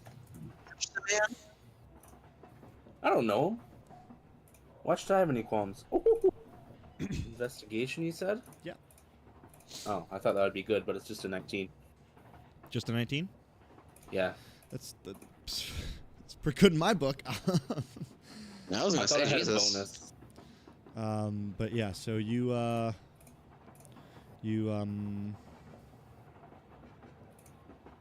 search on in his body, and inside of it you find on his other, like you watched from one of his thighs, he pulled out a short sword, and then on the other one he's got a second one as well. So you can have 2 short swords. And along with he's got a small little coin pouch that has 5 gold in it. And he has a small little diary in his breast pocket of his once was nice suit. That just kind of like takes notes on his life, and there's a few notes in there about like how he always felt lonely, and I mean he works too much. He's always on the road. He never gets to spend any time for himself. He doesn't have any personal life because he's always working. So he jots down different feelings and how he feels like he's missing out on his life. Alright. I take it all, and I just start scribbling over his diary with pictures of Celestia. You're a fucking monster. Hey man, Celestia has power. I Hate religion. thought I was fucked up. And I'll go sit down. It's about now that the city of Everton comes into sight. Wayfair and Quinn, you guys have been here before. You live here. But as the rest of you approach, you kind of approach on a bit of a sideways angle, and you get a very good view of the city. And the city is like a walled-in sentry type thing, split into 4 separate districts with a large centering tower in the center. This tower appears to go up probably in the 500-600 foot range. And then these 4 different districts are split up into just kind of subsection of what they are. Also, at the top of the tower, you see what appears to be some large castle-esque building. It doesn't appear to be like fully castellated, but just kind of like a single large building, manor type style on top of this tower. And as you eventually come down into the skyport down in the northern section of the city, you come down to land. Similar to how you took off, you land on a bit of railway that has been like upwardly angled, and you come down and you land on. It's really rough landing, like when it hits and then immediately begins to slow you down as you kind of come to almost a full halt as you're just kind of like slowly chugging. The wheels kick back in, the wings furl back inside. The rumbling beneath of your feet begins to kind of subside, as well as it just kind of you move forward along the tracks, and you eventually make your way into the port. Those of you looking out the windows immediately see large flashing lights everywhere as there are police and different automatons with flashing red lights on top of their heads that are holding back people, kind of doing crowd control. And there are a multitude of just different police officers kind of standing around as the skyway carriage comes to a complete halt. The blue stone up top begins to glow once again, and out comes the voice. All right, so we're here. Everyone just kind of stay where you're at. The authorities are going to be coming on. They're going to be apprehending the individuals that we have apprehended. Then once everything's clear, they're going to give you the guys that are all clear to get yourselves off, and any help that you need. Once again, thank you for sailing with the Hop and Collar. You know what? Fuck this shit. I'm sorry for everything that happened.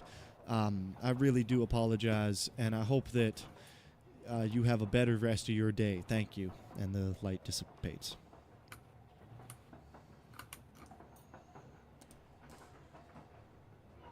So, before all the authorities get here, I had a question for you all. Yeah. Ask away. Yes. How did you lot come to acquire your VIP tickets? It's funny, I thought this was odd earlier when you said that they were just given to you. We received ours anonymously from under our doormat. So did I. Jazz, how did I get mine? You were presented it to you by a small little automaton. Okay. That. So were the rest of you. I find it strange. They knew that the ship would be there at that time. And this VIP carriage was apparently sold out, yet there were only about a handful of us on it. And the captain came of that pirate, the Skyrich ship, came immediately to ours. Does someone here have beef with the Skyrits for some reason? I feel like everyone's head just turns to Marshall. 100%. Yep. 100%. I shouldn't have any beef with the Skyrits, but only regular pirates. I've made my beef with some people in my lifetime, not too long ago, but not any big organization.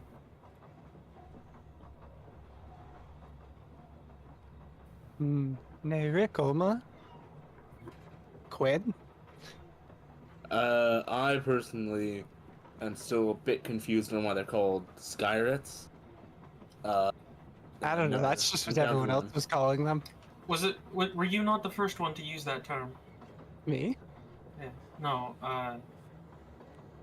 Nayrik. I would never. Or maybe I was. Can I was- but I inside would- Narik? it Is was- Narik lying through his No, teeth? no, no, No, no, no. it It was- would not have been Nayrik. It might have. It might have been. It might have been. It was Marshall. Gretch. It was Gretch. Oh, It was it's Gretchen. It It was was, Flower. actually, I thought it was I will- patience. I'll admit, usually I am much more, much more, you know, and as I'm like trying to tell them that I was distracted by, fucking Zenora, I like look over at her and I kind of like blush a little bit. Quinn, why is your Oblivious. face turning red? I What? don't understand. Oh, How does it do that? no, it's okay. If you noticed earlier, I had a little bit of an accident. I must have gotten my head too close to the sick man, and I've contracted whatever he had. Is that a halfling thing? I always saw people Long turn as it green or wasn't- blue after that. I'm just As long as you didn't catch Traitor, it's fine.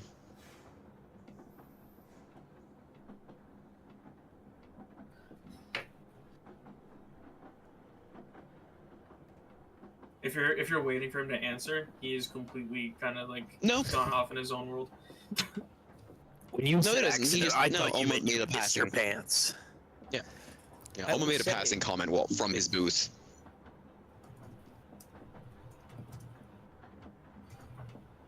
I will say, a lot of you did handle yourselves pretty well in that fight earlier. Yes, Yeah. and almost no damage was done to any of us. That was I the first fight I've ever been in. I have not been in many physical altercations in the past, but I have made sure to do. I've taken a couple classes in training. I did not have any particularly effective weapons with me. It's right about now that the door flings open and you see a large orcish man standing there. You're the ones that apprehended certain individual. Yes, he's over there. Is he wearing some type of outfit? Like, is he wearing a police outfit? He's got Is he he's got wearing- a large cap. He's got a big ass badge on his chest, and he's wearing like what appears to be like a dress type coat, similar to like what a Mountie would wear, but it's kind of like a dark navy blue. Okay. He's got these Okay. large boots that go up to his knees. All right, so gentlemen, go on ahead and lock him up, and we're gonna take him in for questioning. And the two smaller individuals, one goblin man and one human, walk on in, and they just kind of like they look at your knots, and they go to pull him, and they have like these large metal handcuffs, kind of have a bit of a blue sheen to them. I think it's tied up pretty good here, boss. Well, all right, fucking whatever you want to do. Bring him on. Gotta question him, see what's up with this. Good job. Thank you. You guys did good. You okay, right? No one's hurt, nothing.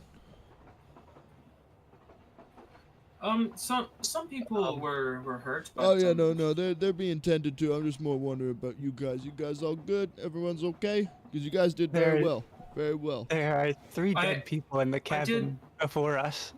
Nah, we're all good here. Do you have Okay. any ice packs? I hit my head when I got knocked over. Yeah, you look a little red. Yeah, I'm sure one of the EMTs outside that can help you with that. Yes. But for now, well done. And the professionals, we got it from here. But that's very well done. Very proud of you. Was there a bounty on this man's head that we caught? Well, I don't know who he is.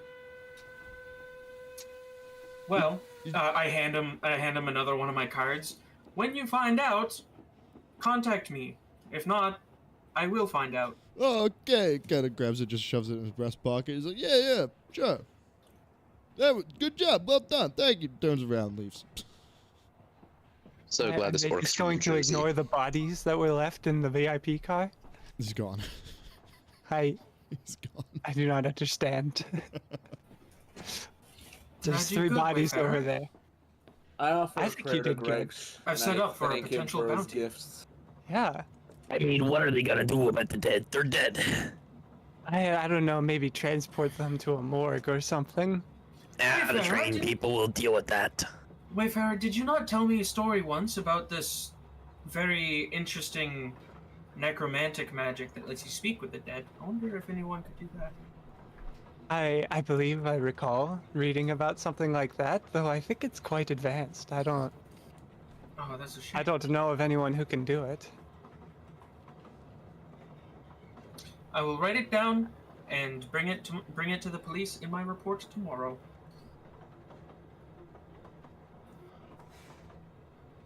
He looks to the rest of everyone here, and he kind of like looks at everyone in turn, and he claps his hands just once, just like well, you all did great. Nice to meet you all. Do we know what we're doing? I suppose checking in on Gretchen? Oh, He's dead. yes. There's no checking up on him.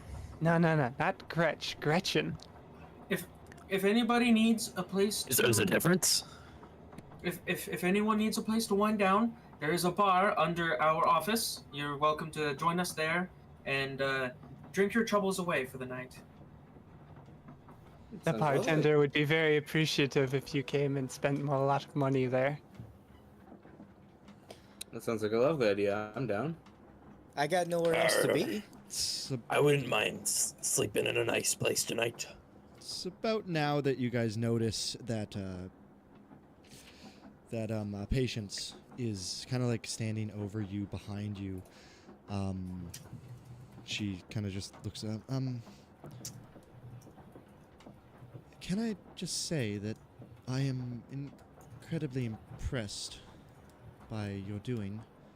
I was somewhat nervous when I first met some of you, but I think the choice was sorry. wisely made. Which one was talking? Patience. Oh yes, this is my job. I do this for a living. She reaches into her breast pocket and pulls out a small card and hands it to who would kind of be closest. Oma is sitting back at his table, unless she would go over to the rest of the. She's kind of pitching in. Yeah, I'm sitting at my take I like Take it. cards. Oh. Quinn reaches out for it, and Wayfarer's like, "I'll take that."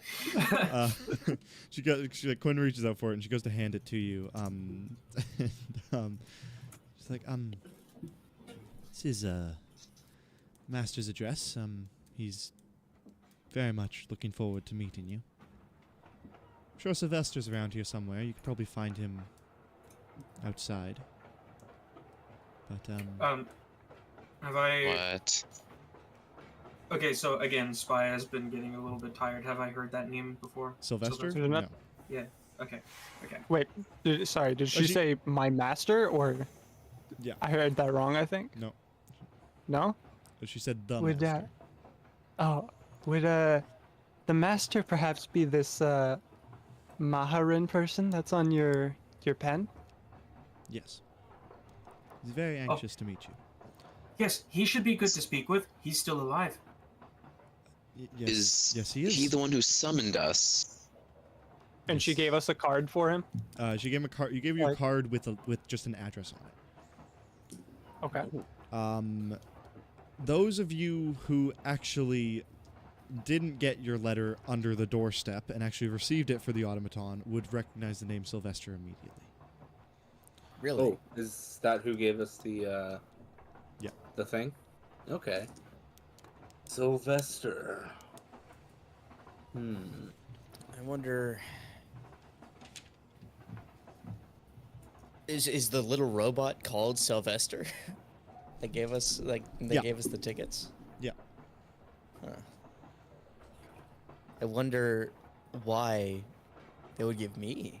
Why involve me on anything? I'm a homeless person. Why involve any of us? We're terrible private investigators. Oh, Jazz, don't feel bad. was I'm that also movie? homeless. I live in my office. Well, I know why I'm involved. What was that? Sorry, Riley. What was his name again? Sylvester. Okay, there it is. Okay, perfect. Sylvester Stallone. That was for the like her master, right? That is the automaton that apparently gave everybody the things. I'm assuming. No, I was referring to the master's name. Oh, the master. She did mention the master. Just has been referred to as Maharan. Maharen.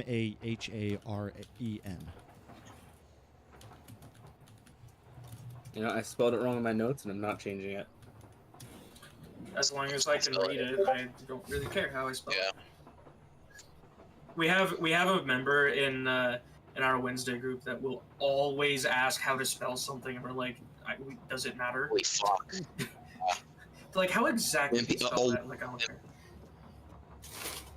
A one-off NPC you'll never meet again. Anyway.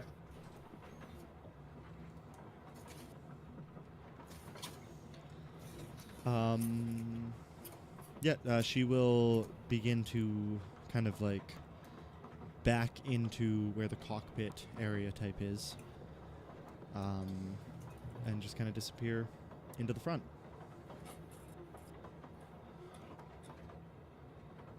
What time is it? Around noon. You were said that you were going to be arriving at about 11:30, and you had a few delays, probably about 15-20 minutes. You can assume it's probably in the between 11:45 to noon range. Okay.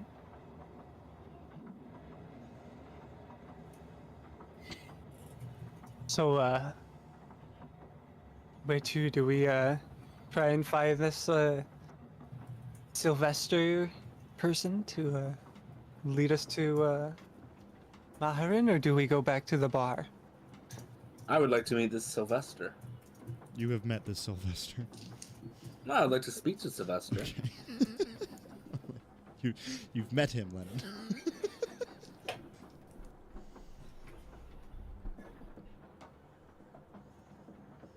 So what are you guys doing? The cops have kind of given you guys the okay to disembark. Or we be following? Okay, well, normally I would say we could go for food, but I had reasons today, so I suppose we settle in. Oh, well, I mean, I suppose we could join the group for drinks. I think you need a little bit more than raisins for food. You didn't break a sweat while fighting these pirates. And didn't you throw up those raisins? I see them right there. Oh, yes. Yeah, they weren't even digested or chewed. You just swallowed them whole. You know what? Zenora makes a good point. Good job. I suppose this does call for a meal. Well, let's all go see Ashes. Yes, that horrendous encounter with the Skyrates made him forget that he. You guys. Well, he did say he hit his head. You guys disembark off of the Skyway carriage, and there are cops everywhere, and they've kind of like surrounded around one area. Like I said, the automatons are kind of like doing crowd control off in the distance. As you guys enter into the main way of the little port here in the northern side of Everton, you exit out of a southern entrance and look out over the city. You're in the industrial zone of Everton. So you see the looming tower off in front of you, and then you just see a lot of different factories. There's smoke and smog kind of spewing out everywhere. Lots of loud sounds as it's kind of midday, and all these machines are working hard at doing whatever they're doing. At the bottom of the stairs, you do see a large carriage there, which is being drawn by two what look to be mechanical horse-like creatures. You, Quinn, you would have seen Quinn and Wayfarer. You would have seen these before. They're kind of like, they're basically just versions of automatons that are built to pull carriages. And they resemble horses quite a lot, aside from the fact that their faces have been removed to kind of get rid of that animalistic nature and kind of present more of a mechanical type relationship. So it's not kind of assumed that they are animals. Not an animal. Yeah, to evidently make it known it's not an animal. You guys exit out into the city. Yeah. What do you do?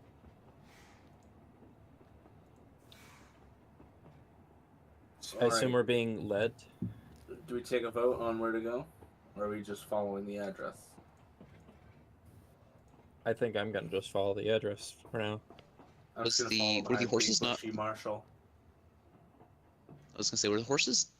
Hold on, I missed that. I was writing down notes. The horses, was there not a large carriage? Was that more destined for us, or was that just in general?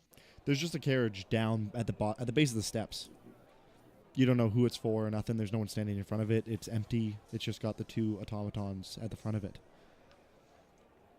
Are those carriages like essentially like a taxi, or there's not a line of is them.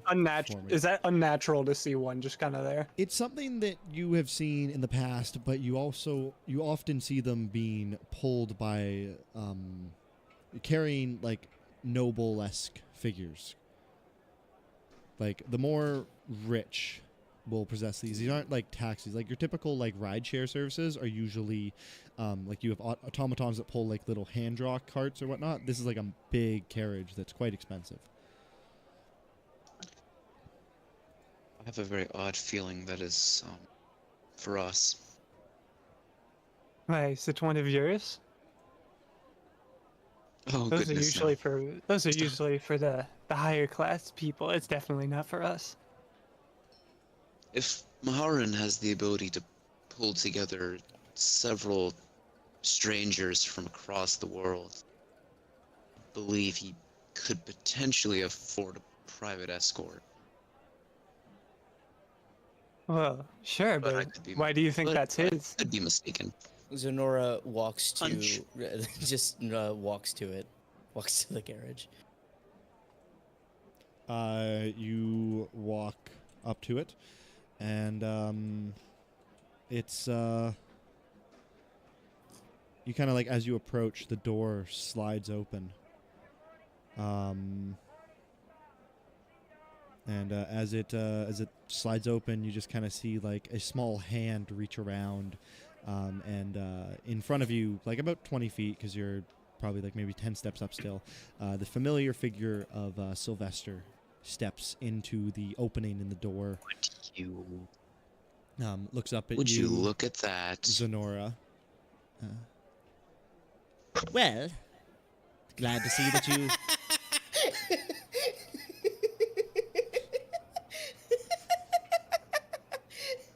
Glad to see that you made it all right.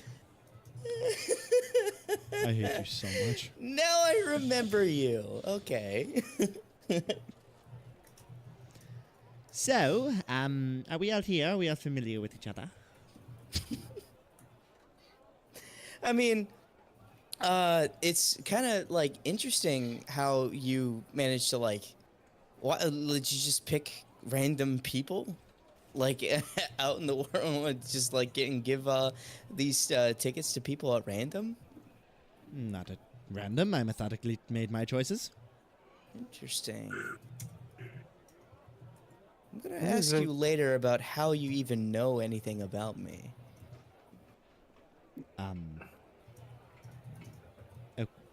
Okay. Like I said, did we all have a fun journey and are we familiar with each other? We made sure to purchase all the tickets so that you could have a more personal,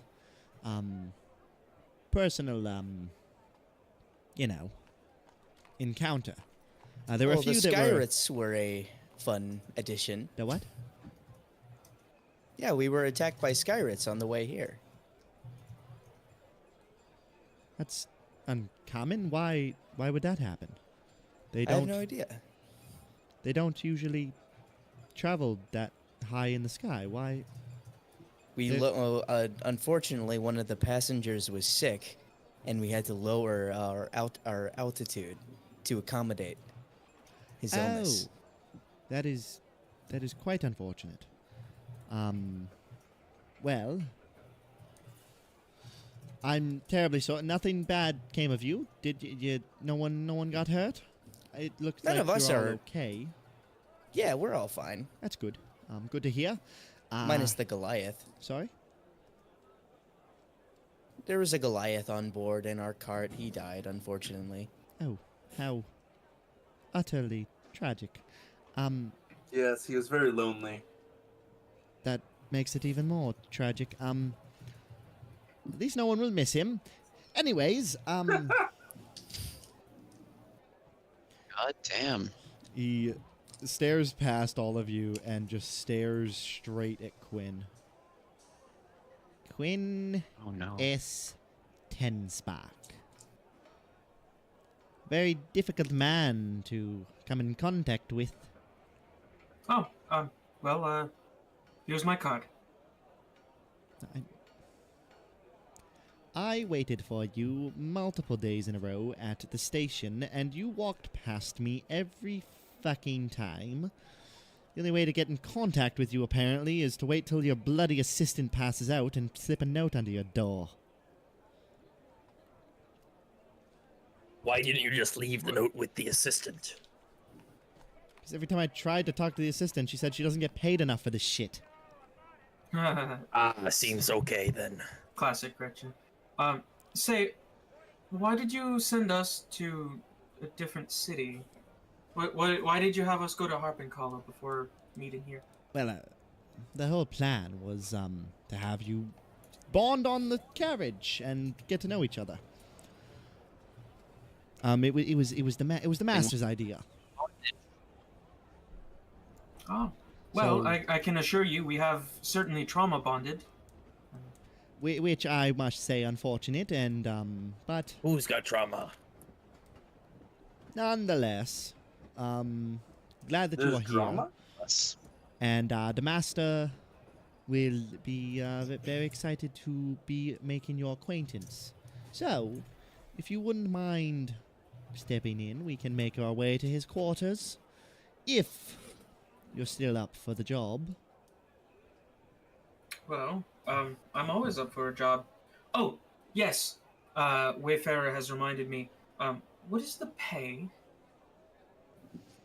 I'm not at liberty to discuss any of those details, but the master would be willing to discuss compensation for your tasks.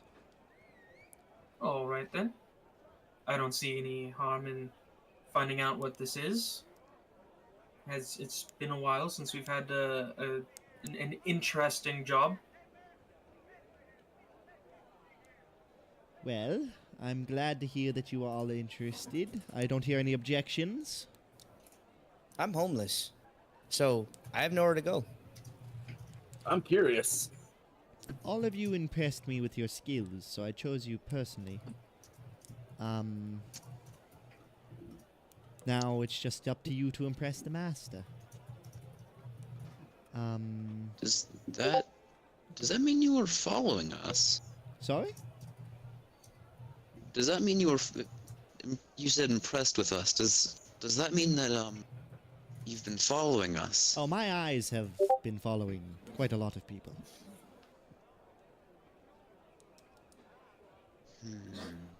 Oh my goodness. It then occurs to all of you that you know that the only person who you know where they came from and got their ticket from was Quinn and Wayfarer. You know they came from Everton, but a lot of you know that you also received your tickets not near Everton, but you also know that just kind of Continent. knowing about the way these carriages work and the way that these scheduling work, they usually don't schedule the shipments or these trips until a couple months in advance. So in terms of traveling and like actually monitoring and picking a team, what he's suggesting that he's done is quite the feat if he's actually accomplished what he says.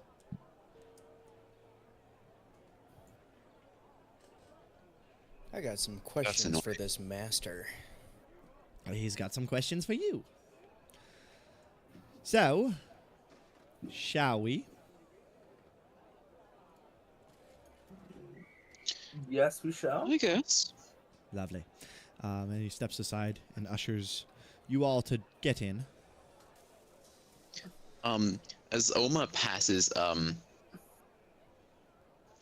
Wayfarer, he kind of pats him on the back and smile. It's like, I guess it was just my lucky guess. I'm referring to the cart being for us. I mean, it seems you are correct.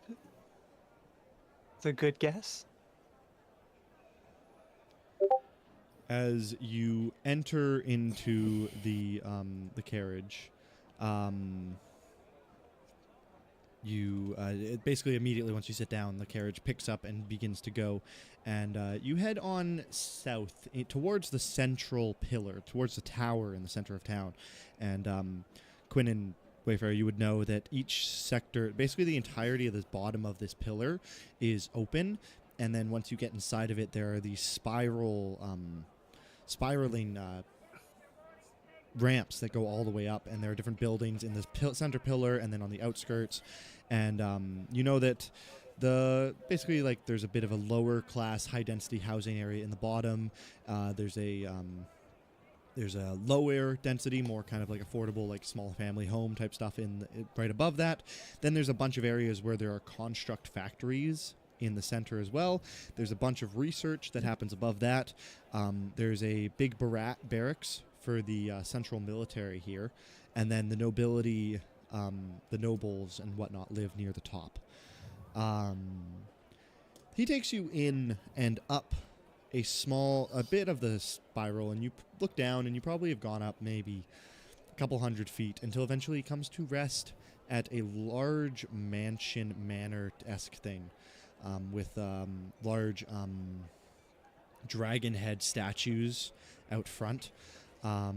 You see the about a 3-story building before you, with a central large window at the front of the top floor, round and arcing out, almost like a study up there. And he exits out of the carriage, and kind of brings you forth, ushers you forth to step up the stairs.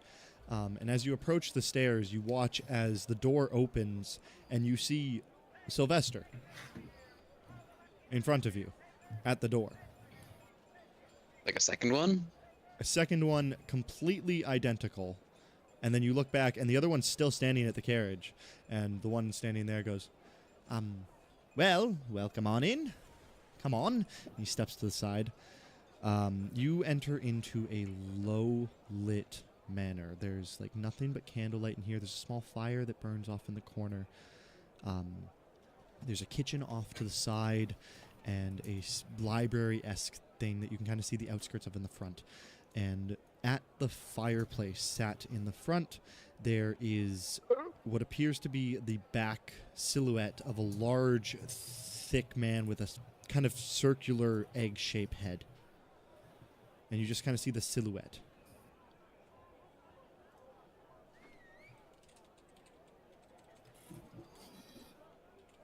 Oma looks around to wait to see who is going to be the first to introduce themselves. Narek is also looking around for who was the first to introduce themselves.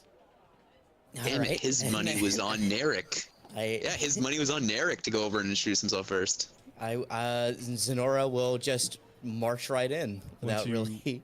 Once you guys are all inside, the door will shut behind you. As Sylvester will kind of link her off, and he kind of like stands beside the door and almost looks like he goes into some kind of like sleep mode. You then watch as you step forward closer towards the silhouette. It stands up, and you see what appears to be a large figure that resembles literally like an egg just standing in front of this sheet.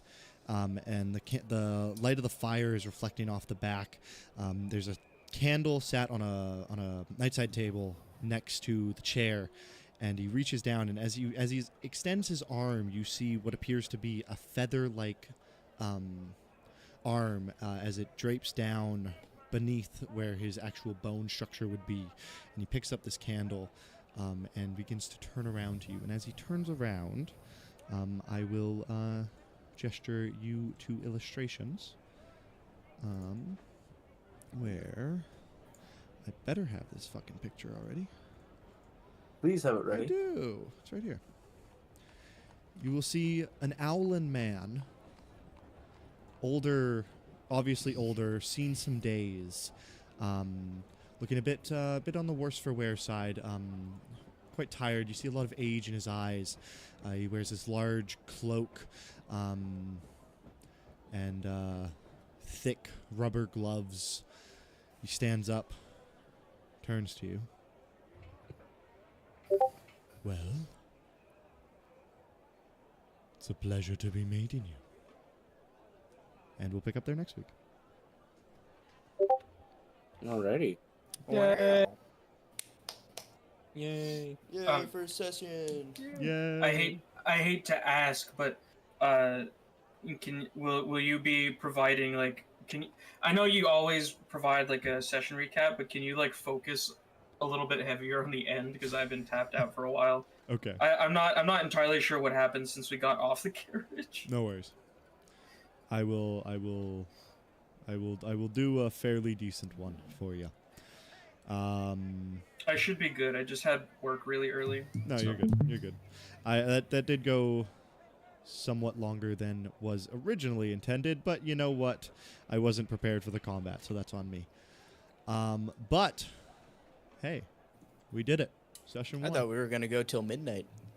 Yeah, I mean that's kind of like the maximum that I want to go to. So kind of like what I see this going to is like so for my time at least like 3 to 7 PST.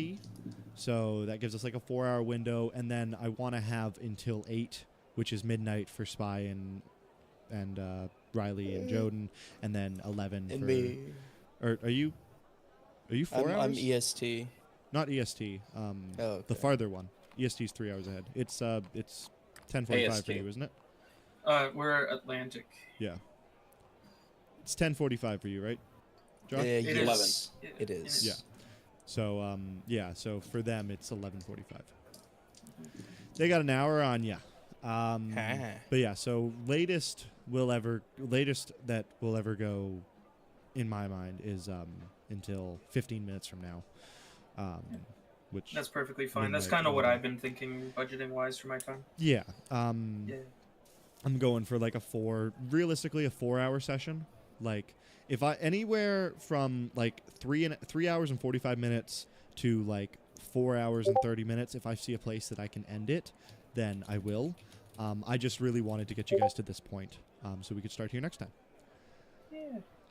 So, yeah. what do you guys think of Quinn? He's a book nerd. Yeah. Lots of writing. I'm usually really bad with my vocabulary, but I managed to get it off I think pretty you did. well. Yeah, no, it was pretty good. I will say I do enjoy the way that all of you physicalized and took on your characters. I'm really looking forward to this. This is going to be a lot of fun. I don't want to say Hey, what am I? significantly more happy with the start of this one than the last one, but I am significantly more happy with the start of this one than the last one. Well, Zag wasn't there for the first. Exactly, and that's totally why, because we were missing Zag. So of course I couldn't have liked the last session 0. Exactly. But yeah, so And I mean, without being rude, you do know what you're doing this time. yeah, I do. That's true. So yeah. Now here comes the question: do we level up? Rollies? Of course not. And I'm Dude. I'm taking away the rollies. It was fun for the last. If he does anything like I'm doing, dude, we're not. What do you mean the leveling up for a rollies? while. It was on my last campaign we did rollies at the end of it. I had 4 times advantage, so they'd roll 1d20, I'd roll 4. If they beat me, then they leveled up. We did that every session. I think they only won once. Once. We only won once. All right, but that one was enough to get you to make you get rid of it completely. Yeah. Well, not get rid of it. It was more just like it was fun for that one because I was trying to push that one along because there wasn't really much I had planned for it. But this one, I've got a lot that I want to get through. I got a lot I want to do. I got a lot of character stuff I want to focus on. I got a lot of different I'm so fucking ready for this. So, All right. I Here's a like question. everyone's characters. It's neat. just give me 1 second, Spice, so I could just end the stream just so it's on a good note. Thank you for watching if you did. And it was a lot of fun, and I'm looking forward to starting this journey. We will we'll either see you on Sunday, or if the next one's already posted on YouTube, then go watch it. But until next time, I have been the Jazzman. This has been Natural One. Peace.